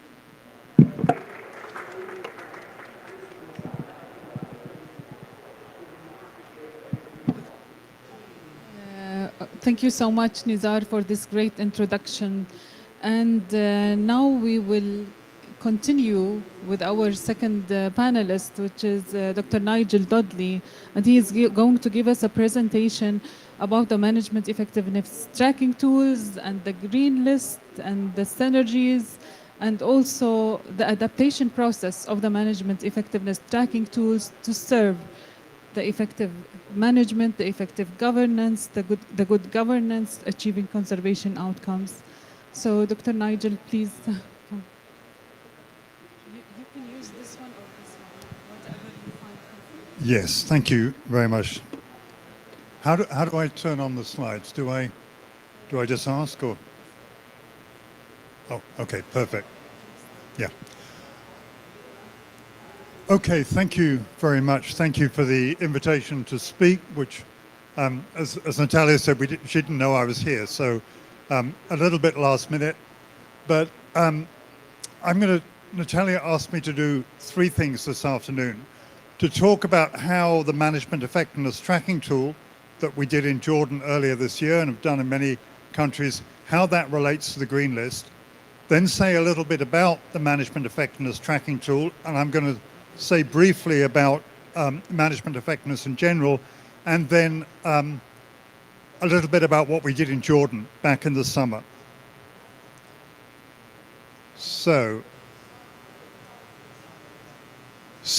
the MET management effectiveness tracking tool and other management effectiveness systems provide you with an assessment of management, but they don't have a set standard, and you don't pass or fail. It just tells you how you're going. It can be either a self-assessment, often done by staff themselves, or it can be external. The Green List and other protected area standards, there are several, judges against a set standard, and you either pass or fail. So it's a slightly different process. The management effectiveness process looks at how you're going in very general terms. The standards measure against best practice. And how the two join together. Oh, the camera. Where's the camera? Oh, there. Perfect.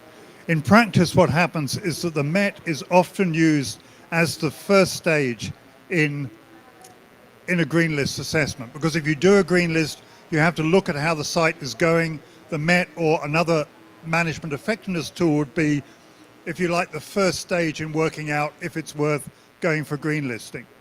And in practice, in most countries, the MET will be done for all protected areas, and the green list will really only be done for the best, I would say. I know in this region, Nizar is aiming to do everything to the green list, but that's a high aim. And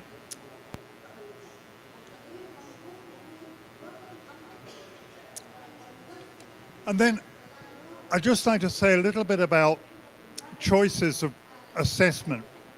There's two priorities you can give to assessment. On the one hand, to aim particularly at comparing sites with each other and reporting to things like the Convention on Biological Diversity. And for that, you really need one system that works all over the world. Or if your focus is mainly on building, on tracking progress in one site and adaptive management and making that site better, then you're probably best to have an adapted system. And one system can do both, but there are different emphases.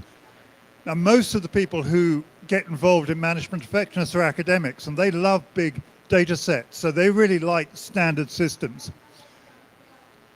Our philosophy has been slightly different in saying, actually, we need things that can be used really to build the site management. And so we're interested in things that are adapted on a local scale. Oh, sorry, that's going the wrong way. I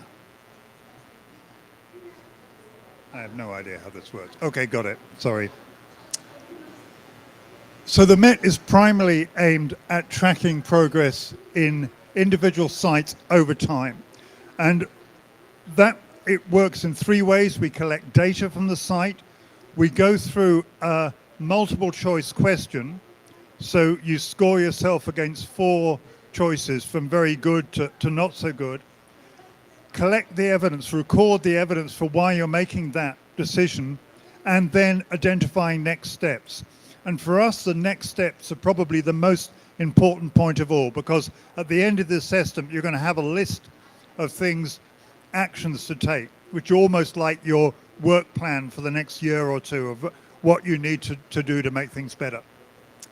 And as you can see in this group, we would very much recommend that those decisions are made by a group of people, either just protected area managers or ideally bringing in people from the local community, people that are associated with the protected area. You find within the MET, it's a long process of debate often to see if you, to decide on a particular score. We work with Natalia and her team in Jordan this year to take the basic MET and adapt it for conditions in Jordan. And we look particularly at expanding the gender questions, which we really didn't have before. And we had Ola, who's here now as a gender expert, to help us with that. and questions related to climate. And we did the Met, and originally so long ago that climate wasn't as big an issue for protected areas, wasn't recognized as much. So we brought those two other issues in. And we did that. We visited a number of sites in the country and talked to people on site about what they needed, but also brought people together from all the national parks in Jordan and spent 2 or 3 days together really working through the questions, deciding which the best questions were, and then scoring them. But very much a collective process. And one of the things we've found doing that is not only important for getting something right for the country, because every country is different. You can't, I don't believe you have a global system which really works. I think you do need to adapt. And something like gender is so different in different countries. The perceptions of it are different. To have one system would be really risking imposing one view on a whole area, whereas what we're trying to do is really work with individual sites, individual countries to see where they are. So very much a development led by the managers within the country and then scoring together. So I'm not going to go through all the results. I'm just going to tell you the kind of results we have. So we can look at the severity of threats and look, you know, what came out. All the sites looked at different threats, different levels of threat. Fire came out as the leading threat. Sea level rise was the lowest reported threat, partly because there's only one marine protected area. Soil erosion came down very low, which is interesting because it means certainly within the perception of managers, you know, you've got soil erosion right, it's okay. So, you know, that gives you a general picture of what is important in the country. And then for many different elements, we have every column represents a different national park. You can see how the scoring is. You know, look, most have good protected area boundary demarcation, much less levels of research, not that many good links with commercial tourism operators. You get a picture of what's happening in the whole country. And this is very much, as I say, each decision, each question was discussed by a number of people from each park. So it's very much a kind of collective decision. And then for each individual park, we can give a score against planning, against inputs, processes, outputs, outcomes, how the whole thing is working together. As I say, I'm less interested, the whole report is going to be out very soon. I'm less interested in the individual results here than in the kind of thinking behind it. And again, one of the things about the Met is because it's open source and because so many different countries have had a go at changing it, even though I was one of the original authors of it, it's now really almost like a crowdsourced methodology. It's had input from hundreds of people over now almost 20 years. And the kind of discussions we had in Jordan are going to feed out more generally. We're going to, the questions we did on gender are going to now, I think, in a big part of the general Met, the global Met. So every stage along the way we're learning. We have a Facebook page with 700 people involved, putting up questions and debating among themselves. Very much a collective effort. We had a fantastic time doing it. I'd like to thank Natalia and her staff because it was always a pleasure to be in Jordan, but a really excited and enthusiastic group of people to work with. So thank you very much and thanks for the presentation today. Thank you so much, Nigel. After these two really interesting, inspiring presentations, we will start our panel discussion, and we will start first with the commissions and the Eagle, and then after that we will go to the site level and continue the discussion. So in our first round, I would like to start with our first presenter, Nizar Hani, from as the regional vice chair for the World Commission of Protected Areas, and we know that the WCPA has convened the discussion about the Green List standard and led the development of the Green List standard. And now today we're in the Governance Day, and governance is one of the key components of the Green List standard. So I would like to ask you, Nizar, how do you think that having a standard like the green list, because some of us just ask, why do we need a standard? I mean, things are going. Yeah, you have the MET, you have the other management effectiveness tracking tools. Why do we need a standard, a comprehensive standard for the green, as the green list? And how would that contribute to enhancing the resilience of the protected areas, especially that we are in an arid and semi-arid region?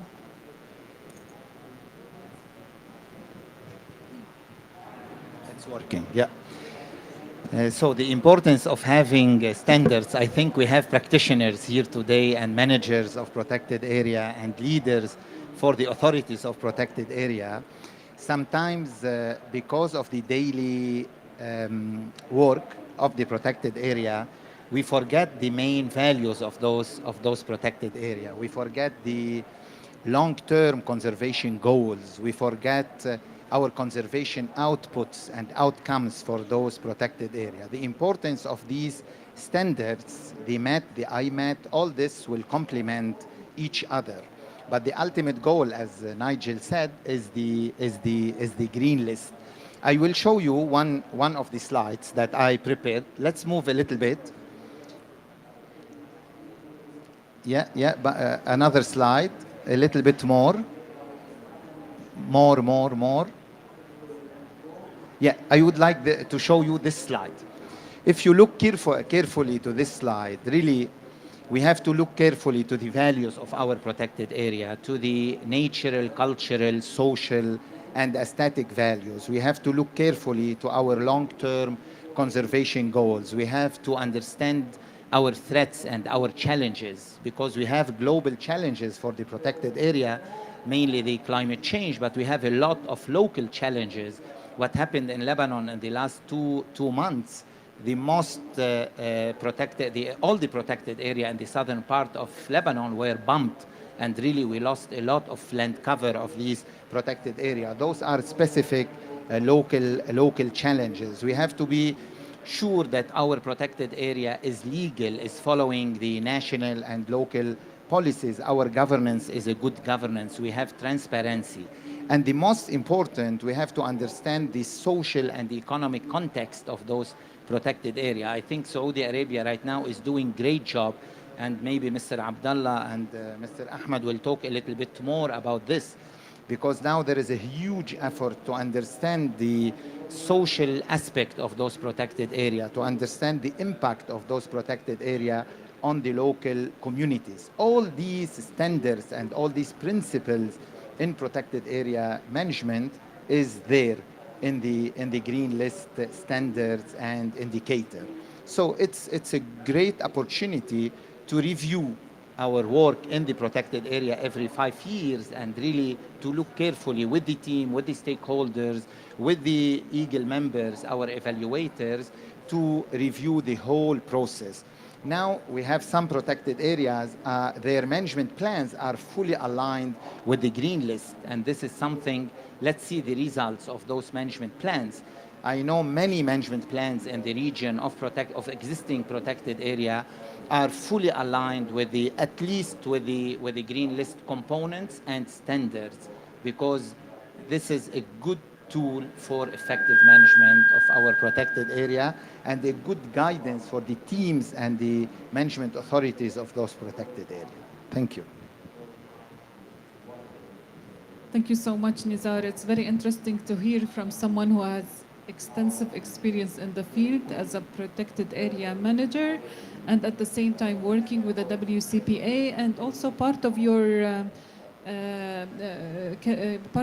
previous experience was a member of the EAGLE, of the expert assessment group. So it's really interesting to hear, and I'm sure that you're talking based on your collective experience.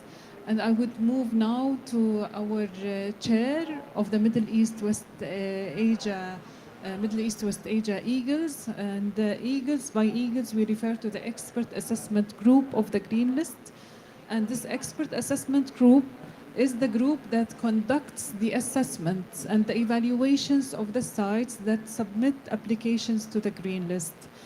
And for Dr. Tamer now, because you're leading this group that conducts the assessments for the green listed sites and for the sites that have applications in the green list in the region, and that you're seeing the amount of interest from the sites in the region to submit green list applications.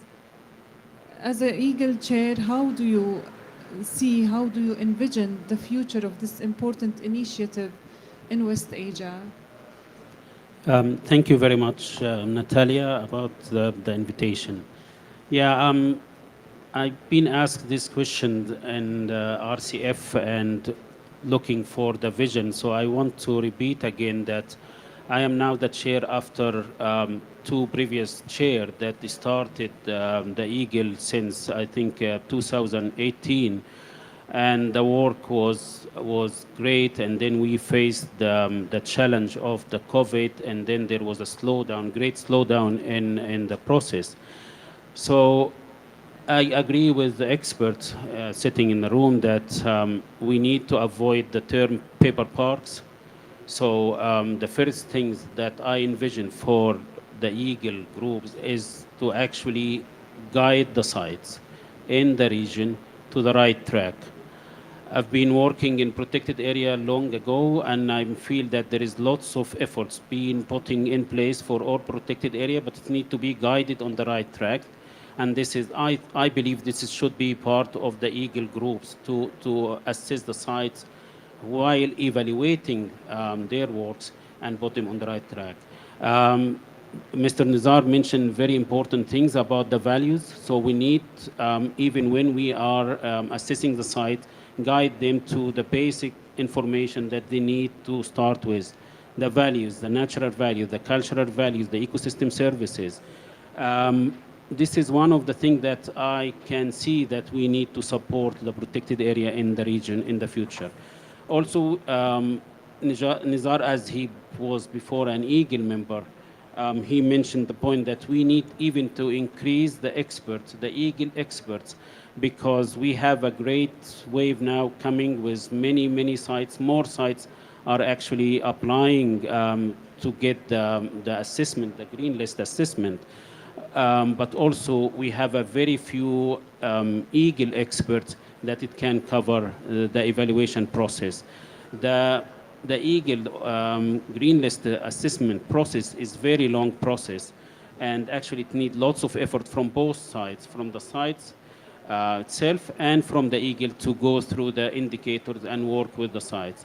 So this is one thing. The other thing that I see in the future that we need to educate the sites that the green list is not a certificate that you get and forget about it.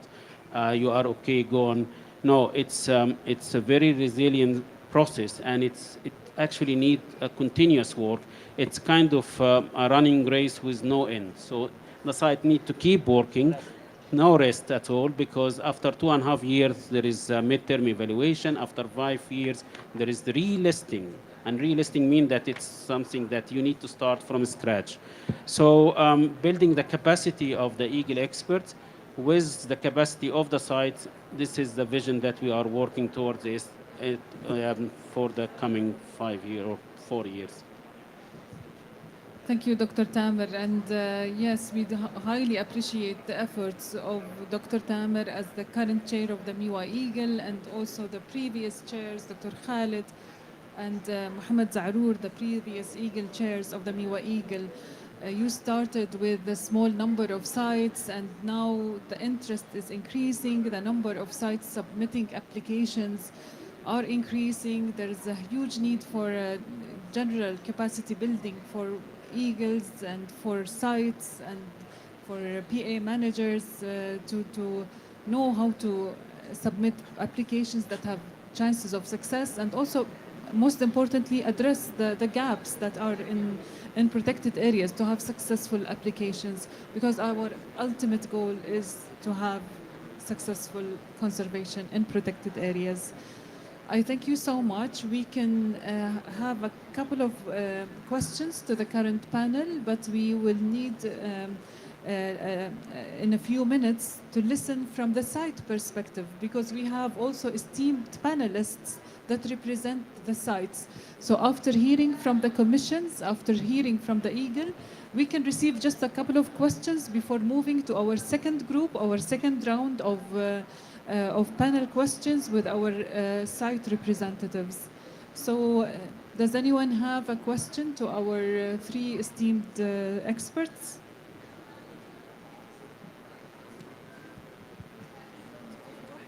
Thank you.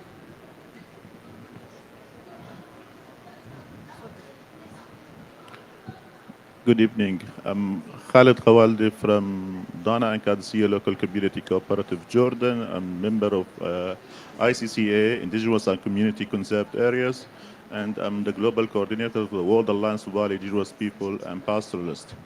Thank you all for the presentation about this tool. But as a community, I'm really worried about the evaluation of the or the criteria of the that you are using, and that is relevant to the community and the involvement of the community, and the way or the approach that you use to make sure the right engagement of the community. For us, as the ICCA's Indigenous and Community Conserved Areas, we don't think that the what we call it the traditional conservation, which is fortress conservation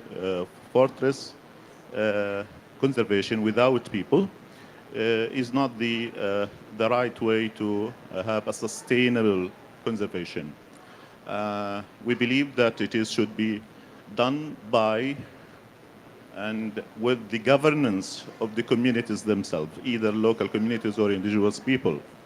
And because we believe that this is the way that they have been doing this for centuries, and they had proven good governance and good management of the resources and the conservation of the resources, not as a job, not as something that they're using for conferences, but as if you are care about your house and your life.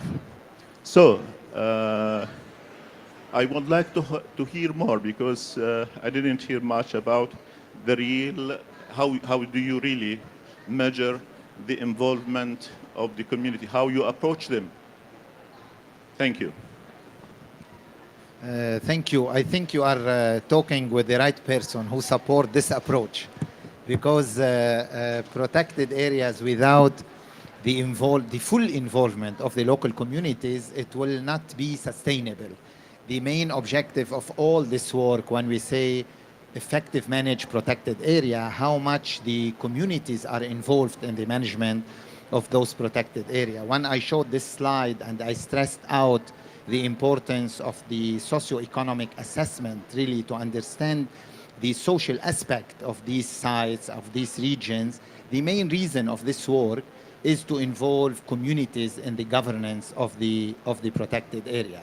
And in my opinion, all these standards should give this the high priority, the priority number one, because the ultimate goal of the protected area network on the international level is to be managed by local communities, because reviving the cultural practices is the best way to sustain these resources.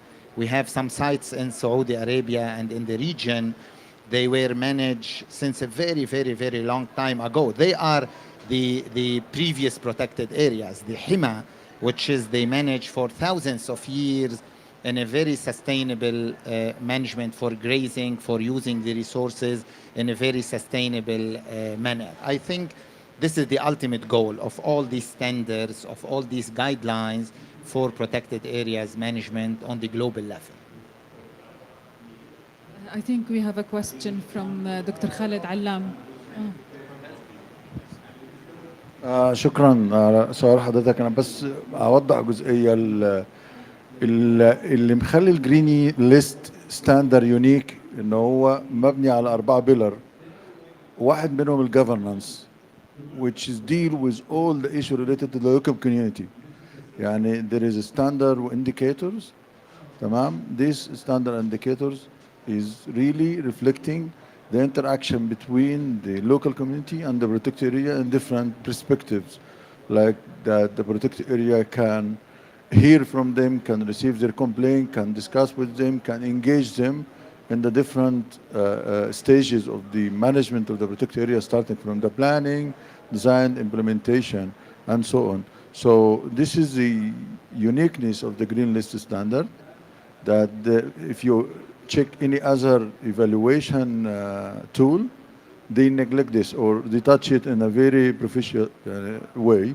But the Green List, one of the core pillars in the Green List is the governance that covering all the things related to local community. And even if you, one of the steps to be on the Green List is to upload some successful case study in the Panorama solution. If you check this, you found most of them is related of the successful of engagement of local community with the management of natural resource with the protected area.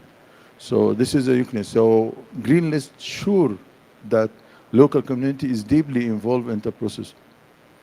Thank you. Thank you so much. Other adding point to what Dr. Khalid mentioned, that in the process, now the Green List process, there is applicant phase and candidate phase. In the applicant phase, there is 5 indicators that you cannot pass from this phase to the other phase without communicating directly with the communities, informing them about the do and don'ts, why the reserve going through this process. And now it's, honestly, after this years of dealing with Green List, it's very complicated to pass without dealing with the community. It's impossible. So we can receive one more question to the first panelist group. Okay. So thank you so much, Nigel, Nizar, and Dr. Tamer. Please stay with us because we will receive the second round of panelists and maybe we will open the floor for more questions. So thank you so much. Please.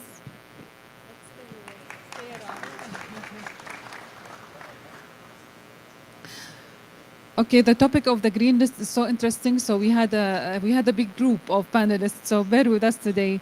So now I would like to call for my second group of panelists, my esteemed panelists and experts, Mr. Abdullah Talasat, Head of Protected Areas Directorate at the National Center for Wildlife. Please join me at the stage, please.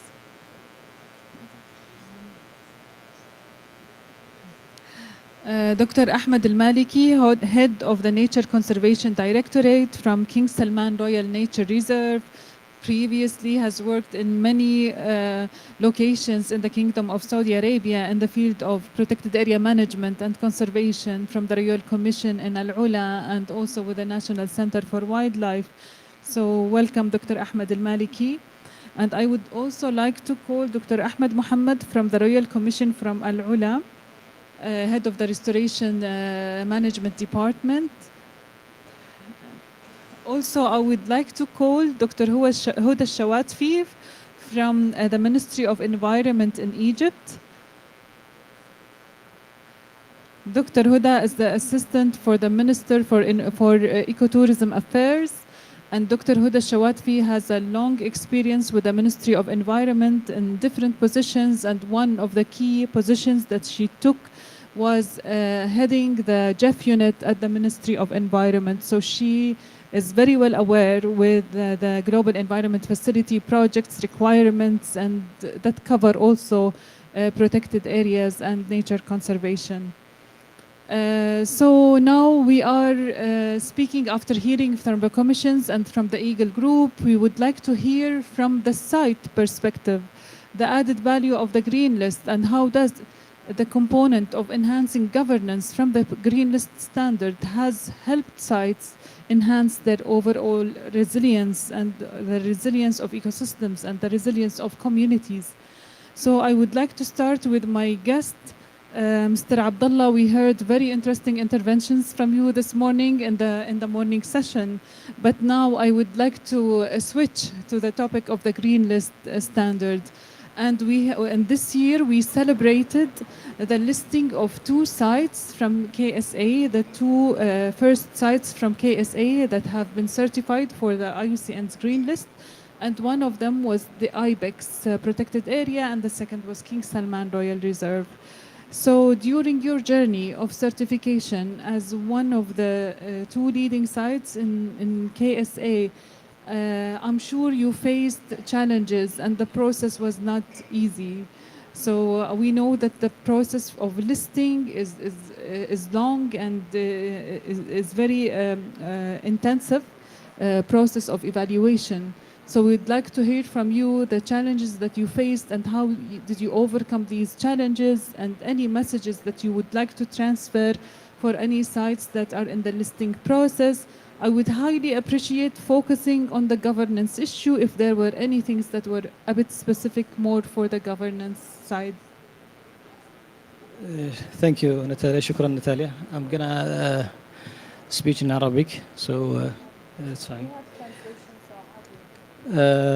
في البداية شكرا ناتاليا، شكرا IUCN على استضافتنا في هذه الجلسة.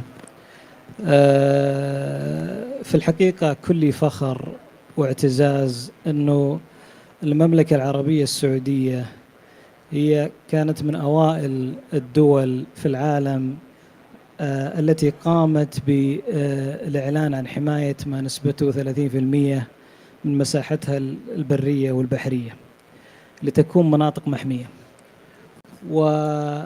واليوم وبعد مرور 3 سنوات على هذا الإعلان أو الالتزام، أرى حجم الإنجاز الذي قمنا فيه في المملكة بالتعاون مع جميع الشركاء وأصحاب المصلحة، من حيث شرفنا الحمد لله ووصلنا إلى 18% من مساحة المناطق المحمية البرية و6.5% من مساحة المناطق المحمية البحرية. ووفقا للخطط اللي نعمل عليها نؤمن أننا إن شاء الله سنصل لمبتغانا وغايتنا 30% قبل إن شاء الله 2030. كما يعلم الجميع أن إعلان المناطق المحمية تواجه بعض التحديات أحيانا، ولكن عادة تكمن المهمة الأصعب في ضمان إدارة وتشغيل هذه المحميات وفق أفضل الممارسات والعالمية في إدارة المناطق المحمية. ومن هنا حرص المركز وعمل بالتعاون مع الاتحاد العالمي لصون الطبيعة على تنفيذ عدد من ورش العمل المتعلقة بآليات ترشيح المناطق المحمية الخضراء، القائمة الخضراء. والحمد لله اليوم المتابع لهذا البرنامج يرى أن المملكة العربية السعودية قطعت شوط طويل خلال فترة زمنية قياسية، حيث تم إعلان ولله الحمد انضمام منطقتين محميتين على هذه القائمة، وحاليا هناك أكثر من 3 مواقع قد اجتازت جميع مراحل الترشح الأولي وفي انتظار استكمال باقي إجراءات الإعلان. كما يسعدني أن أنوه أن أكثر من 95% من محميات المملكة المعلنة هي اليوم مسجلة على هذه القائمة، وتسعى بإذن الله الحصول على هذا الاعتراف بتطبيقها لأفضل الممارسات البيئية. وبالتالي مثل هذه التسميات العالمية تعتبر كمؤشر لدينا في المملكة على أن المناطق تدار وفق أفضل الممارسات المتبعة في هذا المجال.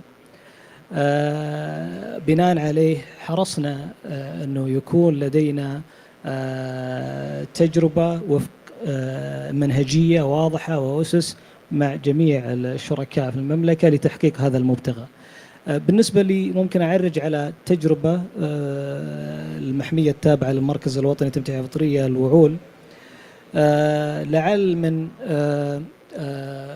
أهم أو أغلب التحديات اللي واجهناها في البداية أنه من ناحية الحوكمة المنهجية أو طريقة إدارة المناطق المحمية وحجم مشاركة الشركاء في إدارة برامج المنطقة المحمية. لله الحمد لدينا اليوم لائحة تنفيذية للمناطق المحمية نصت على أن لا بد أن يكون هناك لكل منطقة محمية مجلس إشرافي. مجلس إشرافي يضم مجموعة من أصحاب المصلحة ذات العلاقة بالمنطقة المحمية، والتي من خلالها يتم مناقشة جميع المواضيع المتعلقة بالمحافظة والإدارة الفعالة والتحديات التي تواجه هذه المنطقة المحمية. ولعل أيضا من التحديات اللي واجهناها أنه تمثيل النوع الاجتماعي في العمل الميداني.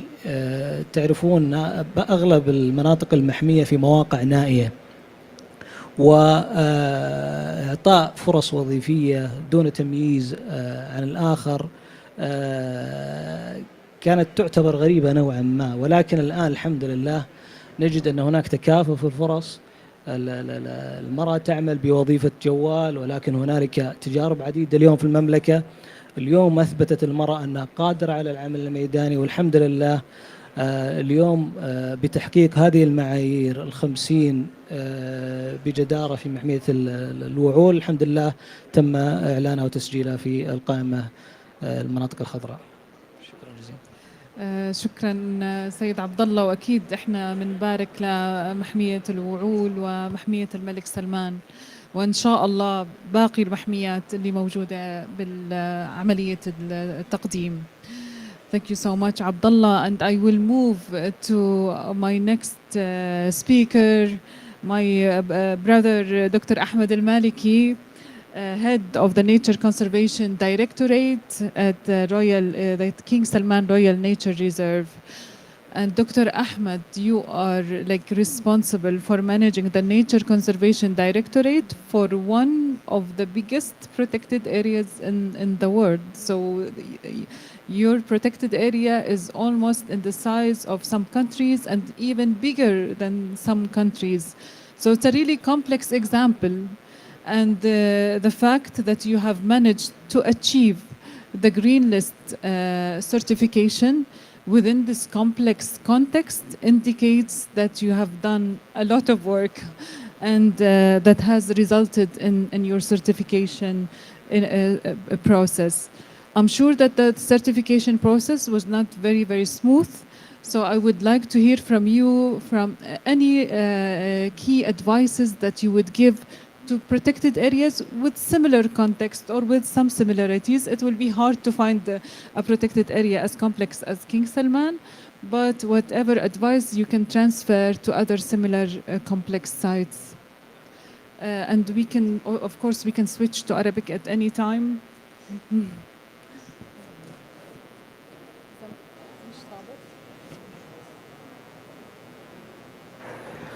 بسم الله والصلاة والسلام على رسول الله. شكرا ناتاليا. I'd rather to speak in Arabic, but first I would like to thank everyone who attend, and I hope to give some insights about King Salman Nature Royal Reserve and our journey to join Green List. طبعا شكرا للIUCN على الدعوة الكريمة. أنا حاب أتكلم عن انضمام المحمية وأهم النقاط اللي كانت خلال رحلة انضمام المحمية للجرين ليست. قبل ما أسوي ديب دايف في الموضوع حاب أني أعطي نبذة عن محمية الملك سلمان. يمكن بعض الحضور ما يعرفون عن المحمية وأول مرة يسمعون فيها. محمية الملك سلمان بن عبد العزيز تعتبر واحدة من أكبر المحميات البرية على مستوى العالم، وهي بالتأكيد يعني أكبر محمية برية أعلنت جرين ليستد إلى الآن. أنشأت عام 2018، لكن العمل الحقيقي في المحمية بدأ بعد كورونا، يعني تقريبا منتصف 2021 بدأنا العمل في المحمية يعني بشكل فعال. وهذا برضو يعطي مؤشر أنه المحمية حديثة التكوين لكنها بطموح عالي جدا.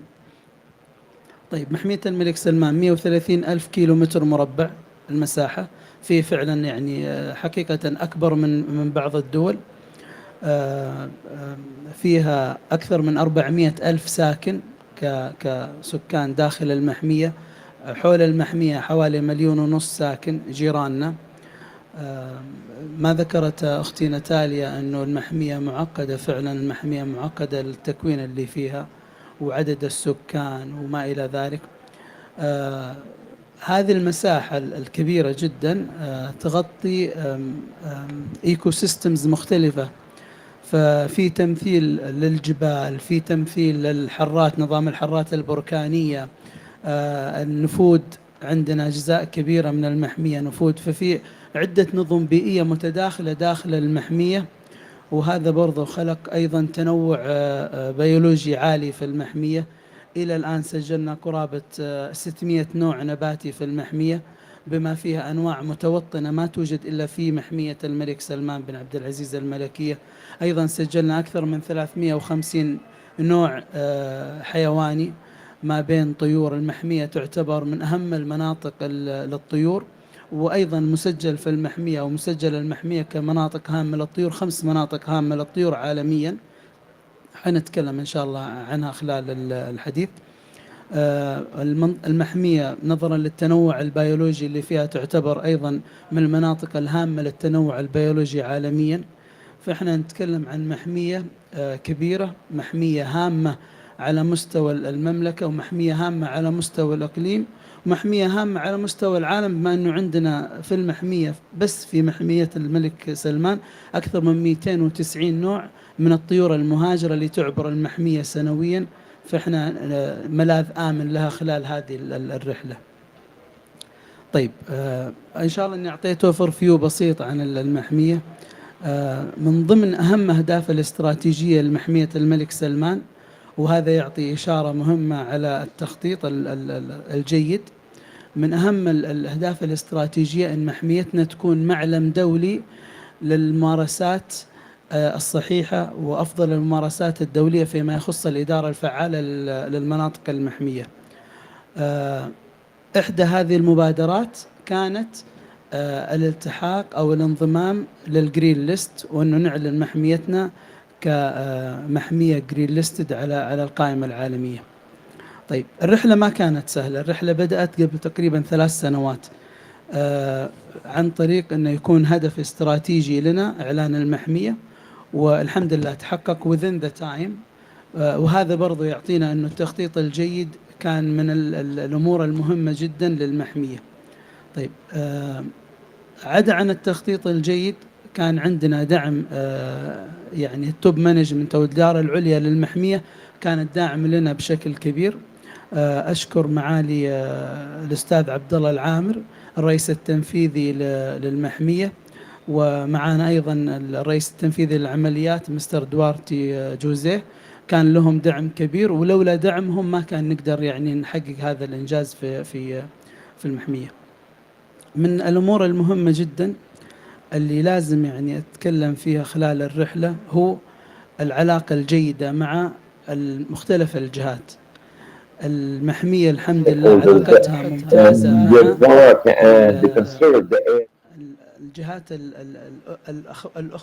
الأخوان والأخوات، الجهات الشريكة، مراكزنا الوطنية، مظلاتنا. على سبيل المثال أعطي بس مثال عشان أبين أهمية العلاقة اليوم في المحمية زرعنا تقريبا now until the end of this year, we will have more than 300 million of plants, small plants. Our main partner is the National Center of the Plantation. Inside this national park, we have also our partner in these achievements and successful procedures is also the National Center. The different national centers have a big role also to make this work very successful inside this conserved area. We have more than 200 employees inside these conserved areas, and we have also our special forces. They are contributed and collaborating in the work to achieve a good step forward to preserve also these parts. Among also the partners, we are talking as well about the private sector, the role of the private sector. The private sector, we have a good also relation with Aramco in how to launch better projects also inside these preserved areas and these national parks. All of them, they are partners and they are contributing to work all together to reach a good vision for the future vision in how to make it a better national park in the world. And in addition to this thing, we need to reiterate also the relation with the local communities. We have a big location with the local communities, and we'll have four circumscriptions inside. We have Tabuk and the northern borders, and also the national park also is a part of these areas included inside these sectors. We have also, like I added, also we have also the different partners inside to promote our work inside this national park. And we started also communicating with the national communities, the local communities, and we have also our good relation with the communities. And there is always an active interaction between us and between also the different local communities located in separate areas. And we have also more than 800 stakeholders from the different communities, local communities, families, and also we are in charge also of the employment of more staff inside this national park.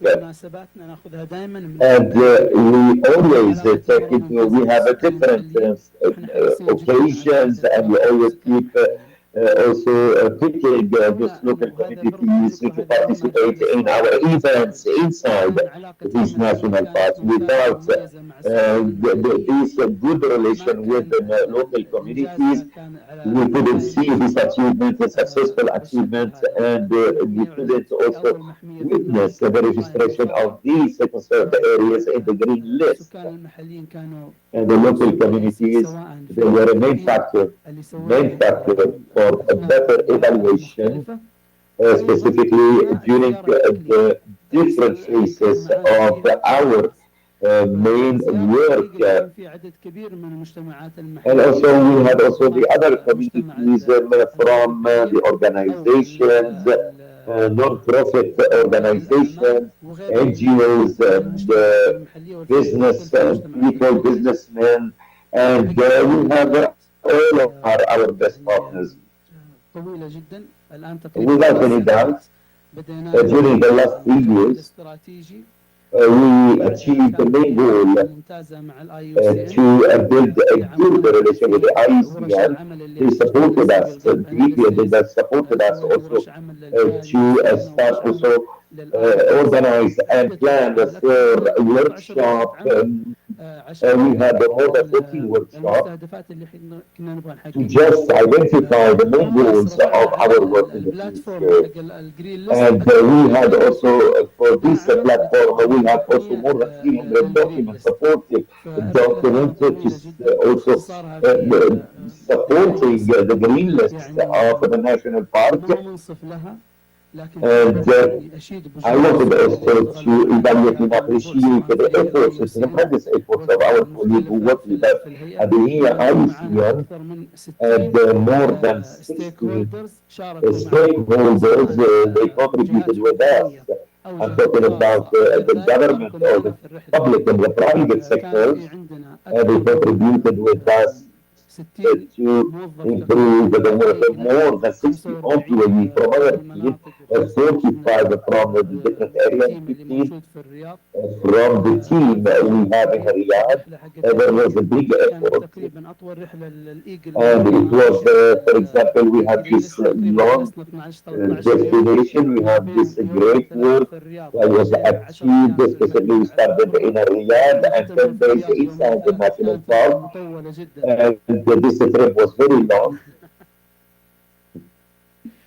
فالحقيقة إنه كانت الرحلة يعني To be طويلة honest, لكن this trip والفوائد that we كثيرة organized was very interesting, and we benefited also from the main role of this trip, and especially in how to enhance our relations and to enforce our relations with the local communities. as soon as we Now declared as green list we are declared as a green list, term evaluation and we have a better evaluation in the future. Also, we wish also we look forward to improve our work, كل الشركاء كانوا and متعاونين all the partners were contributing in our job, even if we have to face certain difficulties. But as you know, all of us we can face difficulties in our work, but we treated these difficulties through the action plan, the main action plan we put in place to improve, like I said, our work inside this national park. Thank you very much, Dr. Ahmed, and I'm very glad also for this trip to work together in the future. This is the most important thing, and this is the message for us that we need also to send it directly to the different stakeholders, the different contributors in our work. The main goal, the certificate is not the goal of any work, like my colleague mentioned, Mr. Kramer and hygiene, all of them. This was the main message. The message delivered through الشهادة هي مش that the certificate ultimate هدف is not the ultimate goal, لكن إنه لازم but we نستمر need لحتى to نحافظ continue على الستاندرد to لحتى نحافظ also على إنه المحمية also stick with the standards, which means that we need to protect these national parks and these conserved areas to stick with the high standards. And thank you very much for your evaluation, specifically during the work of the certification, the process of the certification, and your message. And I will also Dr. Ahmed Mohammed. Dr. Ahmed Mohammed from the Royal Commission for Al-Ula, and the Royal Commission for Al-Ula was one.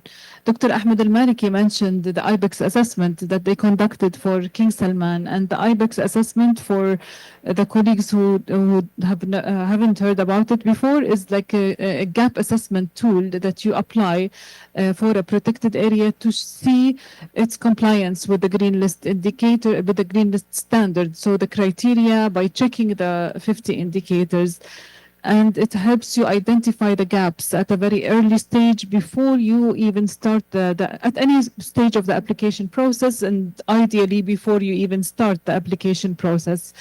And the Royal Commission for Al-Ula, which has 6 protected areas under its mandate within Al-Ula County, was one of the first protected area, one of the first protected area network that have applied the green list gap assessment tool. So I would like to ask you about how do you think that the application and the use of this tool at an early stage of application has helped Al-Ula, because we know that you have a number of applications that are very well advanced in the process of the green list certification, and we wish you all the luck, of course. Thank you very much, Natalia. First, let me start with thanking our good friend, Dr. Ahmed Al-Malki, and congratulate him for having King Salman Real Reserve green listed.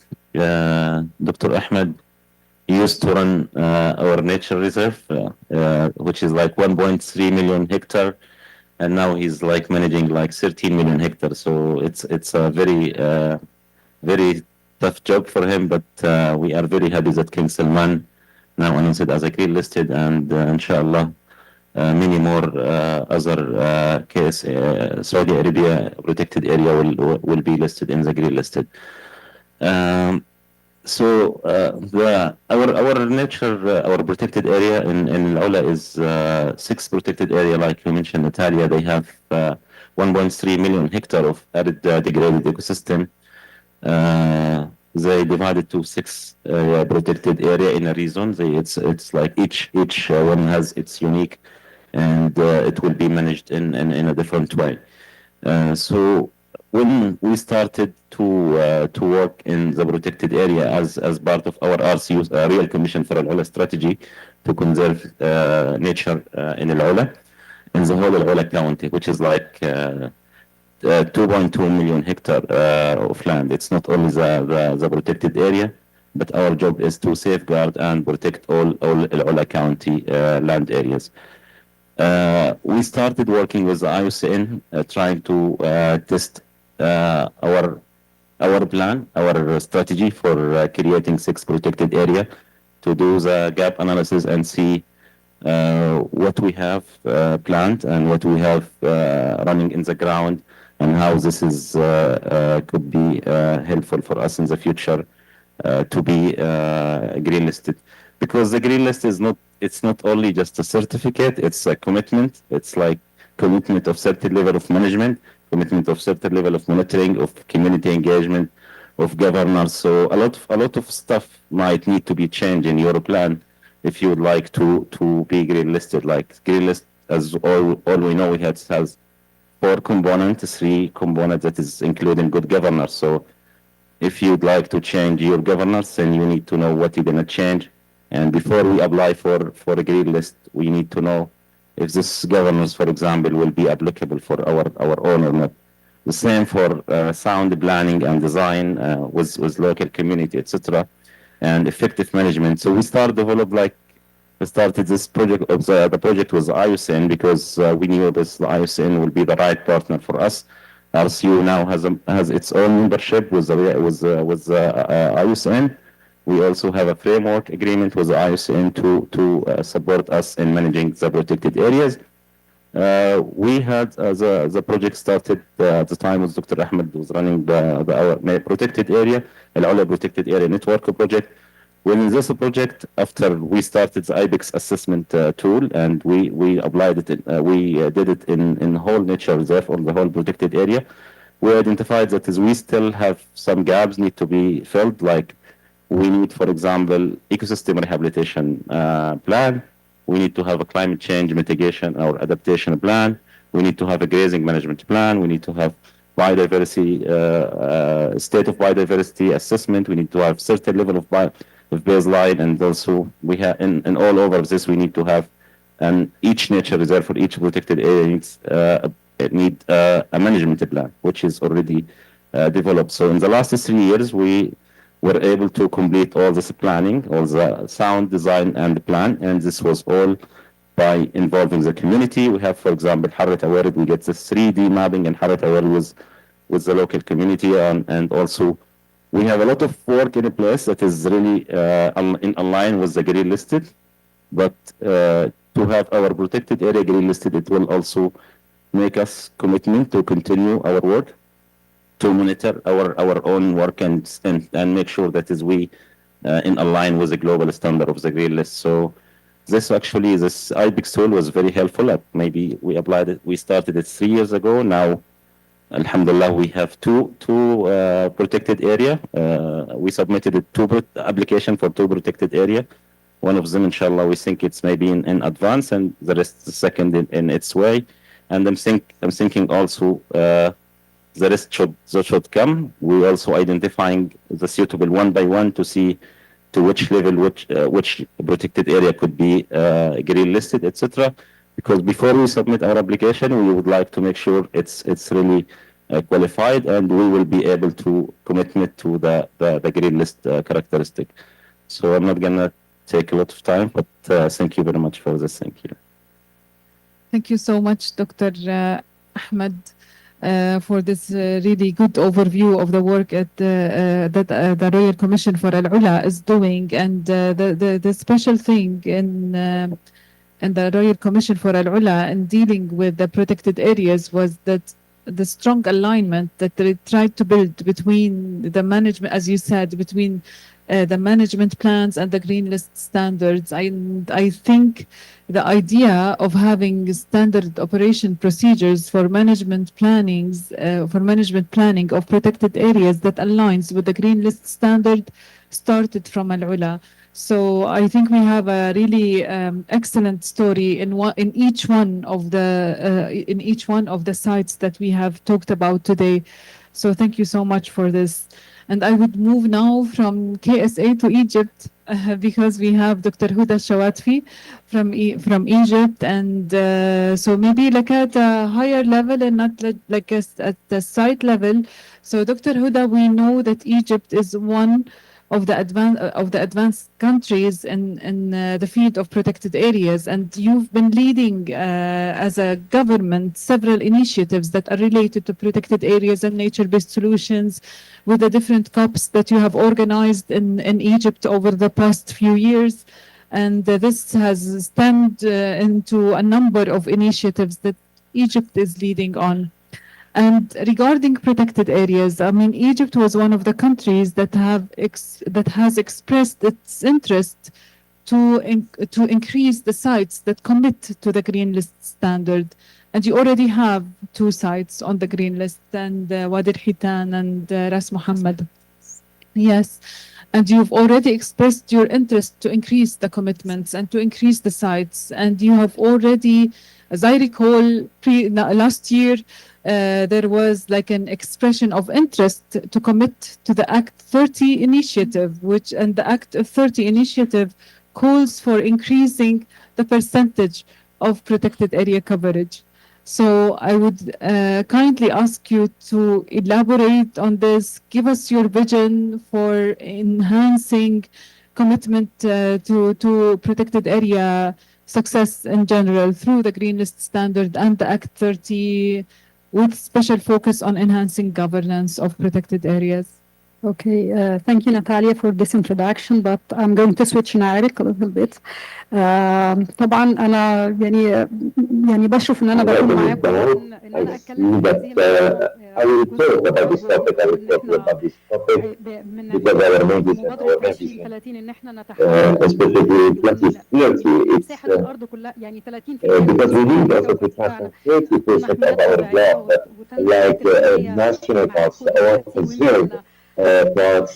This is our main goal. Dr. Khalid was talking about the dimension of this main idea, this business. I was very lucky. I was very lucky also that Egypt also hosted a big conference in 2018 in Sharm el-Sheikh. Was announced also we had announced 2 protected areas in Sharm el-Sheikh that they are in the green list. But I want to confirm also that we will be among the first countries who are supporting to transform also our country to national parks to protect our resources and also to face the desertifications and to improve the situation of the soil. And this is very important. Egypt as well, they have the high emission pollution, and this is the main part.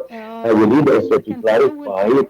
First of all, probably during your presentation, the first presentation, this was one of the main pillars and about the effectiveness, the cost effectiveness, and also the participatory approach. And the last thing is the equity and the rights of the local community. This was the main part that we discussed during the presentation. We are now 2 protected areas, and we are also trying to register also 2 more other protected areas in the green list. That's what we are looking for. What we are trying to do is all together all this collaboration, and we are working hand in hand with the local communities because our local communities in Egypt, they have more than 30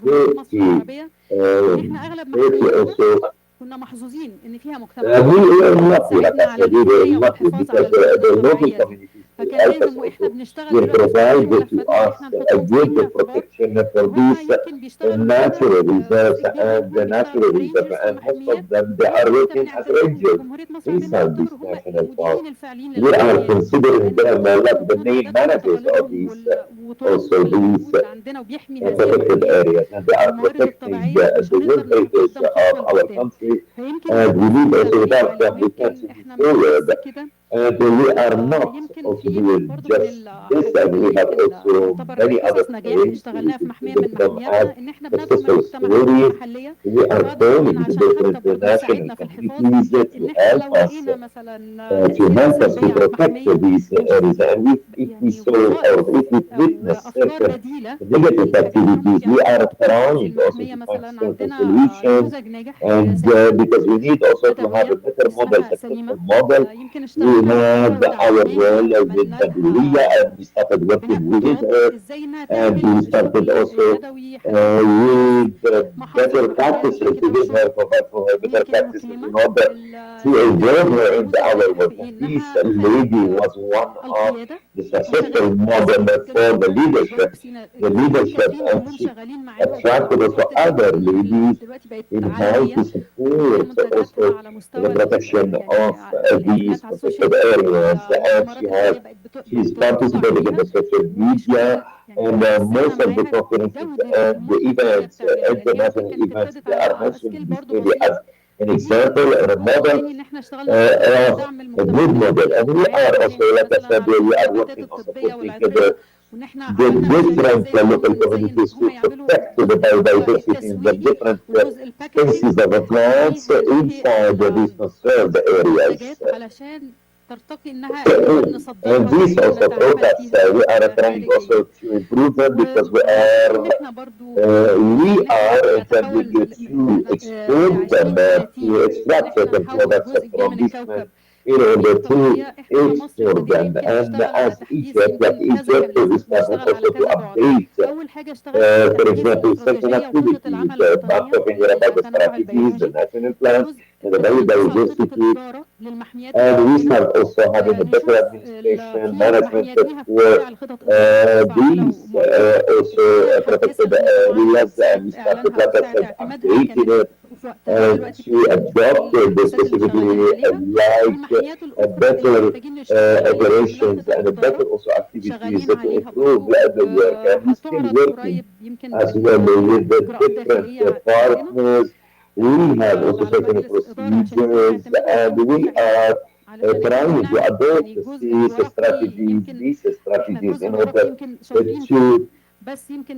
contribute in our general work and how to enforce also the participation, the contribution, or the empowering the local communities, and to integrate certain amendments to our main work, to apply and to comply to the modernization and the better outcomes of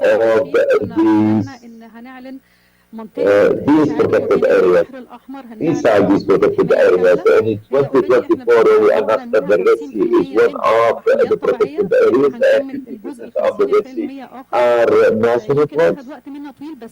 But just to announce that this area is a reserve, natural reserve, we need also to start doing our main plans, main evaluation, and to promote and then to announce these areas as protected areas and natural reserve. And now we are trying also to publish our decision based on certain criteria, environmental criteria, and we are trying also to start at the Red Sea. And this is a wrap-up of our work in general in the Republic of Egypt. Thank you very much, Doctor. And I know that there was a lot of effort, and we saw that these efforts were interpreted in real facts and real steps from Egypt. We have another speaker from Jordan, Mr. Bilal Qtashad. He's apologizing. We would have heard like really great insights from Bilal as well about Jordan's work in advancing the green list and using it to enhance the governance and the engagement of local communities in protected area management and in restoration activities. He's stuck in the negotiations, so unfortunately he will not be able to join us today. So I would like to ask and invite the participants for any final comments, final questions to our speakers. I I know that we had a very rich session. There might be like not enough time to address all the questions. We would also like to show a video on the green list before we conclude, and then we will open for a couple of questions or final remarks.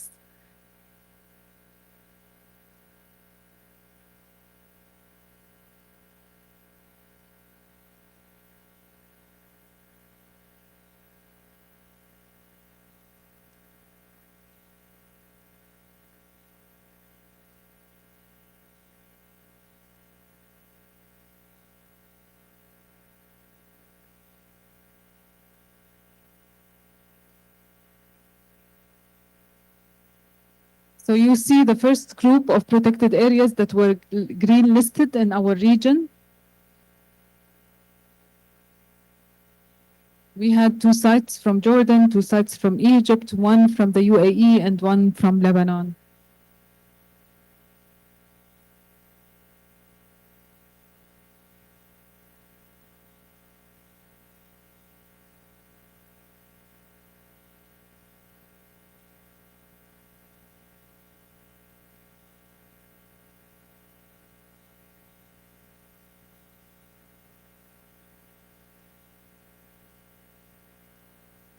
And this is the celebration that took place in Sharm el-Sheikh. Dr. Khaled بتتذكر أكيد, where the first group of sites were declared, the 6 first sites from our region.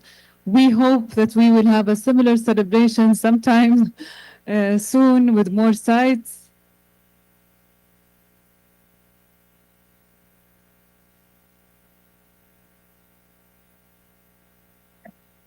And as we said, sorry, the voice was not working, the music did not play, but as we said, the importance is in committing to the standard and continuing with the procedure and not stopping at the certification at the certification process. Any concluding remarks, any comments, any questions from the guests?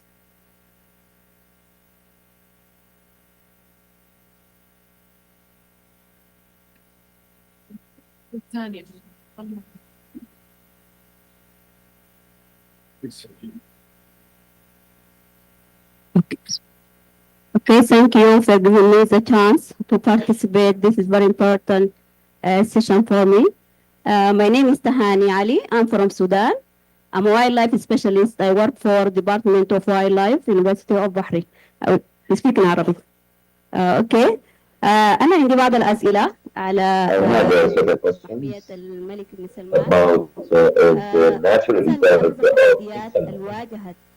I want to know certain challenges faced by these natural reserve since its establishment until also its registration inside the green list. And I see that these national parks were announced like in the green list. So this is my first question. My second question regarding about the introduction. So I know that there was a different species and different plants and the biodiversity. So I wanted to know more about what type of plants were put in place to assure a better sustainability for the activities and inside these plants. And I know that these plants we have also different quality. We have more than 150 species also, and they are inside. And I'm sure that also the laws certain work hard work in how to preserve these species. Thank you very much for these questions. For the question, I know to answer them all, it will take time. Because I will try also to answer your question. But if I don't remember, please remind me. So we're talking about for example, the security. This is one of the main challenges. We need a good planning. This is one thing. This is one better planning and a good relation with the different stakeholders and also with the neighbors. And it is also second thing, very important thing. Dedication. and specifically for the work, and this is the driver work, and this contributor, they have achieved certain work and a lot of work inside. And the partnership as well, the partnership and the engagement of the local community. And the partnership within a short period, we started a good partnership with more than 30 parts, and with the public sector, the private and public sector, the NGOs, and other organizations. We established inside these also protected areas for consultant committees in how to also start contributing with the local communities, consultation committees, sorry, and because we wanted also to build a good relation with the local communities to see what are their needs, and through these committees, we started identifying also the main role of the local communities. We wanted also to sit with them to discuss our concerns and their concerns as well, to guarantee and to assure an ecosystem, a better ecosystem, and a valid ecosystem to be useful. For example, what they will need inside these national parks, like employee with us, and what kind of resources they might need, which means that there is a synergy, or there is also harmonized work together. This is what we wanted, but how to manage, for example, to these national parks. I want to thank also all our partners and our efforts, the efforts, the tremendous efforts of other stakeholders. For the second question about the sustainability. So you know that these national parks are very big at the level of the kingdom. We have probably 80% from the habitat they are degraded. So most of them they were located in these national parks, and the big areas they were degraded. And we started also to apply zoning plan, and this zoning plan is very important for a better management of the protecting zones, to identify the protecting zone, we needed also to have to rehabilitate these areas inside. We have also the high protection zone with a lot of activities like the grazing, the ecotourism activities, and we have also the multiple use. And this is for the local communities, the local communities, and they can select the main activities they want to use inside these protected areas. And I think, thank God also that in the zoning plan we achieved also this situation, and for the rehabilitation, when we identified the most important areas, we started our process, rehabilitation process, like we have, for example, the agriculture was very active inside. We planted more than 3 million of the 3 million of the species and plants, and also with the treatment, we put in place a plan, a longer plan for 3 years. Among these resources we used, for example, the sources of the renewable water, like the rainfalls and all of them. So we are working also with the different stakeholders in how also to reuse the treated water, the recycled water, and now we are using them in certain areas, and these are protected areas. For the sustainability is very important to take into consideration. For this question, if there is also any other clarification you can formulate. يعطيكم العافية. احنا ممكن ناخذ سؤال لأنه تجاوزنا. Probably we can take only one question because we see that the time allowed. I was speaking to thank you very much. I'm very glad also to hear that by these initiatives, they are also giving a very important importance for the local communities. Mr. Abdullah also worked on certain that there is also, for example, administration, and I heard also from Dr. Ahmed